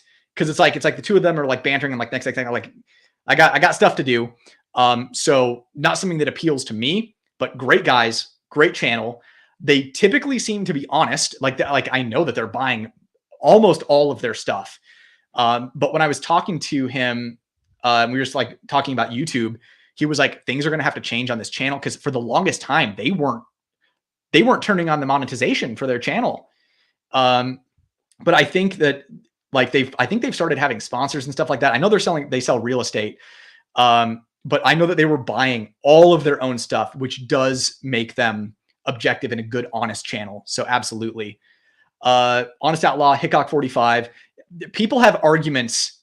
Oh, Nightwood Guns for sure. Oh yeah. Thanks for throwing me in there. I thought you were just like saying, hey, Nightwood Guns, by the way, Honest Outlaw.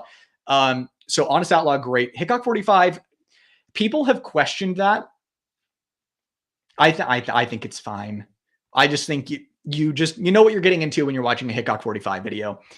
What rifle you use for 300 Blackout? I'm just running a Sugar Weasel, a Q Sugar Weasel, and people tease me about that. Berserk and Hunter not even finished. Life is unfair. I know. Trust me. I'm about to reread Berserk because I got all of my deluxe editions. Which side are they on? Oh, it's mirrored, so it's weird. All my deluxe editions are down there. Because I read it online and I'm getting ready to reread it physically. And it murders me that we lost Kentaro Miura. What an absolute legend. Another mangaka with the most stressful job in the world taken too soon.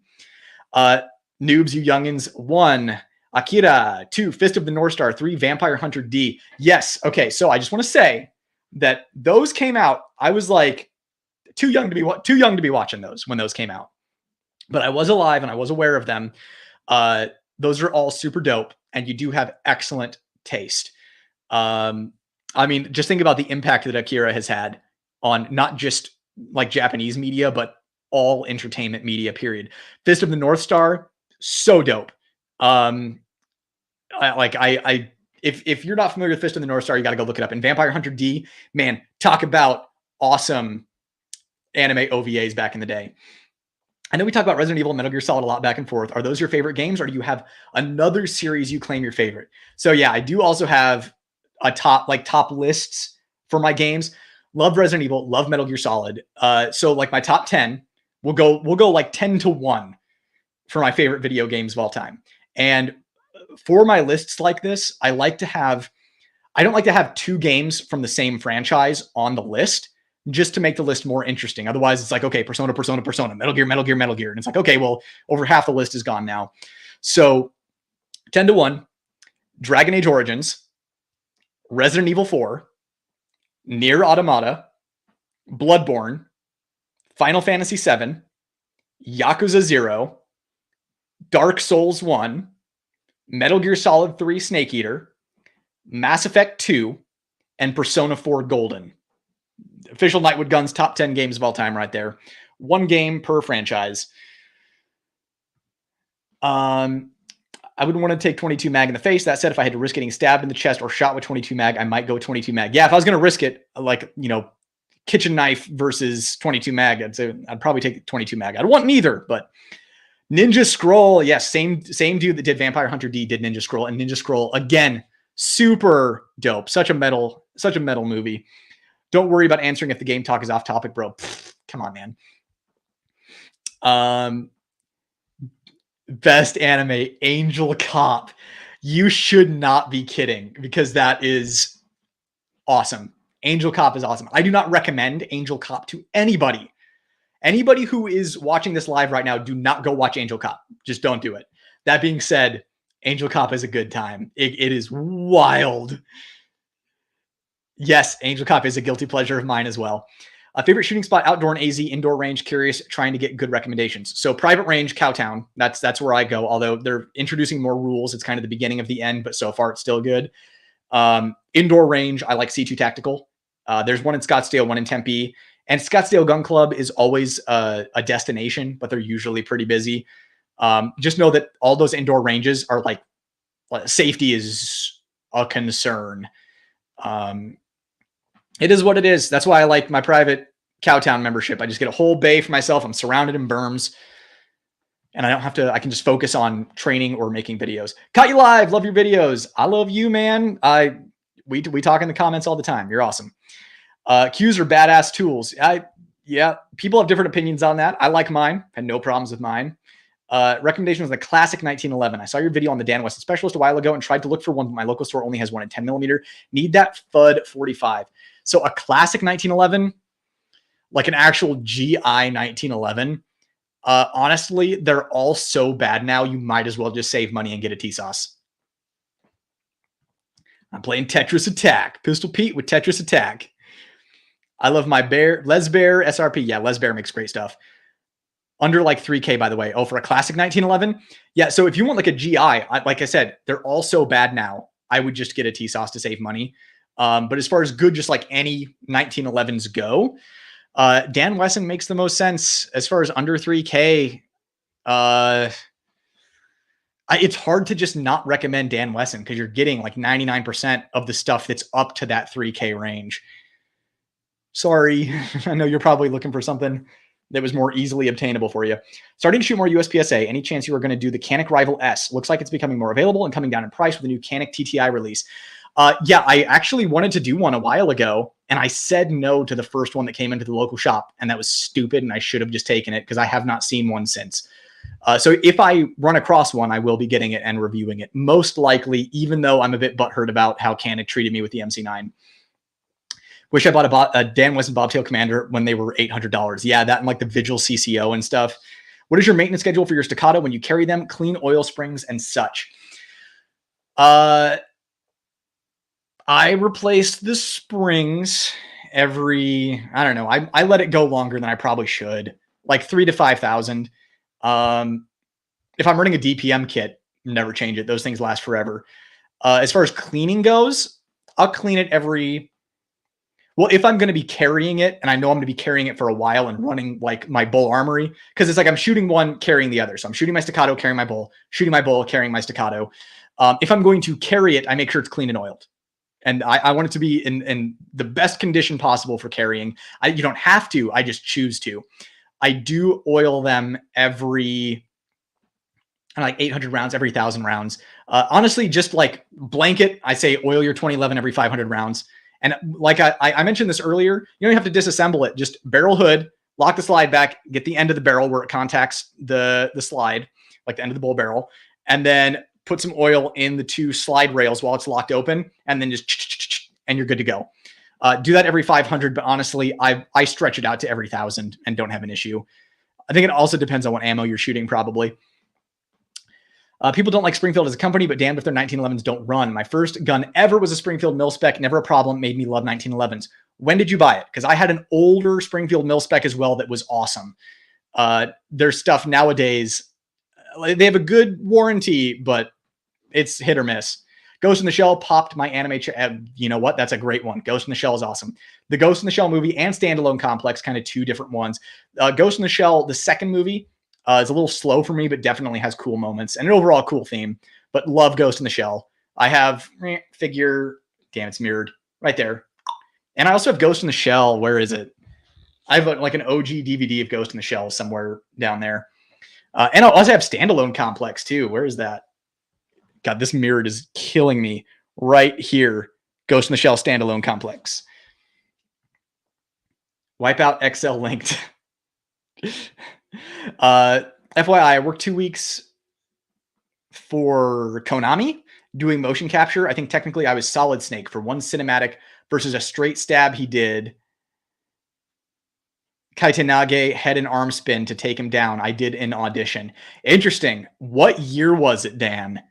Because that's really cool. With the recent RMA situation, do you have a different armor company recommendation? I don't know what situation that is. I'm honestly out of the loop on a lot of stuff. You might have to help me out. What's all the hype with Daniel Defense all of a sudden? I seen Lucas from T-Rex Armors post something about meeting with the CEO. I feel like I missed something. Yeah, I feel like Daniel Defense is doing a lot of like weird outreach stuff, like Warrior Poet. They have like an exclusive Daniel Defense gun coming out. Lucas is meeting with them and stuff like that. It's like people are forgetting that they were kind of sketch on the Second Amendment there for a little bit. Just quick, how it's there. They hired crisis PR people for sure to recover from that. How much to rent a shooting bay at your range? So you have to be a member at Cowtown. And I want to say it's like for an individual membership, just under $400 a year. They also have a pay-as-you-go option though. So you could look into that. Dan Wesson A2, if you can find one is the trick. Yep. Don't get a Springfield GI 1911. I made that mistake. May as well save the money and get something cheaper or save up and get a nice one. My thoughts exactly. Thoughts on helping to reshape gun culture for the youth in a positive light? Games have been mostly a good start. Games have been more than a good starting point. Games have been probably the only thing other than, active, involved, gun enthusiast parents. Video games have probably been the single biggest reason for the Second Amendment staying alive among our young people. And it's hilarious because it's a bunch of games that I hate nowadays. Like all the new Call of Duties. Like I love the old Modern Warfare 2, Black Ops, and then you get all this new stuff that's just like I'll play it because people are playing it, but it sucks. That being said, kids play these games with the guns, see the guns, love the guns, and then they turn 18. They're like, when I turn 18, kids don't know how much stuff costs, right? But you'll have like some 14-year-old kid. Man, when I turn 18, I'm getting a P90. Hands down. Or if you were like me, I would convince my dad to get a gun. I play like Resident Evil. And I'd be like, oh my God, I love this I mean, for me, I tricked my dad into getting a Smith and Wesson 500 Magnum because of Resident Evil 5.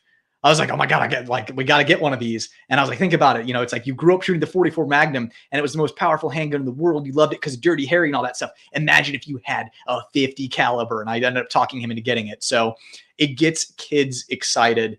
As far as reshaping gun culture for the youth in a positive light, we have to take back the other mediums of entertainment that we're not allowed to talk about guns on. So video games, the guns are there. It's keeping kids interested in guns.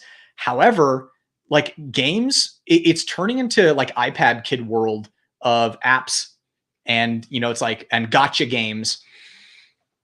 Cause it's like, every dude that I know that has kids, it's like, he and I will go shooting, go to the range. His kids, like either there sitting in the corner playing a phone game. And I'm just like, oh my God, dude, when I was your age, I was playing Resident Evil 3 Nemesis on a PlayStation 1, actual quality gaming. And now you're playing some Dragon game where you have access to your dad's credit card and you're dropping $20 on Dragon gems or something like that.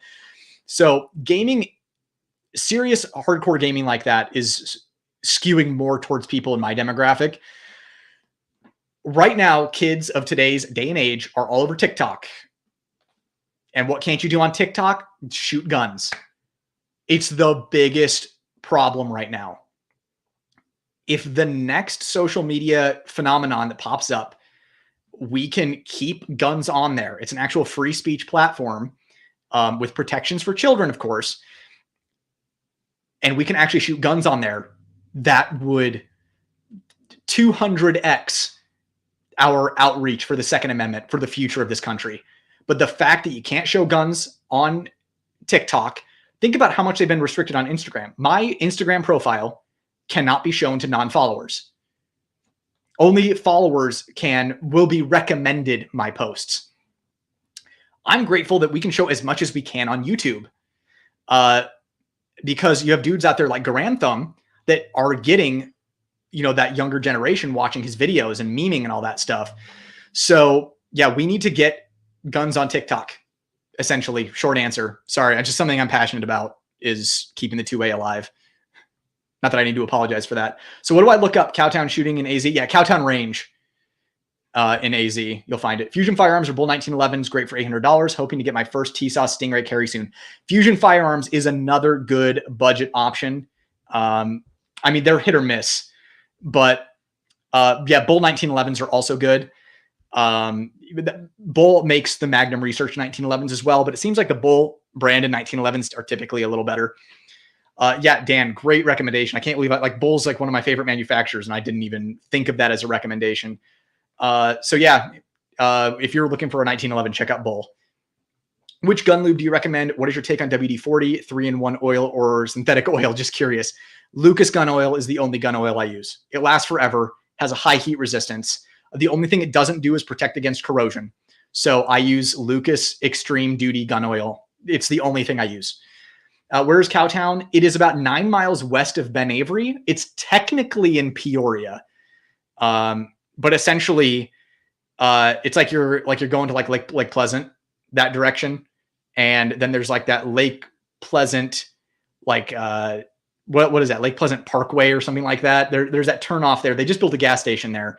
And then Cowtown's right in there by the racetrack, the old racetrack that's there.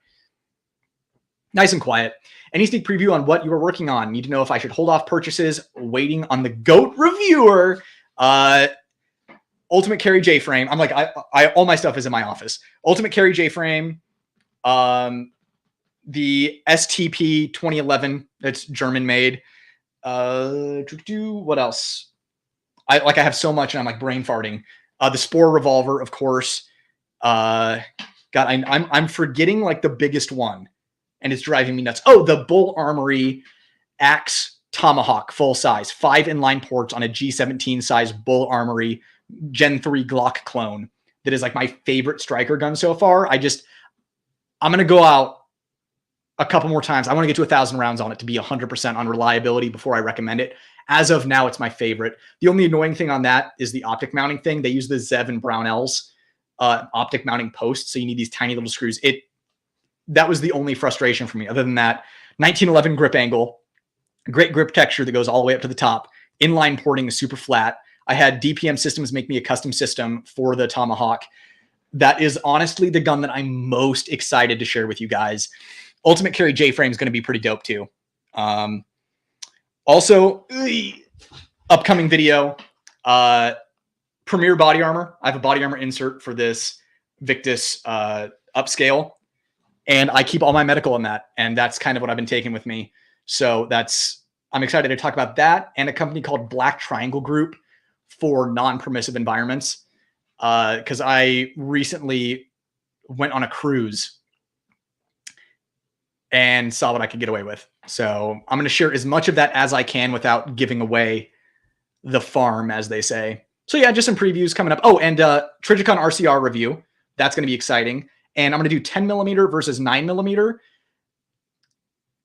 and actually get shots on a timer to see if carrying 10 millimeter is really worth it over carrying 9. I'm going into it with zero bias. I'm honestly curious myself. You ever shot an Alchemy custom weaponry in 1911? I sold my Dan Wesson. It is not even close in quality and accuracy to the Alchemy. I've handled an Alchemy. I have not shot one. And yes, there is going to be a difference between a custom gun and a production gun. Dan Wesson is just the high end of production that you can get to for a 1911. Once you get into custom, yeah, it's going to blow it out of the water. Yep. Been very pleasantly surprised with my GI T-Sauce in 9mm. Been flawless in 3K or so. Not sure I want to rely on it, but it's a very fun shooter. Yep. That's pretty much my exact experience with T-Sauce. Supposed to be Metal Gear Solid Rising. Oh, okay. Then Earthquake Tsunami Power Plant thing happened, so they changed the game a ton to the Sword one. Okay, first of all, Dan, I just want to say this makes you like the coolest guy that I've interacted with on YouTube, because you auditioned and did mocap for the original Metal Gear Solid Rising game. I remember seeing the announcement for that at E3.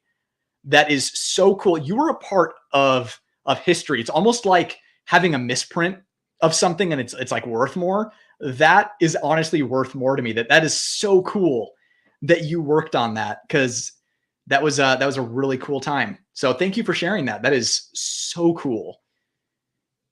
Wow, what an experience. Too bad. I mean, no, you couldn't do mocap for Metal Gear Rising: Revengeance that ended up coming out, because that would be humanly impossible. I'm probably the same age as you. I got into super carry seriously in 2018. Nad Lucas Botkin got me into concealed carrying in G19. It showed me how high my standards should be. Very nice. Yeah. So you got into carry in 2018. A large portion of my like gun friend group, that's about the time that they all got into it too. So I seriously got into concealed carry before it was even legal for me to concealed carry. So I've been doing it for a very, very, very long time. And yeah, so absolutely, dude. And I just want to say that, you know, getting into it in I know 2018 is like, oh my God, that was actually a long time ago now. But no, your knowledge, you've really done your research. Just want to say that's awesome. I love seeing that. And Lucas Botkin, again, I don't think I'd get along with him in person at all. Well, I mean, not at all. Obviously, we have a lot in common, but there's a personality clash there. That being said, that dude has done so much for the normalization of the Second Amendment that just absolutely 10 out of 10. Paul Harrell. Yeah, Paul Harrell's great. As far as like, are you like talking about like honest reviewers and stuff like that? Yeah, I mean, Paul Harrell, he tells it how he sees it. Nothing wrong with that. Great show, Night with Guns fanboy here. Uh-oh, look out. Thoughts on giving companies or people money who are antithetical to good stuff. I noticed people have this mindset of you don't know till you try it when they're desensitized to enjoying trash. Let me think about this one. Yeah. I don't know. It's a tough call. I mean, you're asking, you know, deeper questions. I don't know, man. I'm willing to give anything a try. I'm just going to tell the truth about it. I encourage people to do what they think is best for them. That was a good question. I miss when COD wasn't about microtransactions. I see Bull in 1911 and 45. Maybe I'll go that route. Yes. Bull Armory is like my favorite gun manufacturer right now. Just be aware they have a 1-year warranty. But also be aware that 1911s are pretty easy to fix if anything goes wrong, unless it's catastrophic, which is rare because Bull is quality. But yeah, COD, when it wasn't about microtransactions, those were the days where you don't realize you were in the best of times until you're out of them. Have you heard of Ezox? Black Metal Firearms got me into this stuff, and it is amazing. It's an amazing CLP. I use it on my carry guns, and I have had no rust issues whatsoever with that. Joshua, my dude, I swear to God, it's like you've hacked into my brain. I treat my carry guns with Ezox one time. So when I buy a gun, I'm like, I'm going to carry the hell out of this gun. I will treat the entire gun with Ezox. Let it sit for a few days, wipe it off. The gun will never rust. But that's the only time I really use it. I do a first, and I'll do a second application too. But I will treat it at the beginning. But then I use Lucas gun oil to oil the gun. And I use M Pro 7 to clean the gun. But that first one, Ezox also makes, oh, I think I'm glitching out a little bit. I'm getting the low signal warning. There we go. But yeah, what was I saying? Oh, Ezox makes cleaning the gun easier too, because it creates like that film on the gun that just makes wiping it clean super easy. Ezox is great. Right on, man. I'm really glad that you were able to hop into the live for a couple of minutes and talk gaming with me. I absolutely love my Tomahawk right now. Yeah, I'm loving mine too, dude. I love it. I don't like Glocks, but borrowed a Bull Glock clone to film a Paul Harrell 9M tribute video comparing 8 types of FMJ accuracy, great ergos, trigger, 1911 grip angle. Yep, absolutely. That, like I said, that Bull Armory is probably my favorite striker gun right now, that Tomahawk. I work gun store in San Diego, 11% tax on guns, can only receive 1 firearm per month, and threats of yearly registration per firearm on the horizon. I can say firsthand is damaging industry. Thoughts? Of course it is. Of course it's damaging the industry. It's like similar to the NFA, right? The NFA and the Gun Control Act, it's making it so difficult to get this stuff, you know, financially and actually like doing paperwork. You have to wait this long. It makes people not want to bother. Look at how long SBRs and cans and full autos, like people just weren't even interested there for a long time in like the early 2000s. It was like unheard of. I remember when I went into a local shop, doesn't exist anymore, but US Auto Weapons, when I was like, I don't know, probably 14 years old, walked into the shop, they have machine guns. And I mean, obviously they were expensive by this point. It wasn't the, you know, 80s when you could get a Mac 10 for, you know, $180 or less. Geez, probably less. You know, it's like Uzi's on the wall for $8,000, but I mean, the Uzi was on the wall, which nowadays you wouldn't even see that. But I was like, you can have this stuff. And the people behind the counter are like, yeah, a lot of people just don't know it. And then that's when I learned about form wanting, SBRs, SBSs, AOWs. And that's the direction that they're heading with this stuff is 11% tax on guns. Okay. Well, you know what? I can't, it's too much of a burden.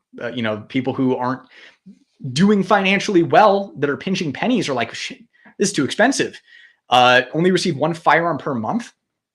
Someone will buy a gun, have a bad time with it because, you know, the 11% tax, they'll buy a cheap gun, like a High Point, and then it will suck and it'll be a bad first experience. And they'll go back and they'll be like, I'd like to buy something different. They say, well, sorry, you got to wait a month. And they're like, well, screw this. And they'll just walk away. So it's just about making it's a deterrent. They do this stuff to be a deterrent, not a deterrent for bad people, a deterrent for good people to not participate in their Second Amendment rights, not exercise them. So yeah, it's definitely damaging it. We have to fight this shit. I asked my wife what she wanted. Right. RKASM. I don't know what that abbreviation is. I'm assuming it's hilarious though. Oh, sorry, dude. I asked my wife what she wanted to ask you. She said, stop making me buy things and download new shows. Sorry. Man, you gotta love the internet. You have to live with this forever. Me reading that is going to be on this live forever. Everyone's going to, in the future, anytime anyone sees your name in the comment section, they're going to be like, that's the guy who said RKASM. It's like when I called the HK USP, the Universal Service Pistol, in my USP review, and I still have not heard the end of that. But yes, tell your wife that I'm sorry, but not sorry. Beginner wanting to establish good technique. I'm not. Beginner wanting to establish good technique. I'm not. Maybe you hit send a little early or something. But I think that it's good that you're a beginner wanting to establish a good technique, unless you're not. Burden 9mm USA is just a paid advertisement. Are they? It's like, I know they've been like putting like ads in their videos, like coffee and stuff like that. And there's nothing wrong with that. Tell me exactly what you're talking about, because Burden 9mm USA, I know that people complained that they were whining about high-end 1911s, but like that is what it is. They're still awesome dudes. And man, talk about honesty. So Burden 9mm USA does honest reviews, like full stop. At least, in the past, like I remember their Smith & Wesson revolver stuff. They were showing the 586 L comp, like light striking and stuff like that. And they just like no F's given. And I always appreciate that. So as far as I know, they're a completely honest channel, and I do recommend checking them out. Why is the tax 11%? When did that become effective? State or local law? Yeah, I think that's a new thing. Debating getting another micro gun. Do you think it's practical to have more than one micro carry weapon? I think it's practical to have as many weapons as you can store or carry. Do you like Shadow Systems MR920 for an EDC option? Yes, vet it for reliability. Beginner looking to, here we go. Yep, hit send too soon. Beginner looking to establish good technique. I'm not local. Do you have someone you recommend online? So far, I found a few videos from Bob Vogel on grip. You could do worse, but looking for more. Thank you. Check out Ben Stoger. Ben Stoger, he's really good. Micros are a fad like single stacks. Even the P365 went large again to macros. Soon you'll have a 6-inch barrel P365. I agree with what you're saying, but I don't agree that it's a fad.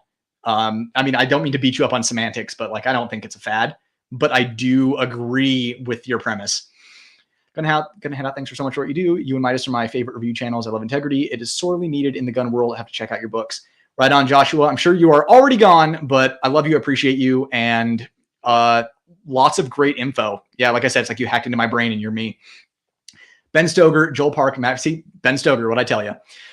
Been waiting on a super dangerous weapon of war, a 22 long rifle suppressor for 9 months. Yeah, how ridiculous is that? Are there any guns that, I mean, it's like even in the UK, it is considered to be polite. In fact, it's considered to be impolite to shoot without a suppressor. And they call them mufflers over there, and you can buy them over the counter, and they're significantly less expensive. It's ridiculous when the UK gets something right that the US does wrong. Granted, the UK does everything else wrong, but suppressors, silencers, cans, mufflers, they understand it. Are there any guns that aren't necessarily bad, but you just don't care about them? I personally have zero interest in any of the SIG polymer guns. Yes, SIG P320, Walther PDP, polymer. They're not necessarily, Echelon. They're not necessarily bad. I just don't care for them. But it's a personal preference thing.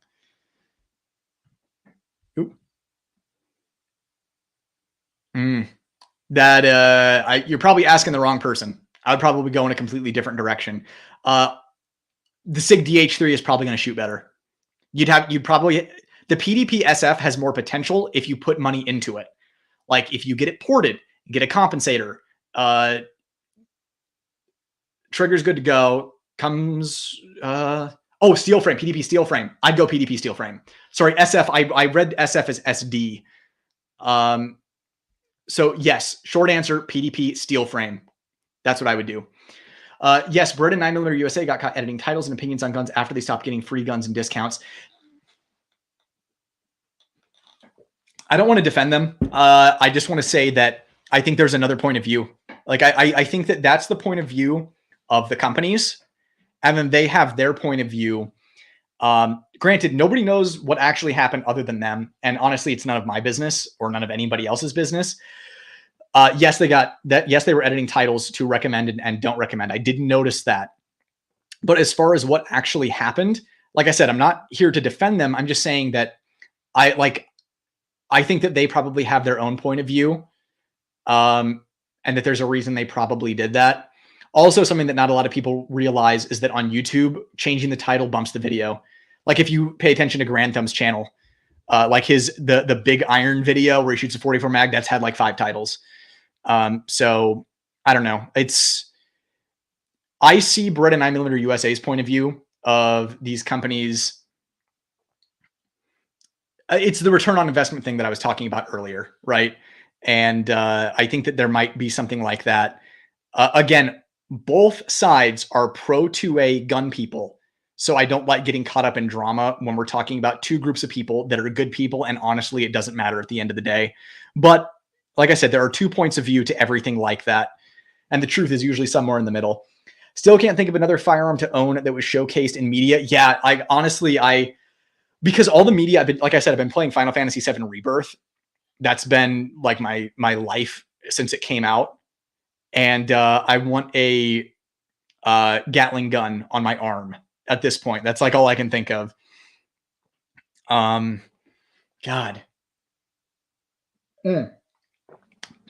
Yeah, easy answer, kind of a cop out. PX4 Storm. I was playing Resident Evil 5 somewhat recently, and Jill Valentine back in BSAA days was running a PX4, and it made me want the LTT PX4. So there you go. There's your answer. Hadn't left yet. I'm you from another universe where the NFA was appealed or repealed, and the ATF was disbanded. Man, it's a relief to hear that universe exists somewhere out there. Could you rate the P365 Hellcat Shield Plus from best to worst? Best to worst. P365. Oh man, whatever I do here, I'm going to make people mad.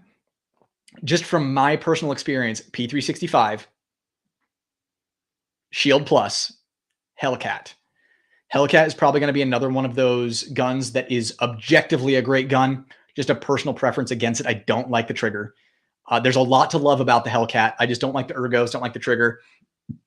It's just kind of like a meh gun. I'd love to see them take the Hellcat and kind of give me a 2.0 version. That would be awesome.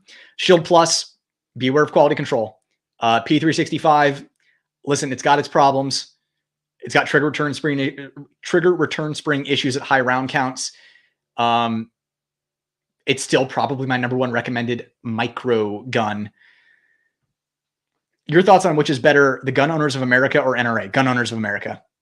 No question. Even better than that, Firearm Policy Coalition. I do think more macros will come out at a bit of a barrel, 3 more ounces, and you get almost the shootability of regular compacts, but slimmer and lighter for carry. Doing GX4 carry vids now, really like it. Dan, I 100% agree. We went to micros, now we're going to macros, kind of the in-between. SIG is leading the industry, and I wish that wasn't the case, but it's the truth. Still a Johnny Glocks fan? Anything better in your opinion? Johnny Glocks is still the best. You get what you pay for. Mixed info on GX4. Yeah, Dan, you can let them know how your GX4 is running for you. They did have a recall. Kids running around hitting send early too easy. What are your thoughts on the ACSS reticle? I haven't seen a single review of the new GLX RS15 non-Chevron. Yeah, I mean, all the ACSS reticles are all great. I'm just not really a reticle snob. Give me any reticle and I'll shoot it. That's kind of where I'm at. But yeah, really sorry that you have kids running around. I'm sure they're great, and I'm sure they're going to grow up into amazing adults. Enjoy these times while you can, because one day you're going to look back and wish that your kids were still running around making hitting send too early. But yeah, I don't know. ACS, the reticle seems good. I don't have hands-on time with it, but it seems good. All the gun forums, you can tell how old the people posting are because they all brag about their NRA memberships and their signatures on their posts. No one under 50 should be signed up to the NRA. Yeah, anyone who's gung-ho about the NRA they got their information from 20 years ago, right? Like, I'm a lifetime member of the NRA. Like, I'm not going to revoke my lifetime membership.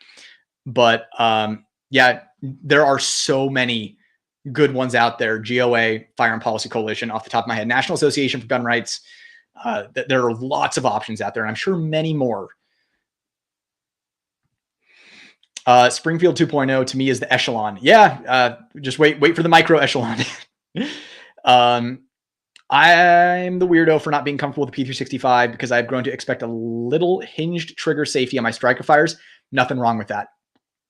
I totally understand that. You know, it's the one thing with striker fire guns is that tab is just kind of like the failsafe. So I totally get your apprehension. Never seen an issue, but I get the apprehension. I feel like the Glock 26 doesn't get anywhere near the respect it deserves in the micro world. Yeah, I agree. Glock 26 was the gold standard for subcompacts for a long time for a reason. Definitely ahead of the curve on that one. Do you think the aluminum frame striker fired handguns are worth to squeeze like an MP 2.0 metal? No. Nope. You're not adding weight, and you're just adding rigidity to the frame, so it absorbs less recoil.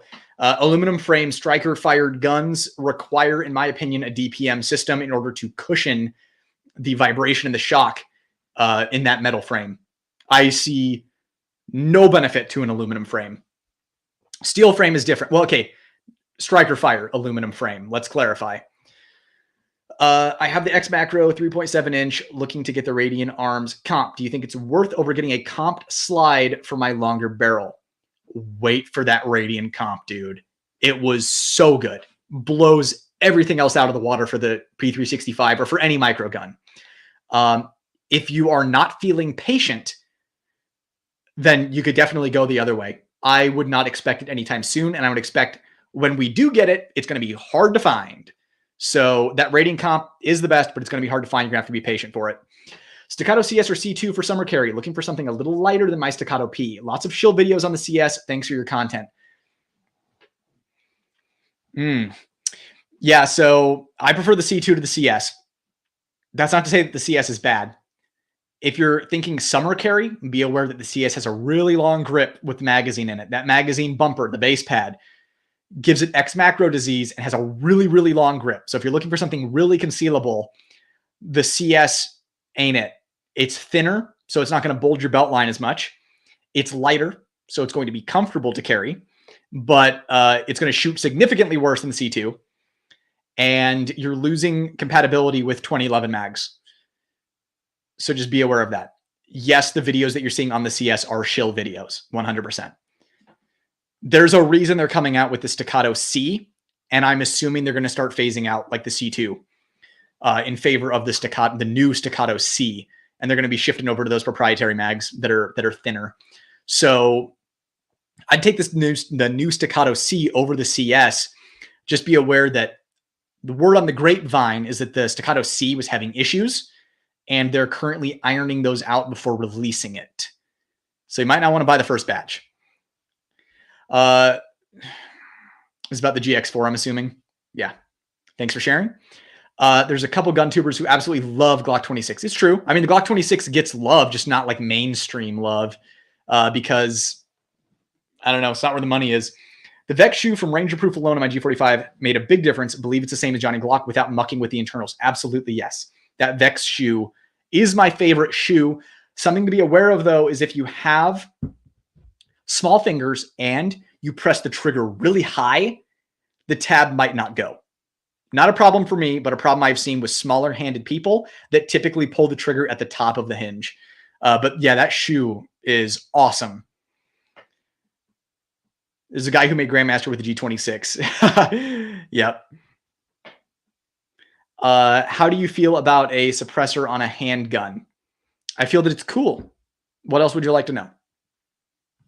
The original micro carry drip, PPK. That's right. Yeah.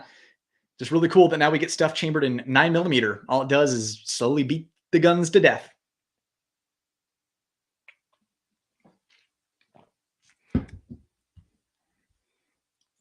All right. Comments are starting to wind down.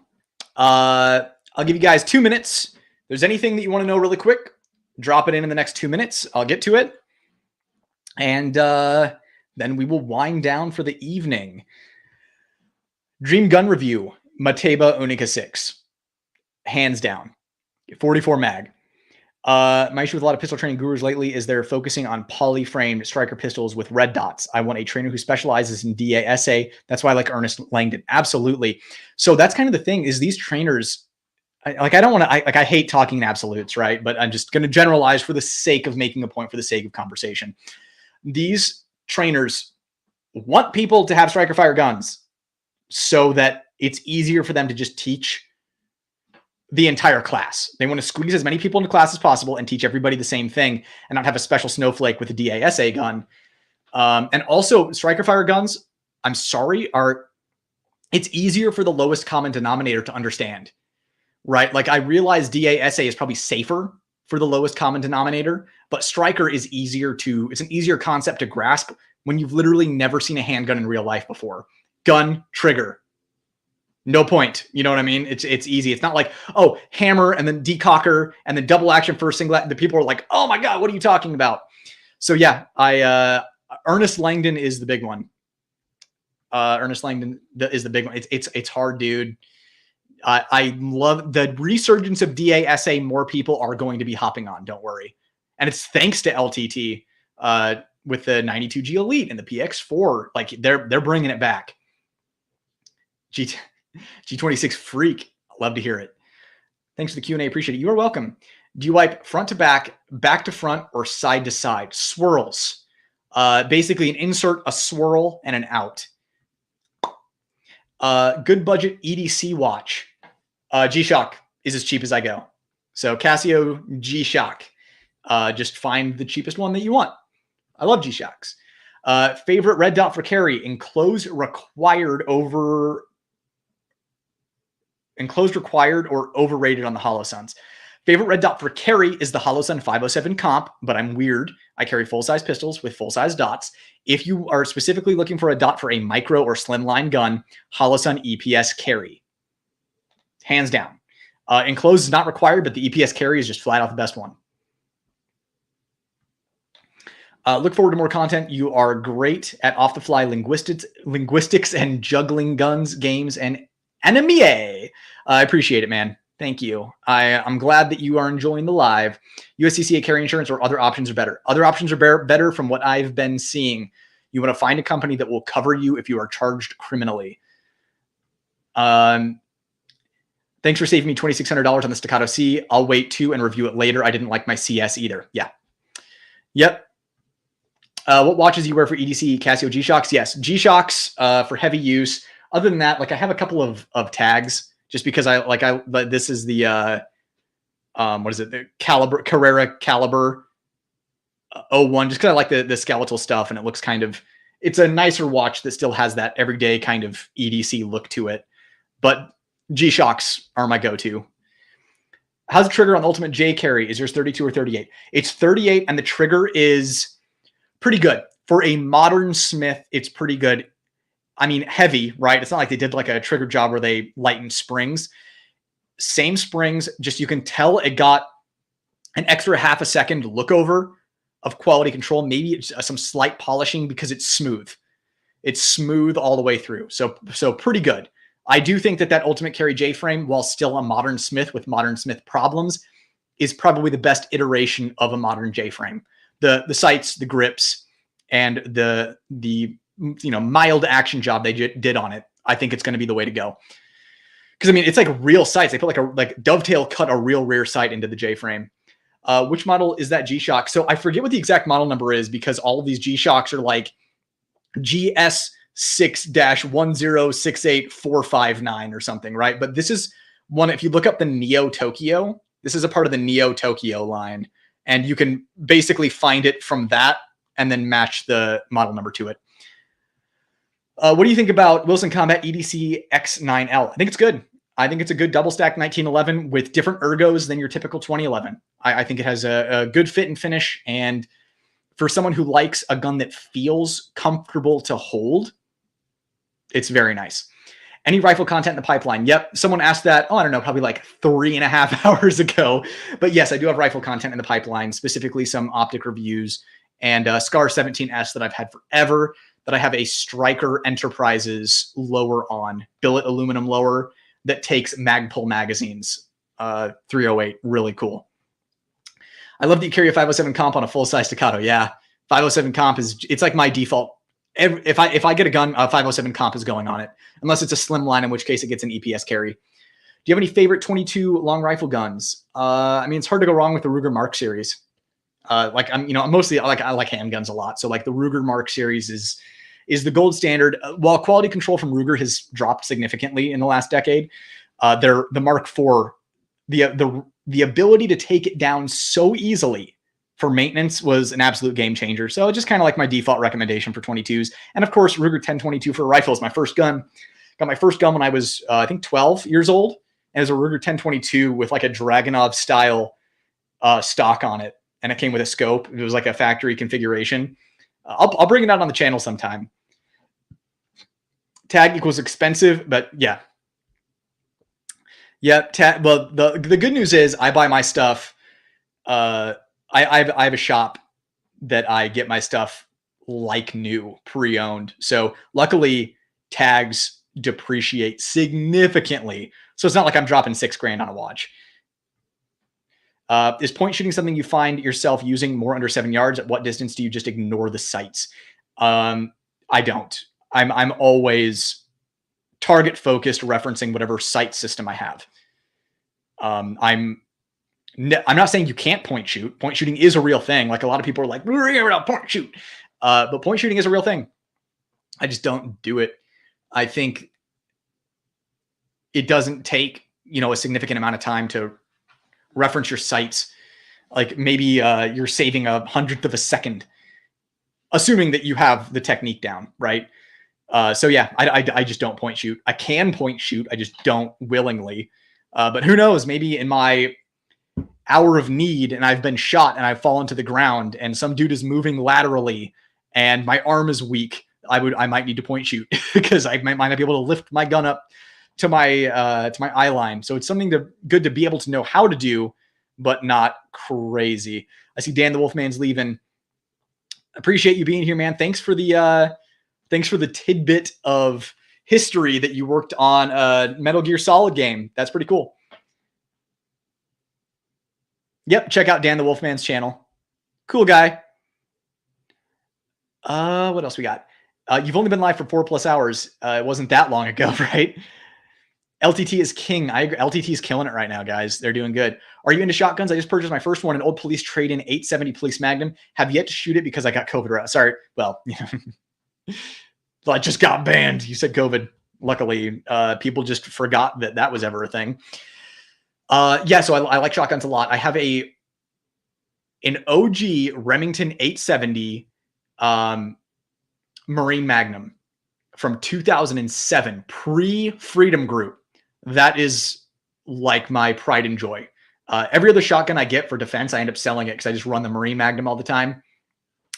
But yeah, I like the old 870s, old pre-Freedom Group 870s. And, Mossberg 500s, 590s are solid, affordable options. The Beretta 1301s look good. I have yet to, I had a Beretta M4 for a long time and I sold it. I still like my Marine Magnum. But I actually competed in clays, trap, skeet, sporting clays for a long time. So I also know a lot about over and under shotguns and, semi-auto sporting shotguns and stuff like that. But yeah, I hope that you get that 870 Police Magnum to work here pretty soon because shotguns are good fun. What's a good budget EDC pocket carry flashlight? Budget? The Streamlight, what's it called? The Streamlight EDC 1TL. I forget what it is, but it's like the Streamlight EDC Pro, like 1 AC. I don't know. They need to name it better, but yeah, look for Streamlight like Pro EDC something. It should be like, I used to be 40. I'm sure it's more expensive a couple years later now, like $60 or something.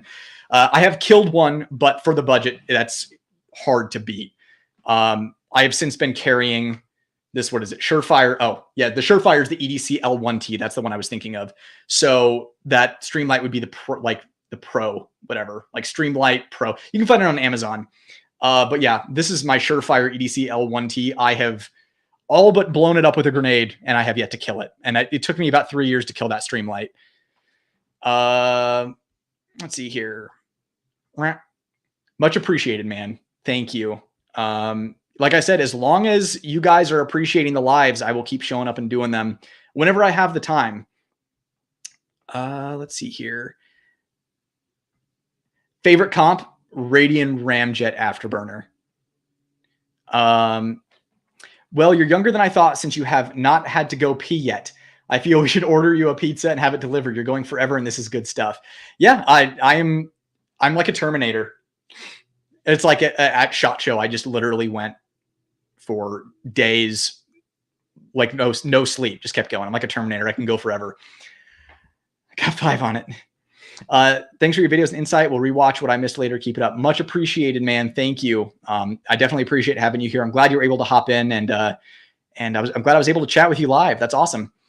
I bought some of the Federal 8-pellet flight control. Can't wait to try that on the 870. Yeah, that's the tight group, man. That's a tight wad of hot lead, if you catch my drift. Shotgun knowledge. Have you ran into Benelli M2s shooting high? Yeah, but I mean, sometimes it's hard to say how much of it is the person and how the gun fits, how the stock fits, and how much of it is the actual gun, and also what loads it's shooting high and at what velocity those loads are traveling. But yeah, I mean, it happens. Lord of the Rings Extended Editions, 11 hours in length. Night with Guns, hold my beer. Exactly. This has been great. Thanks so much for the candid info. You're welcome, Ryan. Thank you for being here. I am the can't wait for the Mac 9 DS imported by SDS TSauce review guy. Really can't wait for it. So my local shop got a TSauce double stack 1911 in that I'm probably going to pick up. I had them set it aside. So this week I'm going to run in and probably pick that up. Hopefully that will keep, that will be an appetizer for you. But the Mac has yet to roll into my local shop. Trust me, I want it bad. This has been the best live I've been on. Very dedicated and lots of info. Much appreciated. You're welcome. Thank you for being here and interacting. You definitely offered some great information as well. I appreciate having you here.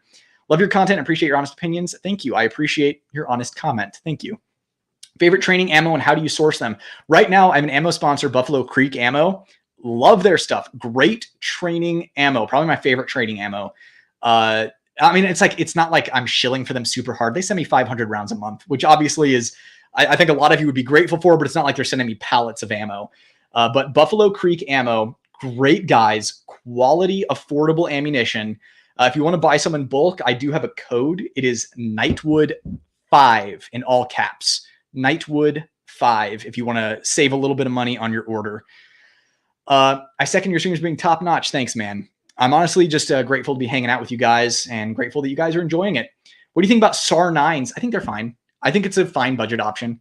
One of those guns where it's like you could get it and enjoy it. I would run it over nothing, but I would not willingly trust my life to one with other options on the market. If I was in a third world country and someone handed me a SAR 9, I'd feel pretty okay about it.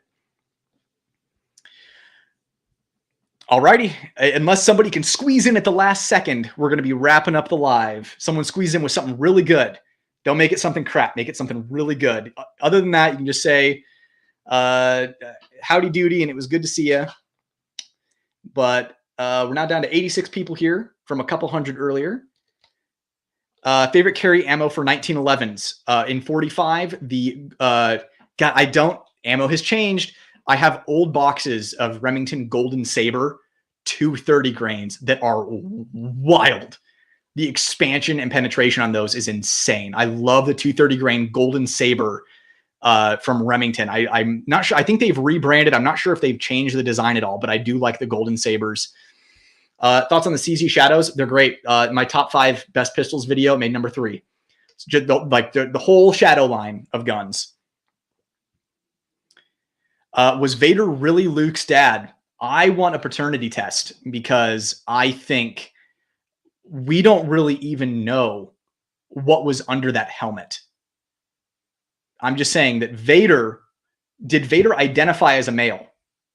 Because if he didn't, did we ever hear him refer to his own pronouns? Because if he identifies as a female, then I want the truth. I want to get to the bottom of this. Best striker fired trigger.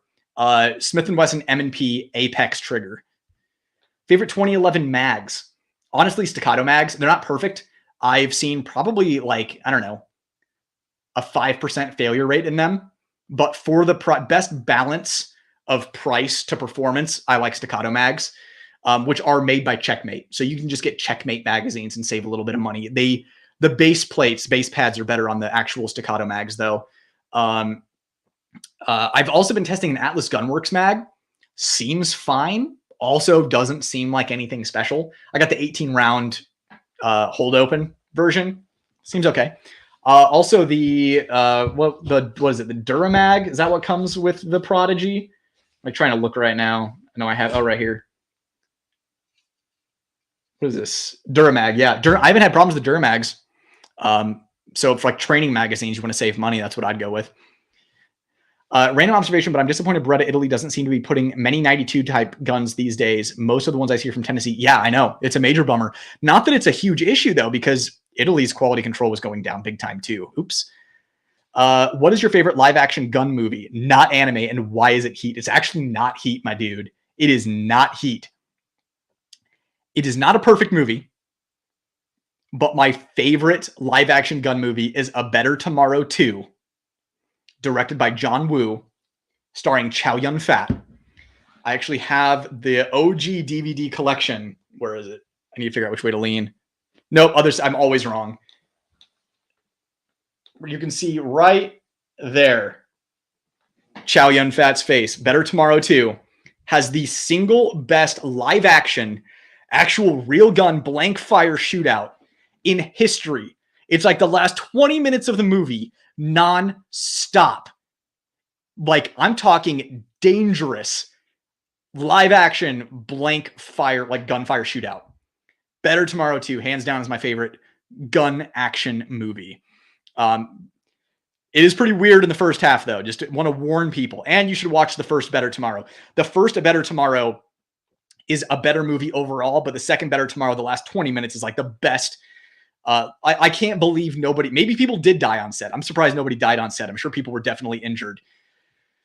I think Vader, yeah, I mean, probably. Thoughts on the platypus? Been looking at those real hard. Yes, my thoughts on the platypus are yes. Stealth Arms is one of the best pistol manufacturers in the country right now. It's impossible how little they're selling those guns for the build quality. I have one on the way. What I've been able to experience so far beyond impresses me, and I highly recommend them as of right now. Because I know people that I know and trust have these platypi, and I've been able to interact with them myself. And I can vouch for Stealth Arms as being good people who want honest feedback. And just, wow, what a company. Highly recommend the platypus. Overwatch precision triggers for Glocks. Your opinion. I like their trigger shoes, and I think you could do a lot worse. I think combining like an Overwatch precision trigger shoe with like a dot connector, pretty dope setup on a budget. John Woo represent. I respect that choice. Yeah. And like all of John Woo's early stuff, Better Tomorrow 2, The Killer, Hard Boiled. I mean, do we even have to talk about Hard Boiled? Probably his magnum opus. Yeah. Great stuff. Stuff that could never be made today. I'm sorry. Like, as much as I like John Wick, the CG gun stuff just doesn't do it for me when I've seen the real thing going off and people actually legitimately in danger on set and just not even giving a fuck. I love it. Just as long as you pick something R-rated from the 80s or 90s that featured a Beretta 92. Bingo. That's 100% it. Are you on the 1911s have the best trigger train? Yeah, because I think it's a fact. Does that matter that 1911s have the best trigger? I don't think so. I think it's true. 1911s do have the best trigger. It originates in the design of no hinge, straight to the rear. Not apologetic about it. Are you going to the PSA gathering in a few weeks? You know, I got an email about that. It's like, you're invited to the PSA gathering. Probably not. Probably not. I don't know. I just feel kind of like out of place. I don't know. Maybe if I like knew people who were going, but an upcoming game you might like, Rise of the Ronin. I have my eye on Rise of the Ronin. I like Team Ninja. I am an OG Dead or Alive fan. There's nothing I like more than tricking my parents into getting Dead or Alive for me and then playing it with my friends. So yeah, Team Ninja, super dope. Obviously like Ninja Gaiden and stuff like that. But yeah, Rise of the Ronin looks interesting. I was all about it until I saw the gameplay, and is looking kind of like last gen and a little like kind of like an Ubisoft game. So I'm hesitant. And I also have like a million games on my list so far. Like I have 50 hours into Final Fantasy VII Rebirth, and I'm only halfway through the story. I had to put off Persona 3 Reload. Persona 3 FES is one of my favorite games of all time. And I had to put off Like a Dragon Infinite Wealth, which is another one of my favorite franchises of all time, because I didn't want to wait on Final Fantasy VII Rebirth and dodge spoilers. And then obviously upcoming, we also have Dragon's Dogma 2 super soon that I'm going to have to wait on, because I'm not going to be done with Rebirth by then probably, because I want to platinum it, beat it on hard mode. And then Stellar Blade after that, which I'm super stoked for. But yeah, I have my eye on Rise of the Ronin. We'll see how it goes. Dead or Alive, my man knows what's good. DOA 5 last round was the best one. Dead or Alive, damn, there's some nostalgia. Totally forgot about them. Yeah, I remember like being a kid, having my friends over, and I had Dead or Alive 2 Hardcore, and my friends were just in awe as we were playing that game. Time Crisis 2. All right, here I was getting ready to wind down and leave, and now we're talking about real good stuff here. Time Crisis 2 might be the dopest light gun game of all time. At the very least, it's like right up there with House of the Dead 2. They just don't make them like they used to. Time Crisis 2, it is the reason I'm a good shot, is because I spent too much time pumping quarters into Time Crisis 2 when I was a kid. I could probably recite the actual like dialogue from that game, like word for word if you put it up on screen. Same with House of the Dead 2. They just, man, I miss light gun games and how great they were. Oh man, didn't think I'd catch you while you were still live this time. Just got home from work. Looking forward to watching what I missed later. Haha.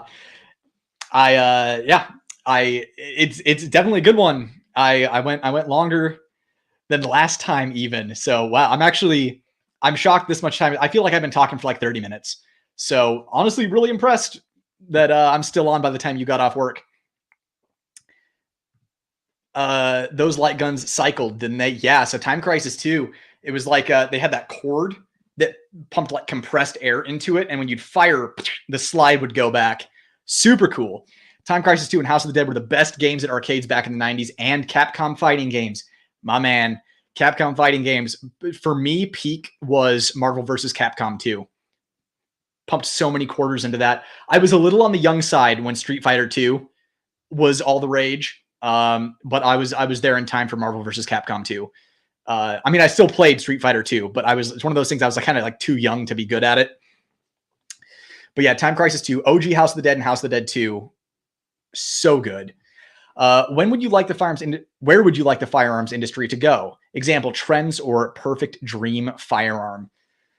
Man, you know what? I was thinking about this the other day, and the Bull Armory Axe Tomahawk that I'm reviewing right now actually kind of gave me hope for the future, because it's essentially a Gen 3 Glock with a 1911 grip angle with the grip texture that I've always wanted from the factory on a striker gun, inline ports, and it costs about as much as an MOS Glock, like factory Glock. It has all these upgrades. One of the coolest things about it is it has a like, it doesn't have a magwell, but the way they funneled the integral magwell in the gun, they've like ramped it in there, so you can't miss a reload. You don't even need to put a magwell on the gun.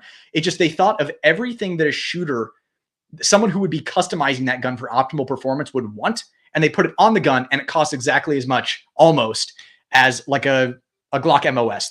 If you were to get a non-ported axe, the ported Tomahawk, I mean, it's just the savings. So I would like to see at least the pistol industry move in the direction of comps, ports done well, not cheap ports, comps, ports done well, good triggers. I think there's some liability in that, but mostly it would be grip textures, and we're seeing companies move in that direction with good grip textures. Honestly, where I want to see the industry go, it can't go because of the gun control in this country.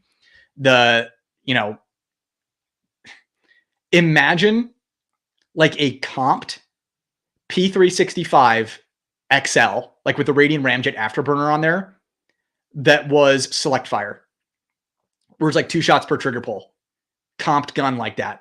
And that Radian Ramjet Afterburner on that 365, those chambers are so big, thing has like no recoil. Just imagine just rah, rah, rah, and just having complete control over where your rounds are going. That would be my ideal future. Unfortunately, it can't happen. TC2, Time Crisis 2 was available for PS1 for a while with both pistols. It was actually PlayStation 2. Time Crisis 2, you're thinking of Time Crisis, oh God, what was it? They adapted the first Time Crisis game to PlayStation 1, and you could get both guns for that. And I'm trying to think of the sub 9. It wasn't Crisis Zone, because that was the machine gun light gun game. It was like Time Mission. I don't know. So it was something like that, but there was a Time Crisis game on PS1 with the gun cons, but PS2 had Time Crisis 2. Not only was it Time Crisis 2, it had better graphics, that everything in the game was overhauled, and they had additional modes like clay shooting and target shooting. That was like peak light gun, was the GunCon 2s, PlayStation 2, Time Crisis 2, peak light gunning. Also House of the Dead 2 on Dreamcast with the Dreamcast light guns that had, like burst mode, full auto fire, that kind of stuff. Those two, I mean, that was the reason I played so much Time Crisis 2 and House of the Dead 2, is because I had them both on console as a kid. I still have my copy of Time Crisis 2, but I sold the GunCons. Luckily, those are still pretty easy to find. Now I just need a TV that can actually use a light gun. Springfield Echelon Carry. Yeah, I like the Echelon. They need to figure out how to spring that thing so it's not so punchy. I'd also like the grip texture to be a little sharper, but a carry version of that would be awesome. Which Marvel vs. Capcom 2 character did you like? I mean, Cable. Love those giant guns with powerful long-distance combos. I was a button masher, but I won, damn it. I loved Jill Valentine, not because she was the best, but because she had the coolest moves. She's like, it was like everything from Resident Evil 1. It's like the dog, the zombie, and then, the rocket launcher ult. And then she had a special ult where I think Tyrant would come onto screen and she would shoot Tyrant with the rocket launcher. That was like the coolest integration of a character, a guest character I had seen in a fighting game. So love Jill Valentine. But I mean, Marvel vs. Capcom 2 had so many super cool characters.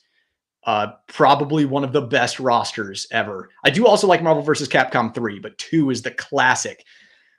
Yeah, Virtua Fighter. Virtua Fighter is a classic. Absolutely. Super influential on the fighting game industry. Unfortunately, kind of a cult thing in the West.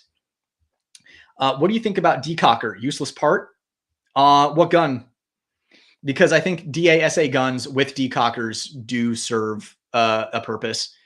But I have a preference for single action only with a manual safety myself. But some people are into the DASA, different strokes for different folks. So many characters in that game. That was awesome. Yeah. And the menu music, gonna take you for a ride. Marvel vs. Capcom 2 was the shit. So cool.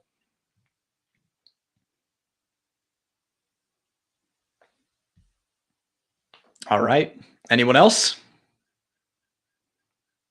If anyone can squeeze something in, like right now, I'll answer it really quick. Fatal Fury. Another super dope game that I guarantee you almost nobody has heard of. And just talk about a real niche fighting game in the West. You're welcome. And on your reviews, I bought a tier 1 holster and wore it all day today. What a dream. Expensive but worth it. I wrote to them to tell them you were the reason. I appreciate that. I really do. They have never done anything for me. So I definitely appreciate you giving them feedback that I sent them your way, because they're another one of those companies that, just makes a really quality product. And I'm going to be honest, they don't have really anybody shilling for them, at least anymore. Maybe in the beginning they did, but nowadays it's one of those things they can't even keep up making holsters. So they're like, don't even need to, have people shill for them. So, I mean, it's the holster that made it possible for me to appendix carry and get all the benefits out of appendix carry. Oh, Magic Prepper dude, I am sorry. I have great news though. You can watch this back, all 5 hours of it. I will give you a question though. So if you can ask me a question in 2 minutes or less, I will answer it. Or just a statement to tell me something cool. Tell me how you're feeling, whatever. I will, you hopped in at the last second. I'll be sure to interact with you a little bit. Vulcan ports, Monsoon ports, or comp for 2011s. What do you want to do with it? Right now, the Staccato XC, Island comp, is pretty much unbeatable. So I would go Island comp, then ports, then an add-on comp. Because those comps on 2011s get really long and kind of cumbersome, unless you were talking about something like a Staccato C2, in which case a comp would be doable on that.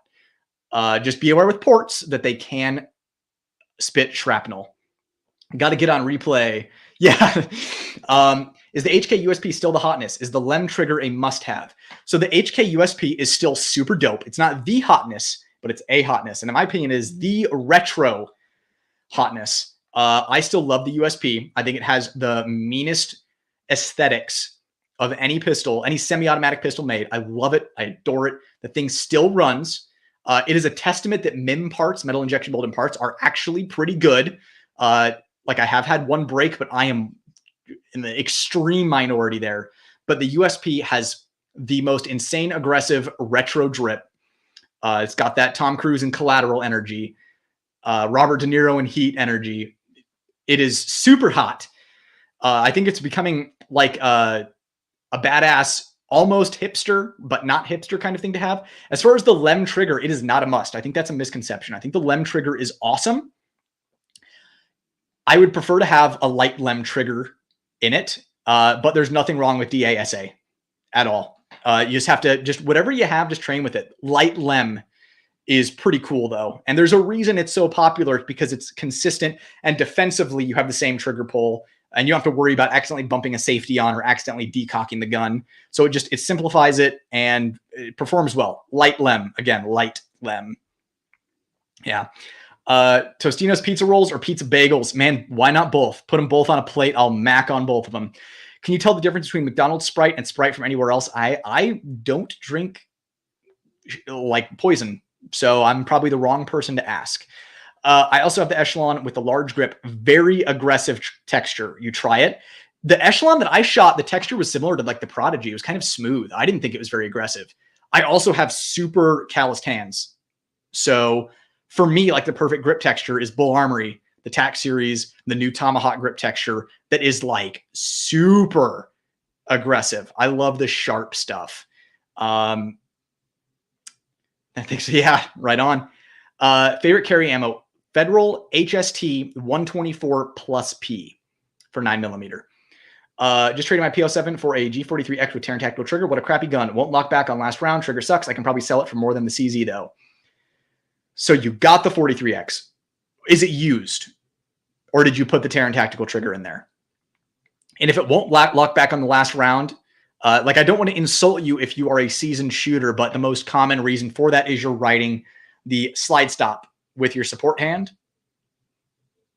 And you can get that Cageworks extended slide stop to get it out of the way for you.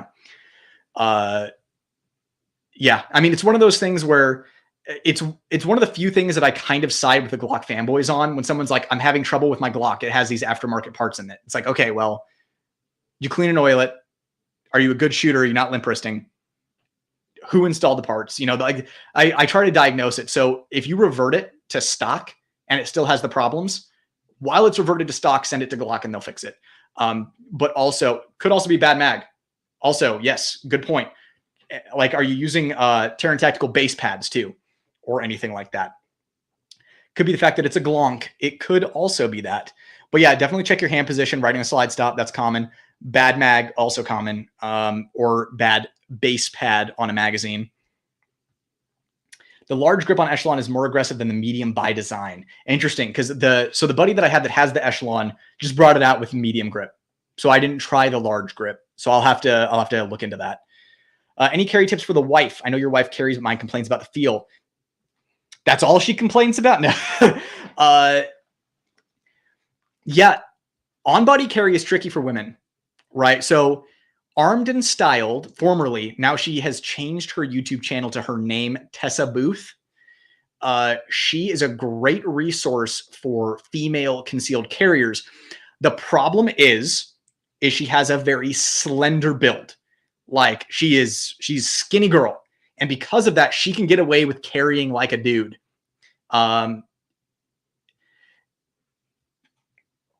So it's one of those things. She's a great resource. And she also has great information for women who don't have that body type. As far as carry tips that I have, one, realize that off-body carry is better than no carry at all. Like, you can't reach for a gun that's not near you. So off-body carry is better than no carry. That is where I like to start. So safely carrying in a purse. Definitely do your research. Make sure the trigger guard is protected. Make sure nothing in the purse can get into the trigger guard, whether that be a dedicated pocket. Be aware of how thin the fabric is in the pocket. Can something push through the fabric and pull the trigger? Even if there is an astronomical chance of it happening. It can happen. So off-body carry is a good place to start because at least, you can get there. On-body carry, hard to swing with women. Really hard to swing.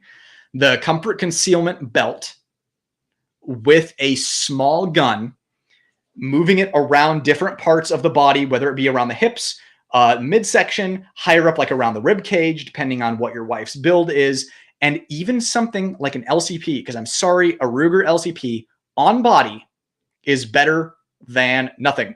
It's one of those things. I don't think your wife is going to be pursuing an active shooter. And I think that anyone who would be targeting a woman would be more likely to expect no resistance. So when met with, gunfire, they're probably going to be very unhappy with it versus, someone like me. I realize that I'm not like a big dude, but like, how do I dress? I wear a, black multicam hat with a flag on it, groove ring, G-Shock. Someone could look at me and be like, maybe that guy got a gun on him, and they might try to fight harder. It's one of the reasons that being a gray man is important, but definitely comfort concealment belt with a quality Kydex holster is certainly an option. I did have one of my female subscribers recommend the flashbang holster, and it's not the first time I've heard that recommendation. It's a love it or hate it from what I've heard. A woman will try it on and be like, this is it. Finally, I have a way to carry. And other women are going to be like, dude, this is so uncomfortable. You just have to be aware of flagging yourself with that holster. So those might be some good places to start. At the very least, check out Tessa Booth's channel. That might give you some good info. I know that she likes the Filster Enigma. There's no way in hell my wife is going to take the time to put on that contraption to go out the door to shop for groceries. Like, it's not going to happen. So that's like a non-starter. So I just like to keep it as simple as possible. Comfort concealment belt. It's literally just Velcro on, off, and then just like put a holster on it. I would try that. Who do we have here? Kyle, awesome stream, man. Amazing channel. Great time talking to you. Thanks for all the info. Thank you for being here. Thank you for the super chat. I appreciate you, and I'm really glad that you've been enjoying. That's awesome. It's just great to hear that I'm not just rambling into the abyss and that you guys are actually enjoying this. Had to buy the CageWorks slide lock for my G19 because I can't keep my thumb off the OEM one. It definitely works. Yes, absolutely. Shield Arms mags, but same problem with stock mag. Interesting. Yeah, definitely check your hand. If your hand is anywhere near that slide stop, could be that. Nice. Track you are. Never will you leave. I know, right? All right, I'm off to sell my 226 Legion RXP and 365 XL. Thanks for the chill time. Subbed for more. So glad to have you here, man. And enjoy selling your SIGs. Seems more and more people are doing that. Nice. 20th super chat. Hell yeah. Seriously, much appreciated, guys. So glad you've been enjoying. Glock, paper, scissors, shoot. Thank you for all the comments, my dudes. I'm going to head out. So glad that you guys enjoyed this. Lots of great feedback. I will be sure to do this again. Anybody who's watching this back, let me know what you thought and let me know what you might want some topics to be in the future. When I sign off, even get in the comments and, type some ideas for future content. I definitely plan on having some guests in the near future. I would love to get Tim from Stealth Arms on here to talk about the platypus. And so many people ask me about that. And there are a couple of other smaller tubers that I want to highlight. And I want to get their opinions and insights and just get different perspectives on here. So definitely glad that you guys enjoyed. Got to talk about a lot of good stuff. And I'll see you in the next live. And probably before that, I'll see you in the next video. Bye, guys.